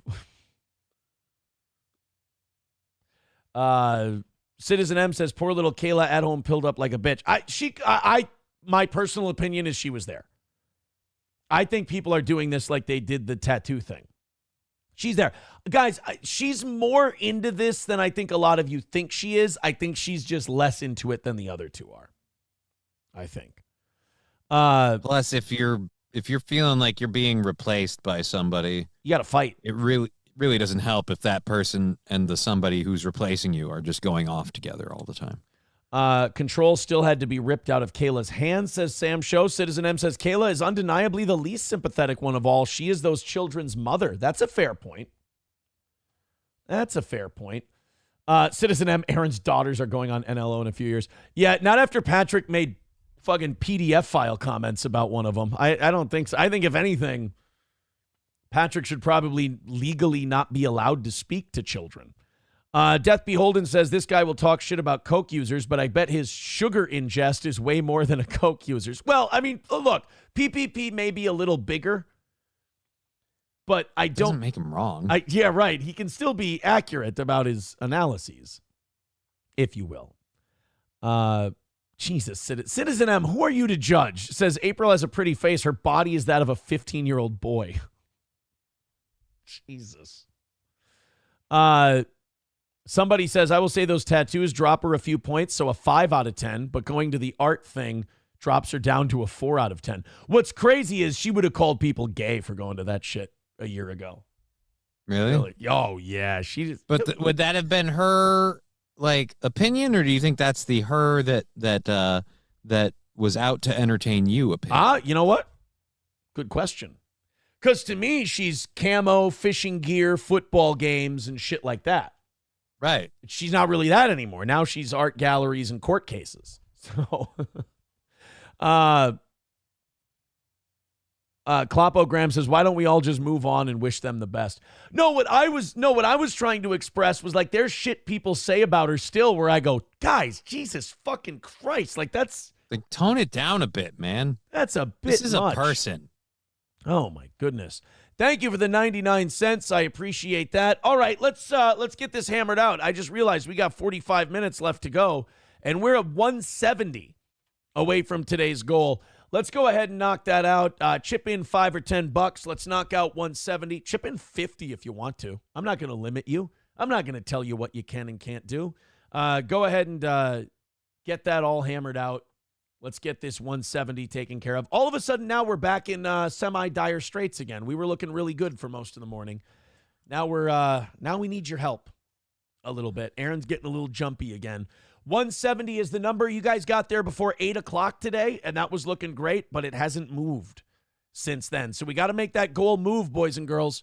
170 is the number. Get into Streamlabs, get into PayPal, get into Venmo, Super Chats, Rumble Rants, gifted memberships. Let's see if we can get 35 more gifted memberships. So we had 15 come in today. Let's see if we can get to a grand total of 50. Go ahead and contribute to the show. Let us hit that goal so we can stay on the air and do an extra 30 minutes today. Okay, back to the Tom Cotton thing with John Carl on This Week on ABC. A lot of people are saying that this is like a blueprint of how you should handle disingenuous media people. Actually, Trump saw this and he said, I don't think I want to do a debate on ABC because of how they treated Tom Cotton. So let's see how this thing went and if it's really as bad as they say. And President Trump is going to draw a sharp contrast with Kamala Harris, who has supported things like decriminalizing illegal immigration or giving taxpayer-funded health insurance to illegal aliens or taking away health insurance on the job for 170 million Americans, banning gas cars, confiscating firearms. These are all what do you positions mean that- taking away health insurance? What are you talking about? She said when she ran for president that she wants to eliminate private health insurance on the job for 170 million Americans, John. Yeah. That means that if you, like, she wants to do government health care. And if you don't want... So she's taking away your health insurance. Right. And if you just have don't... to trust that the government will make you better. Right. If you don't want government health insurance, fucking tough. You're going to take it. You're going to like it. Whereas there's a lot of people out there. I know insurance companies get a bad rap and shit, but there's a lot of people out there that are happy with their insurance. They like it. They think it's good. The insurance that I have for my kids and I, very pleased with it. You know, we don't go to the doctor very much. When we do, you know, maybe charge us like $100 or so. And, you know, that's about it out of pocket. It's not, I mean, it's not the cheapest thing in the world, but, you know, insurance isn't the cheapest thing in the world. But then again, neither is medical care in general. Yeah, so, I have cheap insurance because I am currently still on the government dole insurance. And one thing that people that love to talk about it don't really mention to you is the problem is the government does all your negotiating for you. So when your doctor says, I want to give you this prescription, the government goes, yeah, but this one's in the same family and it's way cheaper. So that's the one we'll pay for. And they do that with everything. So again, you don't get a say in your care. You don't get to really choose what kind of care you get. You get whatever care they'll allow. Yeah. And then how long until we start social credit scoring it? So now all of a sudden, if you don't stick with the government, if you're not with the system, then the system lets you die of COVID. I mean, yeah. Well, like, so what Tom Cotton's saying is, yeah, she would strip Americans of their health insurance. She would. And now this guy's going to say, well, she would replace it with government insurance. Like, yeah, but none of these people want that. They want to keep the insurance they have. You know, remember, if you like your doctor or if you like your plan, you can keep it. That turned out to be a lie because they put so many mandates into insurance coverage that it made some insurance plans obsolete and illegal, so you couldn't have them anymore. I mean, so this shit, it sounds good on paper to some people, I guess, but when you actually go through the consequences of it, they're terrible fucking ideas. It sounds great in practice, but then it sounds great in policy, but when you see it in practice, it doesn't work out. 70 million Americans, John. Yeah, I mean that is not her position now. She How do you know that's not her position? How do you know that's not her position? I mean, she says she no longer supports Medicare for all. She has not said that.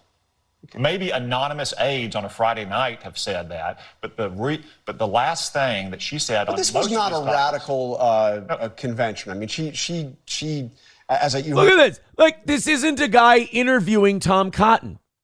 This is a guy defending Kamala Harris. Yes. This guy is a journalist who's supposed to be interviewing a guy on a news interview show, and instead he sounds like a Kamala Harris spokesman. He's carrying water for Kamala Harris. And by the way, it's very true. She didn't say any of that stuff about her changes in policy because she never talks about policy. She doesn't talk about her policy opinions, her platform, or anything. No. Her whole stance is joy. Heard me go through with Bernie Sanders. She is not taking the positions of the far left of her party. She's clearly making an effort to move to the middle. I did hear what you said to Senator Sanders, and I thought it was clear that he's very disappointed that she's taking these efforts not to change her positions, but to hide her positions, John. The American people are totally justified to conclude that Kamala Harris is a dangerous San Francisco liberal based on what she campaigned on the last time she ran for president and what this administration has done for the last 4 years. Again, you would have. So, this guy is not. You notice that the interviewer didn't ask Tom Cotton a question. Right. Tom Cotton. John Carl made a declarative statement about what Kamala Harris was and wasn't. And even when I was listening to him, I was like, this sounds like a spokesman for the campaign versus a journalist. Right. It sounds like a PR rep. Yeah. I thought watching the Democratic convention last week that the Democrats are not in office, that they're not in power, that they're campaigning against an incumbent Republican. Right. When in reality, that is funny to watch them go, like, we need to do this in the next 4 years. It's like, well, where the fuck have you been? You know? Look, now is the most important time because we need to make a change. This is if we're in dire straits, I want to know who got us here. Yeah. Who's been at the wheel? We need to fix all these fuck ups that have been happening. Wait, what? she's been part of the failures of the Biden-Harris administration for 4 years. And when she campaigned for president, in her own right, she did, in fact, promise things like decriminalizing illegal immigration and taking away health insurance. But that's his position she's clearly changed on, and she said she has changed. Yes, she has. No, she has not. John, she has not said that. That guy was literally arguing on her behalf. Yeah. No, yes, she has. No, she has not said that. Again, it'd be really, really easy if you could pull up the clip and play it. It's kind of the same way they say things about Trump. Donald Trump says this, and now when people say that, I'm like, show me the clip. Show me where he literally says that. Show me and then where, give me a minute before and after so I can find context. Dive Bar with $2 says, chip in if you feel like it, and if you don't feel like it, learn how to feel like it. Exactly. Yeah, guys, we're getting down there. It's 9:20 and we're at 170. Let's try to move a little bit, move the needle, throw some money at us. We are a money whore kind of a show. We need to beg and scrimp and scrounge to keep this show on the air. And boy, no matter what happens, it just really seems like we're always just threading the needle. So please, pretty please, with sugar on top and all that shit, clean the fucking car. $170 away from today's goal. Throw us a few bucks. Everybody throw in a few bucks. When you do, this goes down really quick, and this is really fucking easy. So everybody throw in just a little bit. We'll get this knocked down, and we can have ourselves a win today. At 8 o'clock, it was looking like this was going to be an easy W, and then guess what happened? I stopped asking for money, and I just went and did a show. I did what all the haters say. Just do a show. I did. And then what happened was, you retards, is the same thing that happens every time I just, quote, do a show. I end up doing it for the love of the game and make no money. So this is the money part. It's a lot less than commercials on radio. Go ahead, throw us money. Streamlabs, PayPal, Super Chats, Venmo, YouTube, Rumble. Let's get it down there. Please. Please, pretty please. Let's get that. 170 is not going to work for me, brother, at 9:20 in the morning. So if you feel like we've done a good job today and we've kept you entertained, chip in. Do you want to, you know what we haven't looked at? And I think they came out. What haven't we looked at? The newest ratings. Oh, for the radio station? Yeah. Uh-oh. Does All Access not have them anymore? What the fuck? All Access radio ratings. Latest Nielsen ratings. Oh, there we go. Okay. How did I not have that? All right. Let's take a look. Yep, good, got it. Here we go. Yeah, let's see how 101 did. Yeah. Let's take a look. See, market St. Cloud, St. Cloud, Minnesota, August 9th, 2023 is the last one. Oh. Yeah, I think All Access stopped keeping track. Stop carrying. Yeah, radio ratings. Oh my God. Maybe nobody's keeping track anymore. Holy shit. Well, here's radio's dead. It's gone. St. Cloud, Minnesota, fall of 2023. Last updated January 30th of 2024. Okay. 101 still down about 1.3 points since we were there. But yeah, so the August ones haven't come out yet. All right, then. Or nobody's keeping track. July 2024 ppm. Okay, so this site is still listing them. They're just not out yet. So the August ones just haven't come out. Okay, let's search one more. Let's take a look at what's going on here. 200 St. Where the fuck are you? Where the hell is St. Cloud, Minnesota? Rochester? Duluth Superior? What the fuck? There it is. Oh, St. Cloud's up in the 100s. Ooh. Date released 8/9/24. Here we go. 8/9/24. 101 went down 0.1. So they pretty much stayed the same. 98 Country was number 1. KCLD number 2. The Loon number 3. Wild Country 99 number 4. Ooh, they took a big hit since Matt Wood left. Uh-oh. Yikes. How's KNSI doing? KNSI was down 0.3. They need some help. They went from a 3.2 to a 3.7 to a 2.6 to a 2.3. I'm just looking at the places that need a little help. That's all. Anyone who needs a little help, come holla at your boy.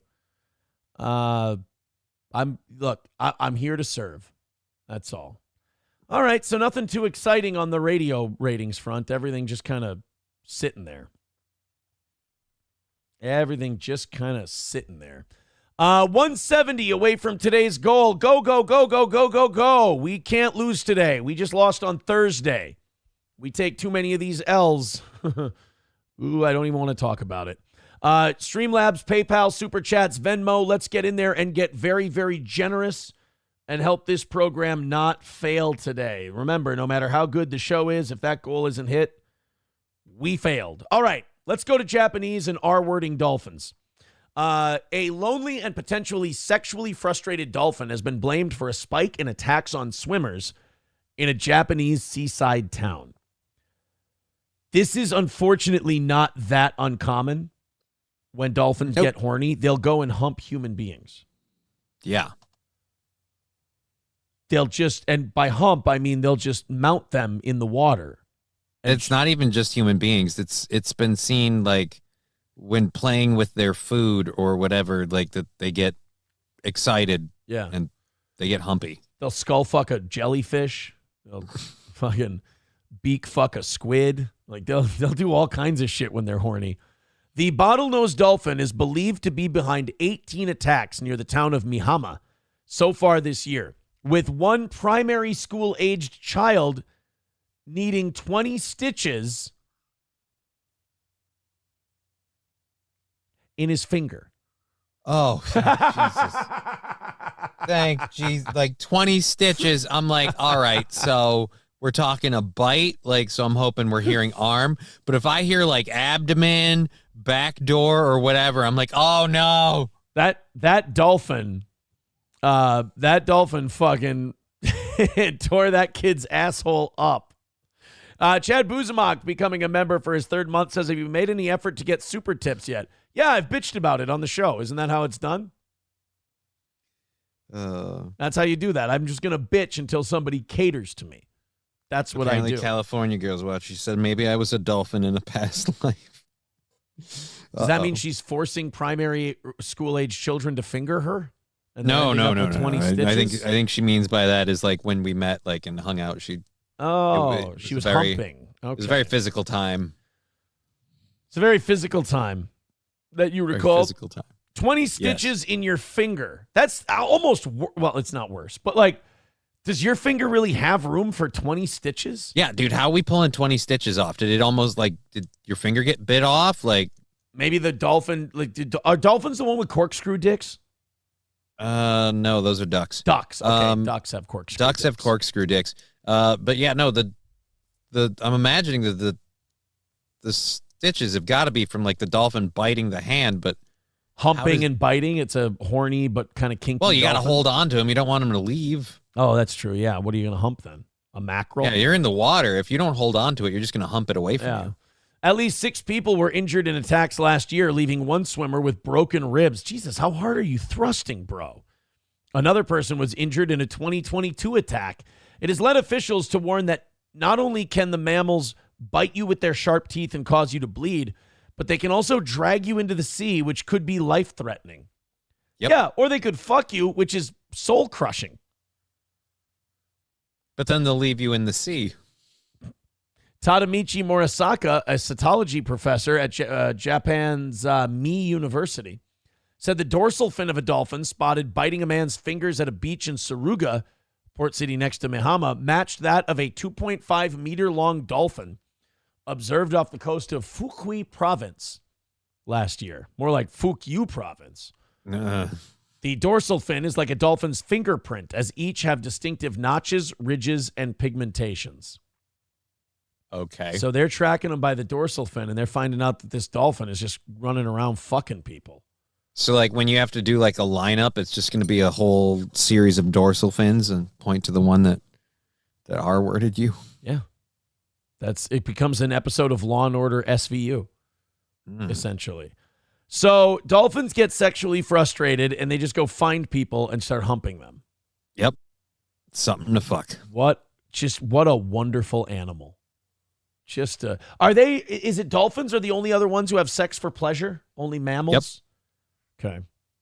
So this is they like flayed each other. If we didn't have any like social cues or social norms or any kind of rules that have been kind of drilled into us for years, we'd go around just humping shit when we're horny. Right. Dolphins are quintessentially the people of the sea.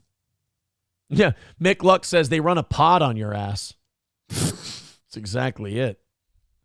They're pod running monsters.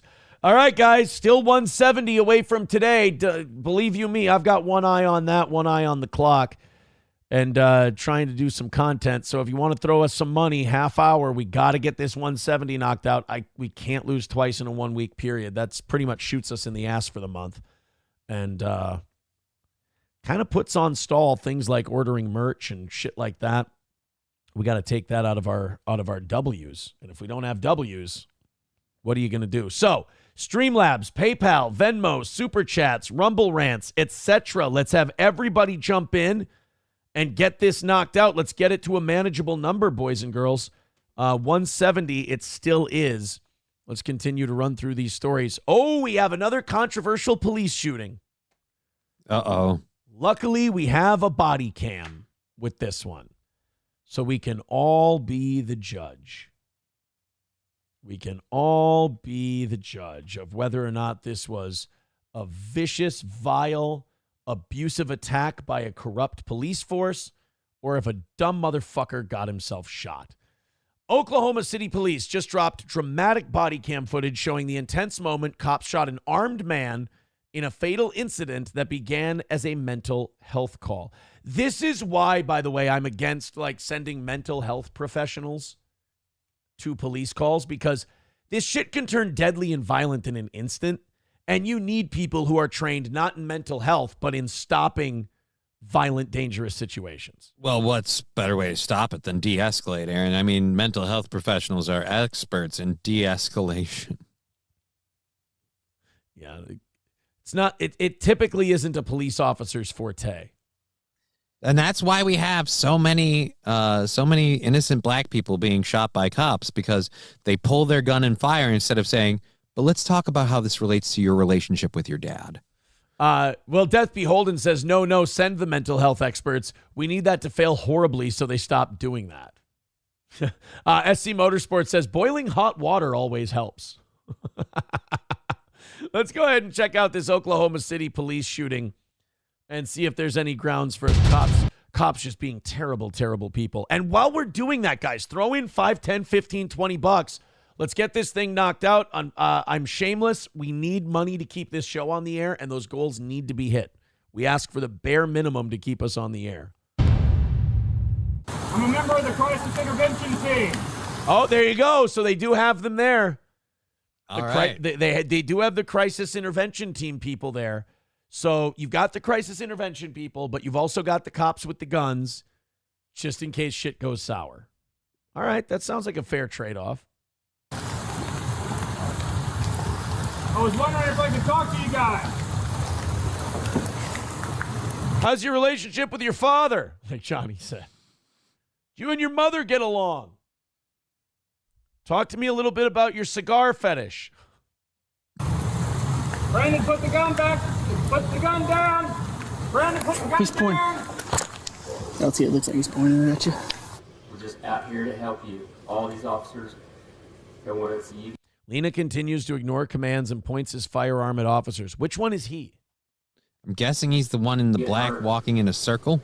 Oh, that's a shadow behind him? Okay, I thought there were two people. Yeah, no. Okay. Just a big dude. We don't want you to get hurt.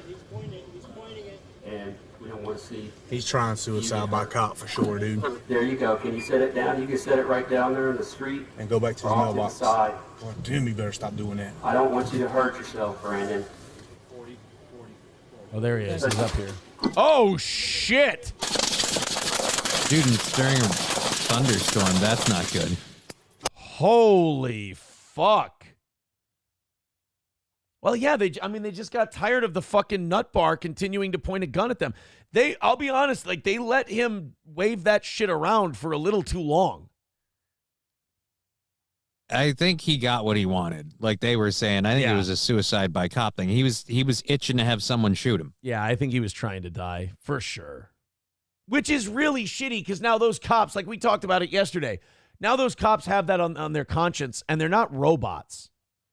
You know? That shit does affect them. I knew a cop in Litchfield who, like, shooting someone, like, really fucked him up. They're not robots yet, Aaron. We're working on it. That's true. Was a good shot, though. I mean, he did fuck him up pretty good. I mean, it seems like he got him right between the old shoulder blades. And then after that, everyone decided, well, I guess we better jump in. Yeah, that's that whole S-word by cop thing is just a really shitty way to die. Like, have some fucking balls if you want to go out yourself. You already have a gun. Just use it on yourself then, if that's what you want. Like, don't make someone else do it. It's probably going to hurt more if they do it. You know, because you're not going to probably go right away. Whereas if you do it yourself, you can put it in a spot where, you know, boom, you're out. But what if you fuck it up? Or as George Carlin said, what if you miss? Then you got to wear some stupid-ass hat. Yep. For the rest of your days. Let's go to Approachable's clip. Guys, money, please, if you would. We need a money plane. We need you guys to drop it on us. 170 away from today. No, I am not taking rubber coasters and squeezing them like this to deal with. Being 170 away with about 20 minutes left in the show. Pretty please, drop us a couple of bucks. The links are going back up in the chat. Money, money, money. That's what we need right now for broadcasting. Let's check out Approachable's clip while you guys team up and knock out this goal, please. We want to do 30 minutes of overtime. I want to keep my show going, if he was allowed to do it. But, you know, Hitler being the fucking genius that he was. No, I was shitting on Hitler in that clip. That wasn't me complimenting Adolf Hitler. I was insulting Adolf Hitler. I said that Adolf Hitler was dumb and he was a bad commander. Then again, it did seem like I was kind of rooting for Rommel to squash the D-Day invasion. Yeah, like we were discussing, like if Rommel had his way, like we'd all be German today. Like, I mean, just he would have knocked those filthy fucking allies back into their imperialist shells. yeah. Is what he would. And then he would have done. finished what they began with Britain. Hey, by the way, thank you, Zach Anderson. Let's fucking go here. Let's get it moving. Thank you, Zach, for gifting 5 memberships. Let's get it going here, guys. 160. Thank you. Away from getting to overtime today and not making this shitty operation of a program operate at a loss, which I can't afford to do. So please continue what Zach just did. More, please. More until we get to 160. That would be nice.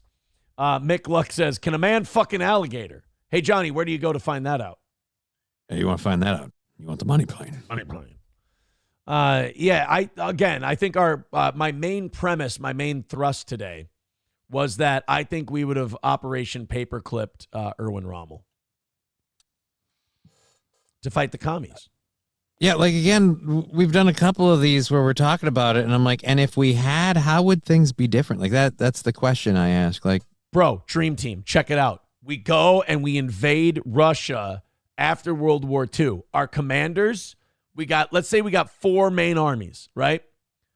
Dwight D. Eisenhower, Erwin fucking Rommel, George Patton, and then either you can have MacArthur or you can have Montgomery.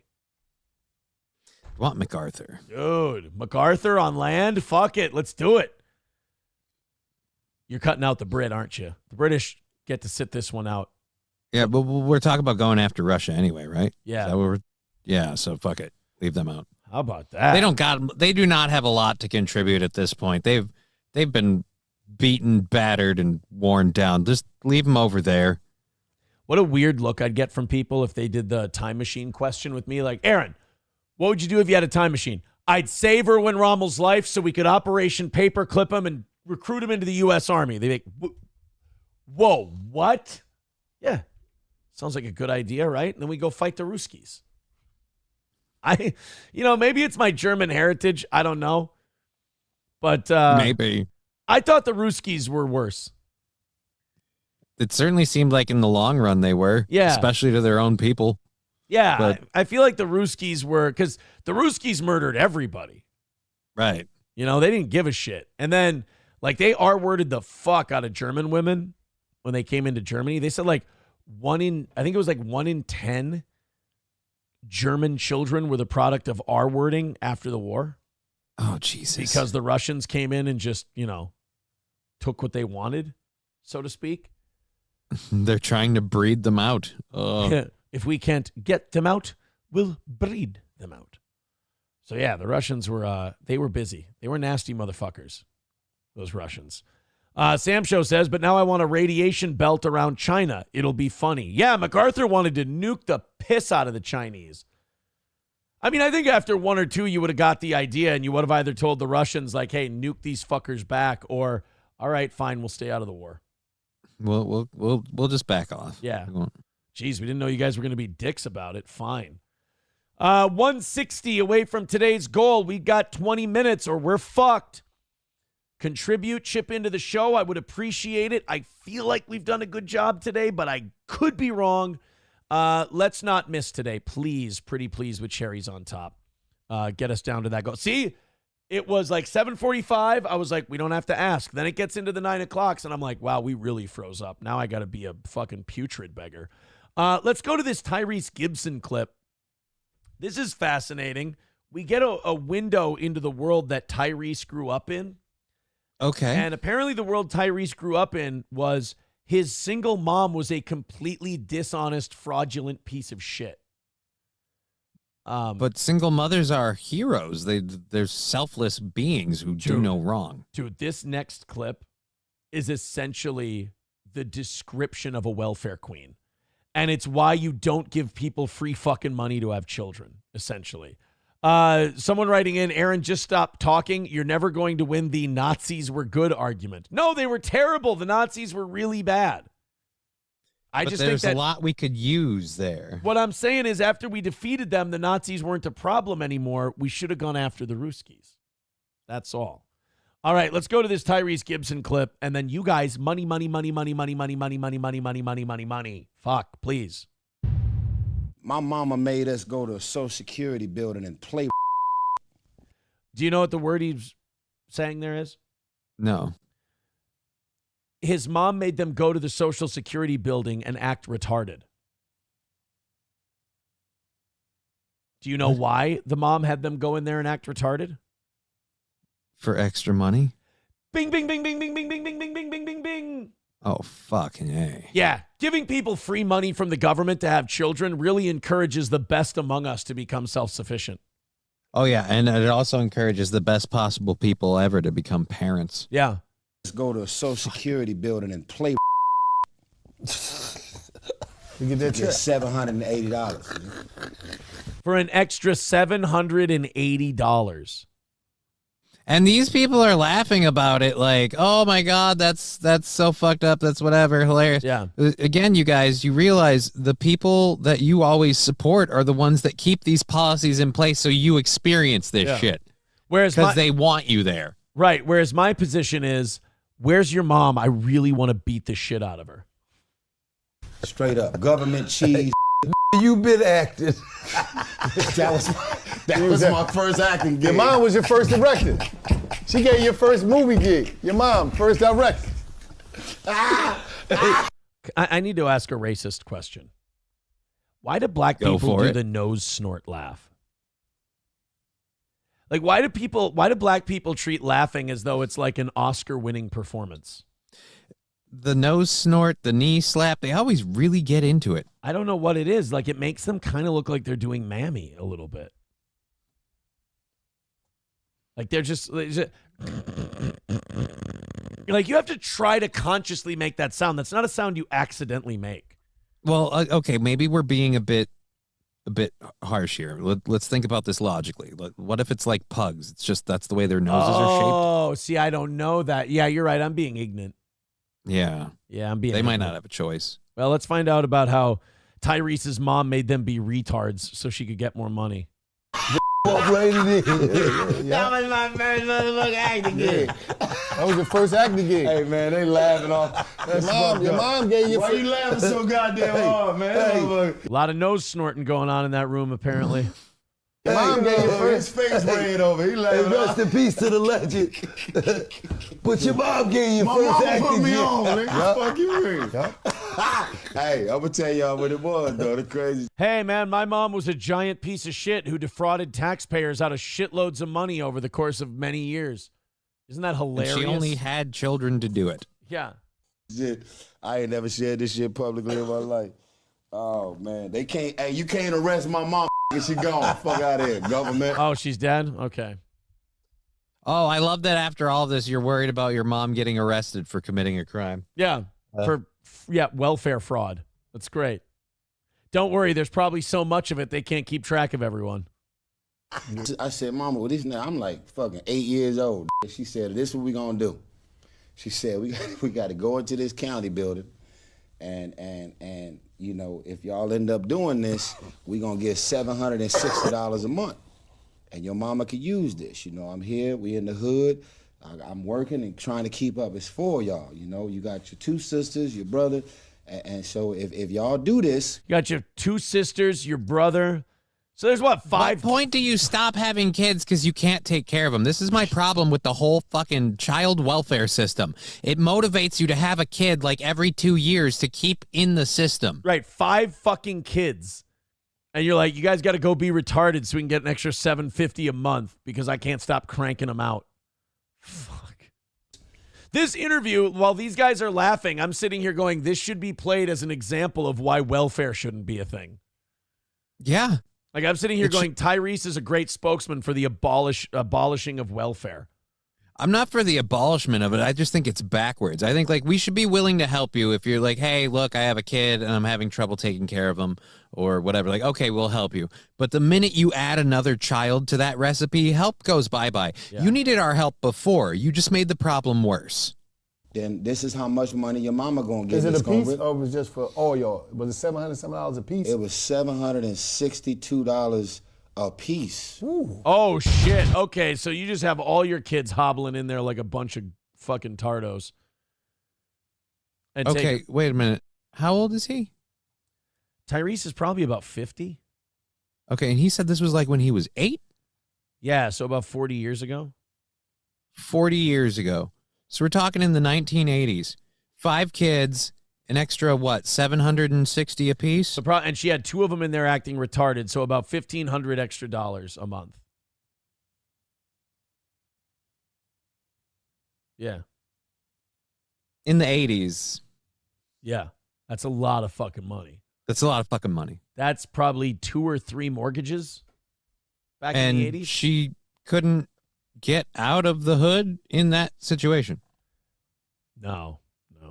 Well, she had to, buy all her retarded kids food. Sam Show says the whole scene is pretty great. Black people game the stupid system set up by white people. White people seethe and don't get it. No, I agree with you. If you can get these dumb motherfuckers to pony up the dough, why the hell not? Speaking of ponying up the dough, we've got 12 minutes left, and we are way fucking out of it right now. 160 away.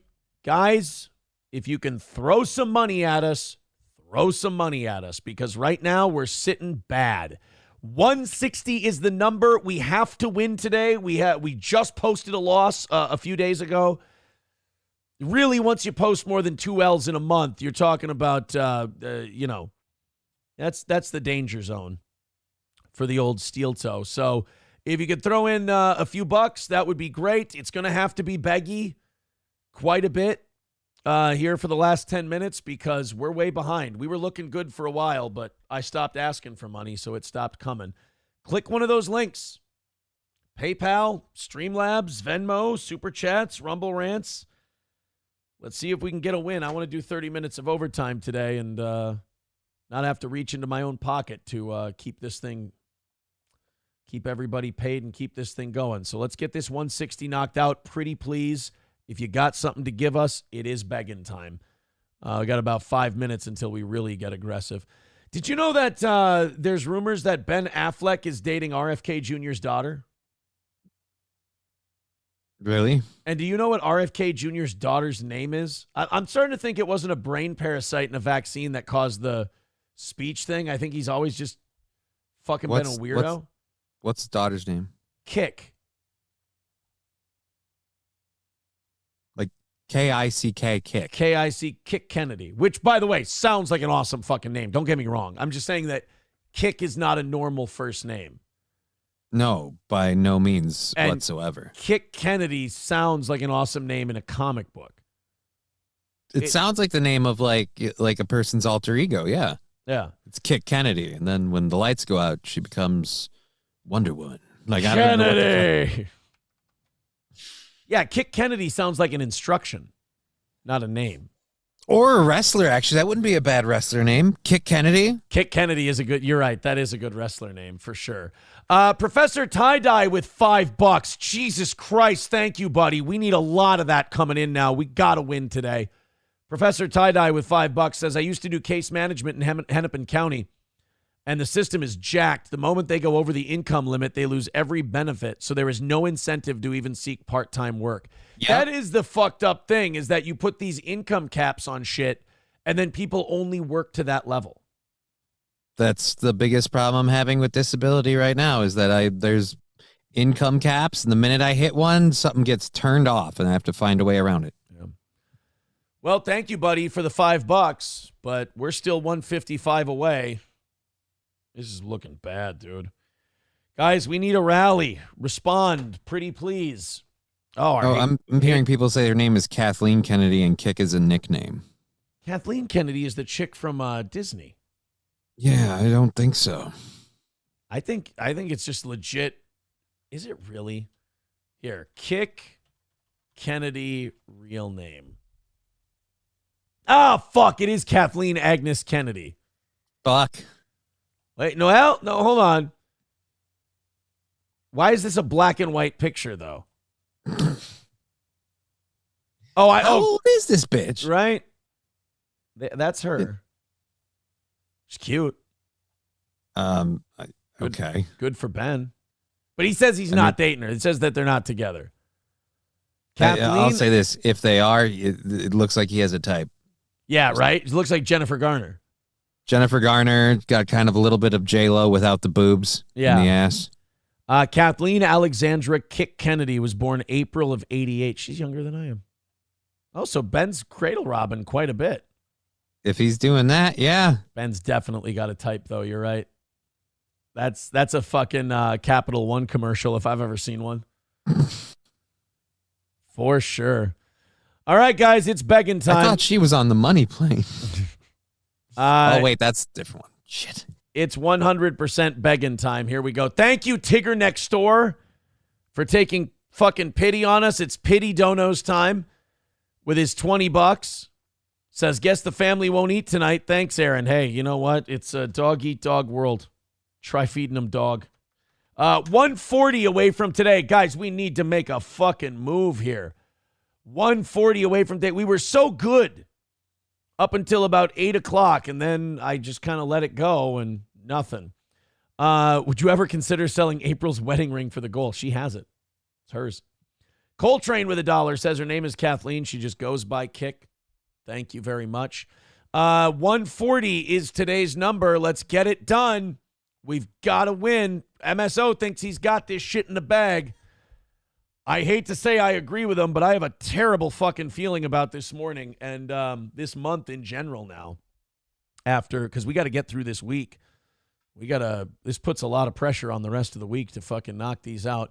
$140 is the number. 5.5 minutes left to go. Click the PayPal. Click the Streamlabs. Click the Venmo. King of all Yetis, I don't feel like playing a song right now about what a piece of shit I am and how fucking terrible I am. Maybe I'll play it later. I don't know if you've caught the vibe the last few minutes. I'm very nervous at the moment that we're going to fall on our faces today and have a shitty show and fail. Like, again, the show can sound good and people can be entertained by it. To me, it's more of a money in the miles kind of a thing. If it doesn't make dollars, it doesn't make sense. This person writes in, I hope Ben Affleck doesn't relapse. Hardcore boozer. It's why the first gen left him. That's true. Thank you very much to Ryan the Garbage Man. Says, all I got, hope it helps. Yeah, anything fucking helps right now. Yeah. All right. 5 minutes to go. 140 away from today's goal. 5 minutes from fucking failure, and haters get to be happy today. That's for sure. Let's take a look-see. Thank you, Ryan the Garbage Man. That's going to bring us down to 135 away from today.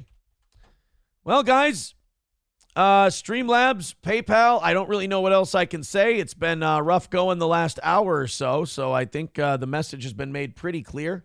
135 away, Streamlabs, PayPal, Venmo, Super Chats, Rumble Rants. Don't worry, we've only got a 3-show streak going.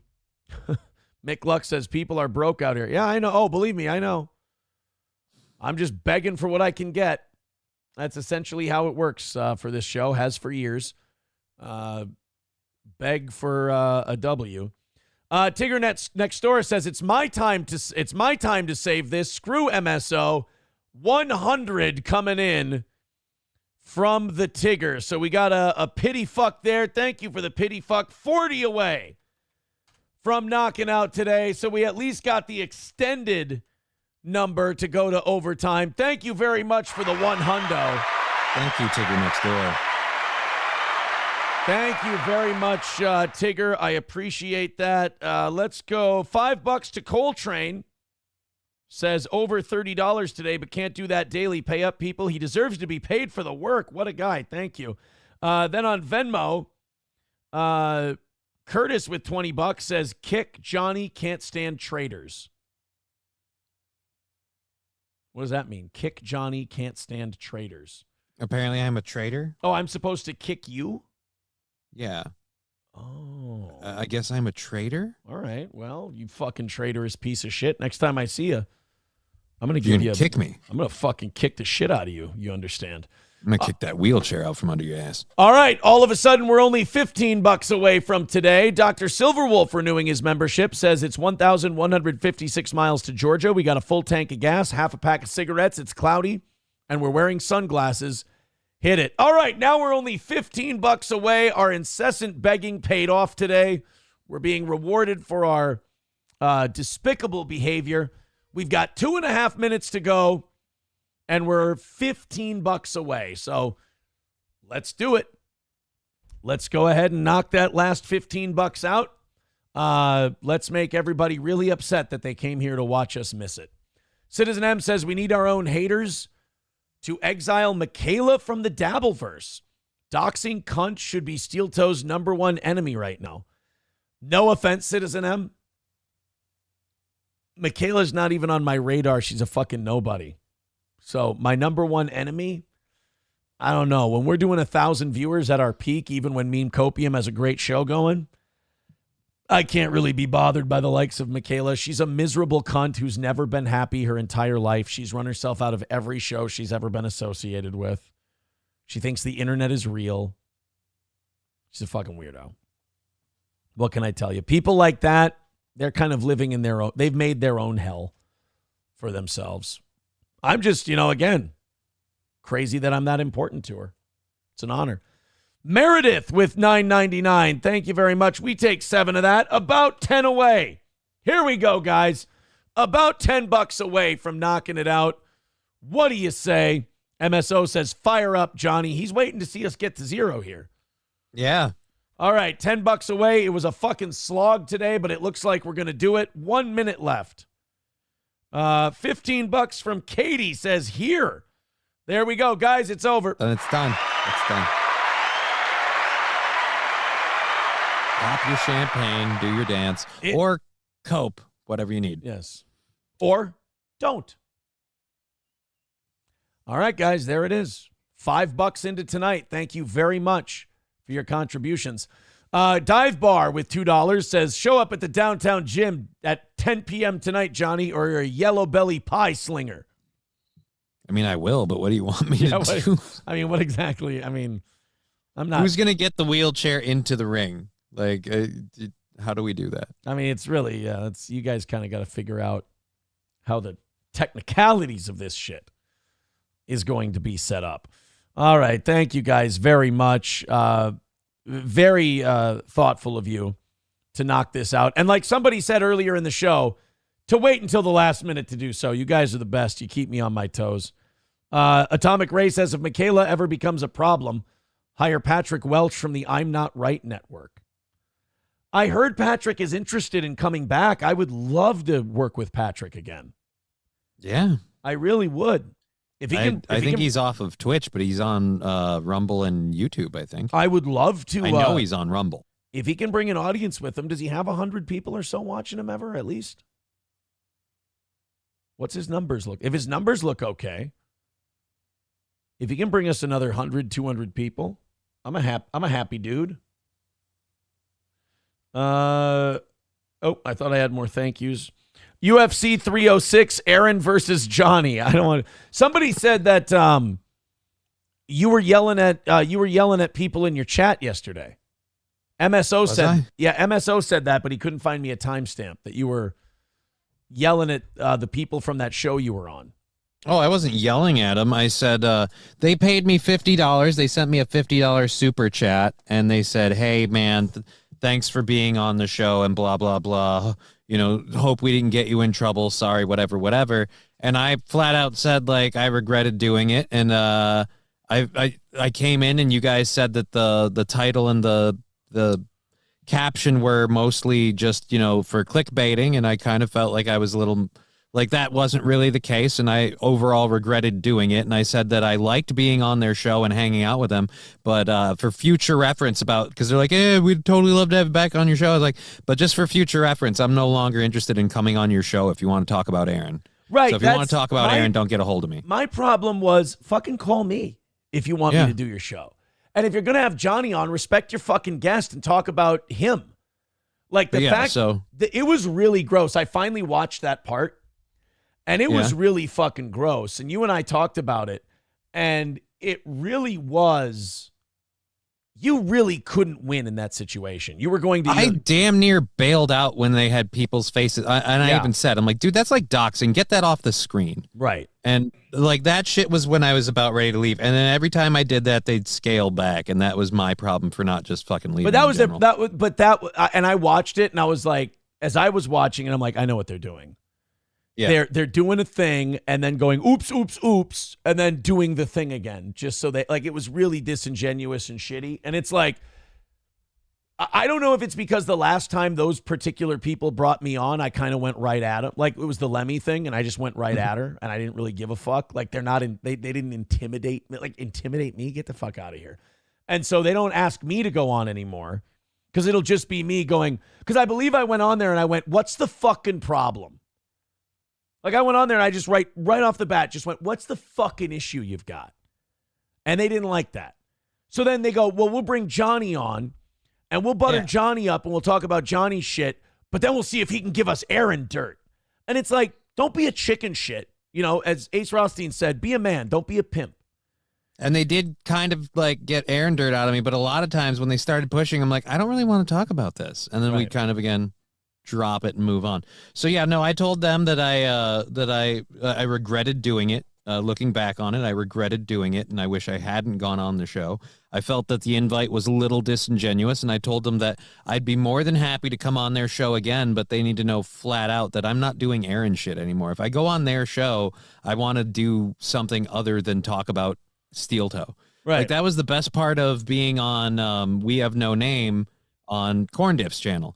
Like, people asked me Steel Toe questions. There was Steel Toe stuff. But we did other things. One of the best bits of the night was we were talking about the dude who feeds the fucking raccoons. Yeah. And has a cat in the inside. So we're watching the video of the guy feeding the raccoons and this poor cat looking like he never gets fed in the world.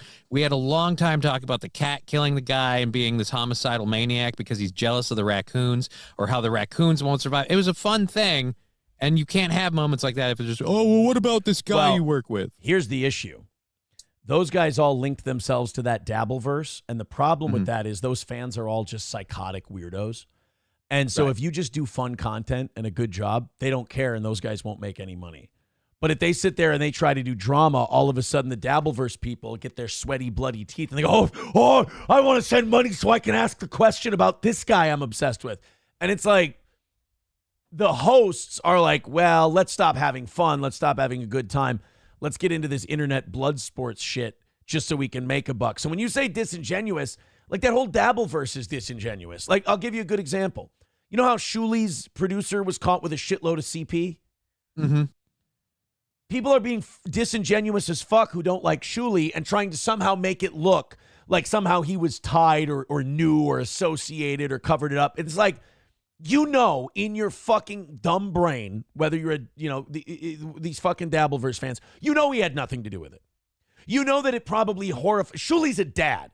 You know that Shuli was horrified when he heard that a guy he worked with fucking did that. A guy he may have had his children around. Right.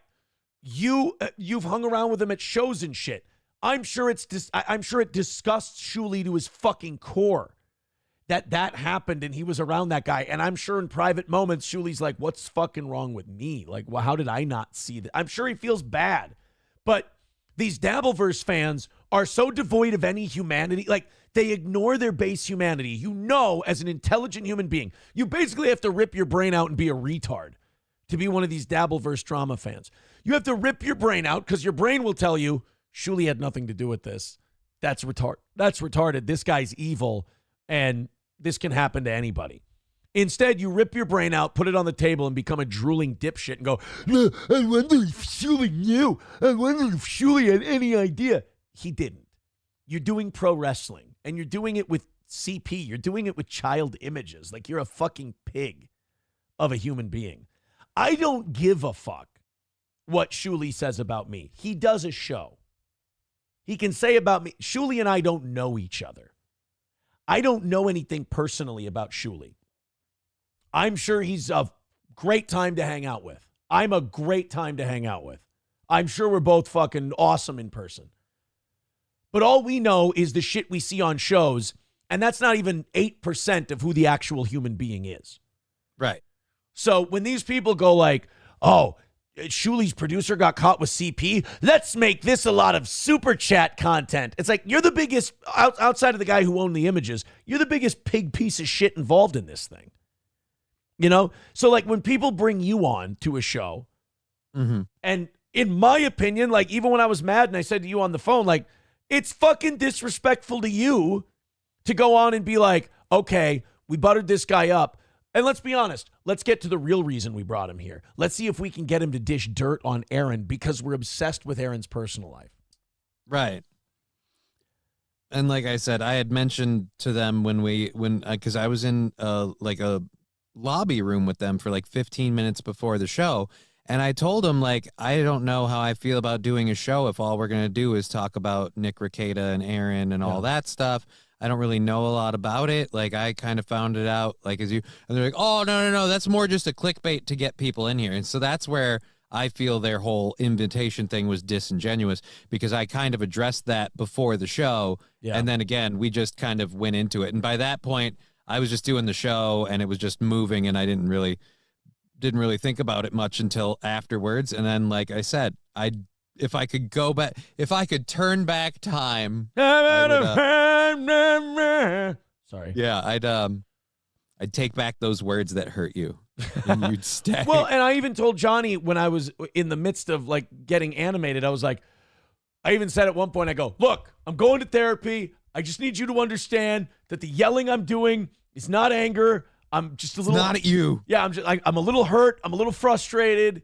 You know, I'm upset. Like I'm sitting there going, as I'm like dressing you down for that shit, I'm sitting here going, ooh, like in my head, I'm going, ooh, therapy's working. I'm owning my feelings. Like there was still a gay part of me that was like, you're handling this much better than you usually would. Good job, Aaron. My therapist is going to give me an extra cookie for this one.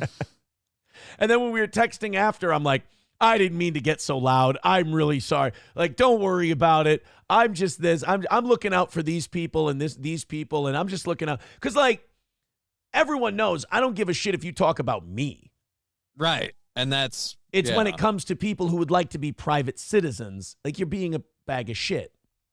If you want to, if you kind of go down that route. And, look, I can't, and, another thing in therapy, I can't stop other people from feeling how they feel or doing what they want to do. That's why I don't really give a shit about if trolls want to do that. They're going to do what they're going to do. I can only control the way I feel and what I do. My only thing was, if I got someone on my team, if I got, especially like on my payroll, I just feel like I have the right to at least verbalize to them when it comes to me, here's what I'd like you to rather not, Yeah, no. And I completely agreed with all of that. Mr. Nobody says, Johnny is losing every viewer he would have had after leaving. Hey, guys, we've been through this with pretty much every second mic we've ever had. How does that work out? The whole leaving the show to get viewers? Yeah. How was Corey's show yesterday? And I don't mean this to disrespect Corey at all. I like Corey. But how was his show yesterday? I'm not sure. Let me check real quick, because I usually prep and stuff, so I don't get to catch him when he's broadcasting. Let me go over to Twitch real quick and see what we have for old Corey Adam. Why is it not in my followed channels? It's not at the top anymore. It used to always be up there. Weird. Show more. Whoa, show more. All right. Going down still. Citizen M says, to be fair, what use would Johnny provide on an entertainment program rather than citing personal details about Aaron? Well, then you don't ask him on your show because you're being disingenuous. Yeah. If you're saying that Johnny's not interesting beyond citing personal details about my life and other people, then you're being a piece of shit to Johnny. In that regard. And just say I'm not interesting and don't invite me. I've never had a problem with people like, you're boring, you don't draw an audience. Okay, fine, so fuck off then. Like, I'm good.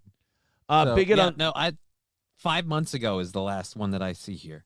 That's featured clips, though. Okay. Bigot on socialist media, surprised those retards aren't upset with Johnny after he didn't do what they wanted. I'm sure they're privately, they can't show it publicly, but they are upset. They wanted a certain thing and they didn't get it. I mean, that's... Yeah. Citizen M says, you can't be a private citizen and date a public entertainer. Yes, you can. Yes, you can. Absolutely, you can. 100%. So yeah, we have no recent videos on Corey. Oh, now people are shitting on Corey. No, what I was trying to say was like, you don't get a bunch of you don't get a followers bump and from viewers when you don't leaving get a Stilltoe. bigger audience by abandoning a portion of your audience. Like, this is a big chunk of Johnny's audience, is this show. So, like, if you cut it out, and let's say he takes 100 of them with them, that's still 900 at a time he's lost. So, like, you understand you killed your audience in that regard. By the way, Just Kidding LLC on YouTube, Rumble, and Twitch. Just Kidding LL. I mean, you say that, but I mean, look how things have gone for Keanu.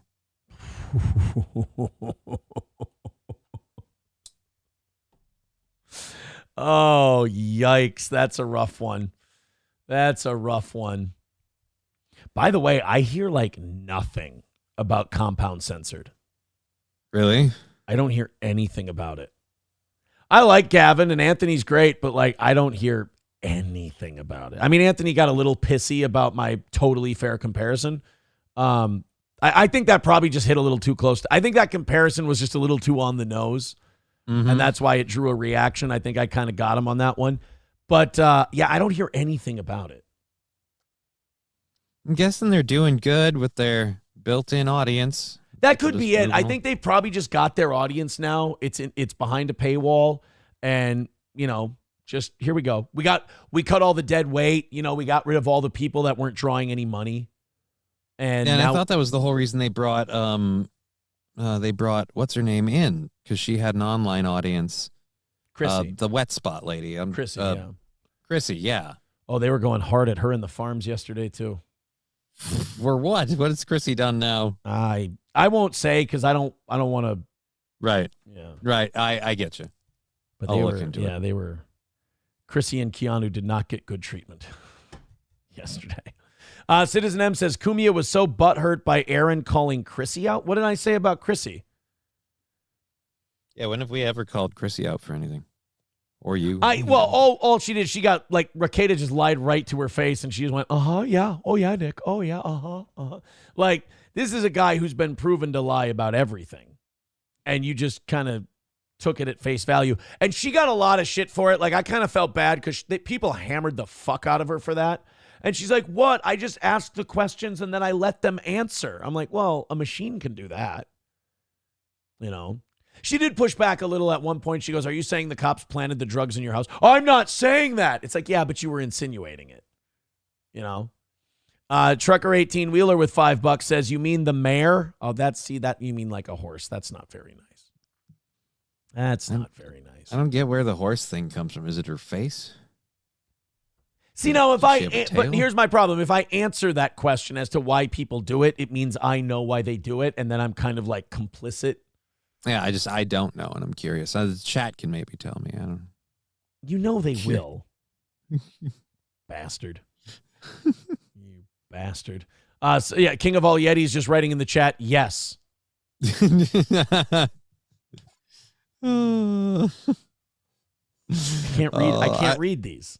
Yeah, I know. I'm reading them and they're hilarious. Oh my God. McLuck says she's a naysayer. That's like, how is that helpful? Atomic Ray says it gets fucking old real quick when Cumia is describing how the gear in Call of Duty wasn't around when he slayed the Nintendo. MSO says she did create the Dabbleverse. Well, that's another strike against her. You guys I'm just watching shit come in and it's just mean. But that doesn't make her a horse for making the Dabbleverse. I mean, fuck off. You've already read why they call her that. You're doing it. I'm doing nothing. I'm disproving that person's. I've got another Bill Maher clip today. If I can totally throw the attention away from that. All right, who's Bill Maher talking to today? Quentin Tarantino. Yep. Mediaite was mad at Quentin Tarantino because he was sucking some Fox News dick on Bill Maher's show. Apparently, it's like it's incredible. You can say I don't know. You can say, I think CNN does a great job. And the news will go, yeah, our journalists are wonderful people. But if you say, hey, I don't think Fox News is Satan, people are like, you motherfucker, you piece of shit. I'm never watching Pulp Fiction again. We're going to play this clip in a second. I just wanted to address Canyon Tim because I think it's funny. He goes, the Dabbleverts, spit you out, fat tits. He yelled it in all caps. Yeah, that's why you guys are still miserable doxing and doing the shit you do. And we just sit here. Our audience has grown. Show's doing great. I mean, yeah, we still got to rattle that old tin can, but you guys didn't spit out shit. Sorry, we're the one that got away, bitch. Trucker 18-wheeler with $5 says, what about the news horse? Chrissy May. Now stop it. Why? Chrissy needs cleated shoes so she can pull the ice wagon. God damn it. I pick up my phone and I look at the text and it's still. Citizen M, remember that show about the talking horse? You mean Simcast. I don't get it. What is he saying? We're $15 into tonight. Thank you guys very much for your contributions to the show. It's very kind of you. We love you. Oh, Canyon Tim's losing it. The all caps, the copes, Canyon Tim. I'm sorry that you guys look, Tim. I'll give you a chance to be honest right now. And if you can't be, then you can't be. And I understand it's par for the course for you guys. You guys wanted to destroy us. You wanted to bring us to zero and knock us off the air. It didn't work. We're at 1,000+ at our peak every day. And we've got more viewership than we have since we came to YouTube. Ever. Really ever. Since radio. Again, Tim, if you can't admit that, then I guess you just got to move on, buddy. Atomic Ray says real facts. Yeah, I mean, I'm pretty comfortable smacking around you Dabbleverse guys because I not only slipped out the back on your little assassination attempt, but I also blew up the building you're in. So, sorry. Continue to just rage about Shuli's producer and try to find a way that Shuli's somehow involved and then pretend you're not a loser. Just a healthy Nobody tip. believes you when you go into someone else's chat and you type in all caps 3 times, cope. Like, we're here doing a show. You could be anywhere else. Oh, then he writes in all caps. He goes, the Dabbleverse never cared about you. Oh. Hey, Canyon Tim, you're the one in my chat trying to talk about it. Bigot on social media actually said it perfectly. It seems like you care. Seems like you cry. It seems like you care. Sam Show says, then why are you here? That's a good question, Timmy. Come on, Timmy boy. That's a good question. Timmy. Oh, now they're laughing at you, Tim. Sorry, buddy. You never come up in the Dabbleverse. Oh, my God. Are you kidding? Johnny just went on a Dabbleverse show, and while they were talking to Johnny, they couldn't help. They had fucking boners in their hands. The whole show was quintessentially about Aaron. Waiting to talk to me or talk about me. Oh, Tim, I'm sorry. I didn't even know it was a Dabbleverse show. That's the whole thing. I knew nothing about the show when I went on it. Tim, you gotta we gotta move on, buddy, because you're humiliating yourself right now. Oh, God damn it. Save a Chrissy, ride a cowboy. God damn it, guys. Slipped out the back could mean many things. That's fair. Oh, what does Mikey Two Milks have for us? Oh, it's because Chrissy has a horse face, dumbass. God damn it, Mikey. Even my Snapchats. I go to show text, I go to show chat, I go to Snapchat. Nothing but I have no problem with her. Our paths don't cross anymore. She's a Ricada sweeper. I know the truth of what happened. She doesn't want to know the truth. She wants to stay ignorant about it. I understand not wanting to believe these horrible things about someone you thought were a friend. That's why I give Shuli a lot of credit for addressing the producer thing, because he could be in denial of it, and that would be understandable and normal. But he faced it head on and just went, fuck, man, I really got it wrong on this guy. How was I supposed to know? And Chrissy's having a tougher time with that. And so is Keanu and everyone else. I understand. That's why I'm not like going hard at him or anything like that. It's just, I understand. where they're at. It's hard to wrap your head around if you weren't there. Trucker 18-wheeler with $2 says, which is why they never cared about Aaron or spit him out. Right. Yes.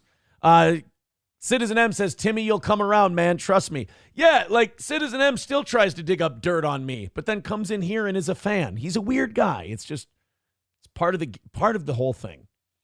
Part of his charm. SC Motorsports says, Mikey nailed it. God damn it. Oh, man. Aaron has to bitch about the goal getting met. Kiki has to bitch to Gino about the rent payment getting paid. Yeah, if I miss my goal, I just got to tap into my own personal funds and go, well, let's move that over into here and cover that. Wild Saffron says, she's been proven to be a natural ginger. What did you expect from her? Oh, Trucker 18-wheeler says, I read that wrong. Which is it? They never cared about Aaron or they spit him out? Yeah, Tim, you kind of have to answer that one.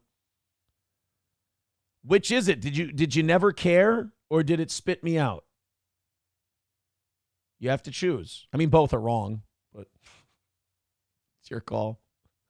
Tim is only here because he was already banned on YouTube. Oh, I hope not. I like Tim. He says, I'm an OG Steel Toe fan. This is funny. I think it's fucking hilarious. I think it's great. I think when Tim comes in here and it almost looks like Tim's a plant by me.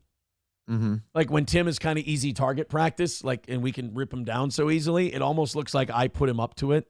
So it kind of, in that way, makes me look a little bad. All right, let's go to this Quentin Tarantino thing. He's getting shit today because he dared to say Fox News has a good host. Not that Fox News is good, but that... Or that they had a good point, but they have a good host. One of their hosts is good. Let's check this clip out from Club Random. I actually, when he's not, being creepy with children, I think Club Random is not a bad show. Yeah, I just... Let me ask you about... I've heard a lot of rumors about Bill before, and I've always kind of been like, all right, yeah, whatever. But that whole episode didn't help any of that. So I just, ugh. Oh, that he's a bit of a sex pest? They're like, I've heard conspiracy theory stuff that he's part of like a secret group called the Red Shoe Group or whatever. They wear red shoes and they do child sacrifice stuff. Just, oh, wow. I've heard some very interesting rumors, let's just I wouldn't doubt if Bill Maher's Bohemian Grove. No, seriously. Like Kid Rock's even said he's been to the Bohemian Grove. Like he's been there. I think Bill Maher is Bohemian Grove actually. And they do some fucked up mock sacrifice shit there too. Bill Maher Bohemian Grove. I don't see Bill Maher in there. Okay, maybe I'm wrong. Red Shoe Club. Or Society or something. Bill Maher. The Red Shoe Club Conspiracy Explained. E-Bombs World. E-Bombs World is still around? Fuck. Underground invitation-only club for elite child stars and actors that Macaulay Culkin is purportedly a member of. Well, Bill Maher wouldn't be in that. The exposure of Bill Maher and red shoes? Yeah, Every day, I listen to several YouTubers. Two of my favorites, Steel Toe, are Tim Pool. Oh fuck! And Tarl Warwick at Sticks Hex and Hammer 666. And Tim Pool loves to talk about Bill Maher. I think Tim Pool worships Bill Maher, and I think it's disgusting. Because Bill Maher is a red shoes wearing child fucker. Jesus Christ. That's actionable, I love my all man. the evidence he presented there. Yeah, learn to say allegedly. Oh my God, red shoes wearing child fucker. And how dare he say that about Tim Pool? Tim Pool does not worship Bill Maher. Tim Pool worships picket fences because they're what he sits on. A red shoe wearing kid fucker. Wow. Chevy fan says, I never cared about Aaron. Cheddar tits, on the other hand. To be fair, have you tried to buy running shoes lately? It's impossible. This guy's a retard, says Sam Show. Bigot on Socialist Media quotes him. He goes, "Every day I listen to several YouTubers." And he writes, "What could go wrong?" Oh, man. Yeah, someone says, can that be a sound clip? Hey, Victor, if you're listening right now, can we get that clip? Can you send that to me? Bill Maher is a red shoe wearing child fucker. That is, wow. Bill Maher's production company is Kiddie Play Productions. No, it's not. It's Kid and Play Productions because Christopher Kid Reed is like his main writer and producer. Kid from Kid and Play. Bill Maher Production Co. Yeah, it's Kid and Play Productions, I believe. Here. Christopher Reed, Bill Maher. Friendship had encouraged Reed to happily change his showbiz. Blah, blah, blah, blah, blah. Yeah, I believe it's called Kid and Play Productions. We still haven't gotten to Quentin Tarantino. No, we're not going to. I'll get to him tonight. Did you remember Kid and Play, right? I don't believe so. Oh, fuck. Okay, they were a duo back in the 90s, 80s and 90s. Christopher Kid Reed is fucking 60. That sucks a cock. Where's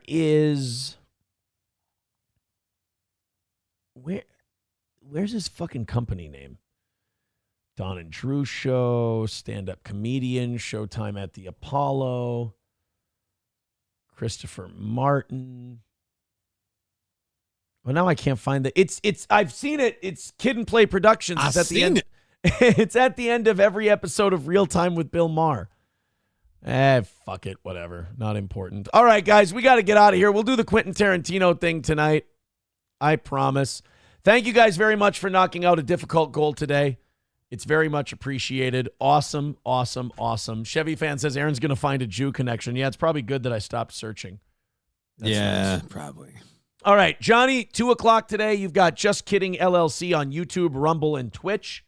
Yes, sir. Be sure to go join Johnny there. I'm going to go have myself a productive little day and run some errands and shit. And then talk to my therapist about what a fucking good guy I am. All right.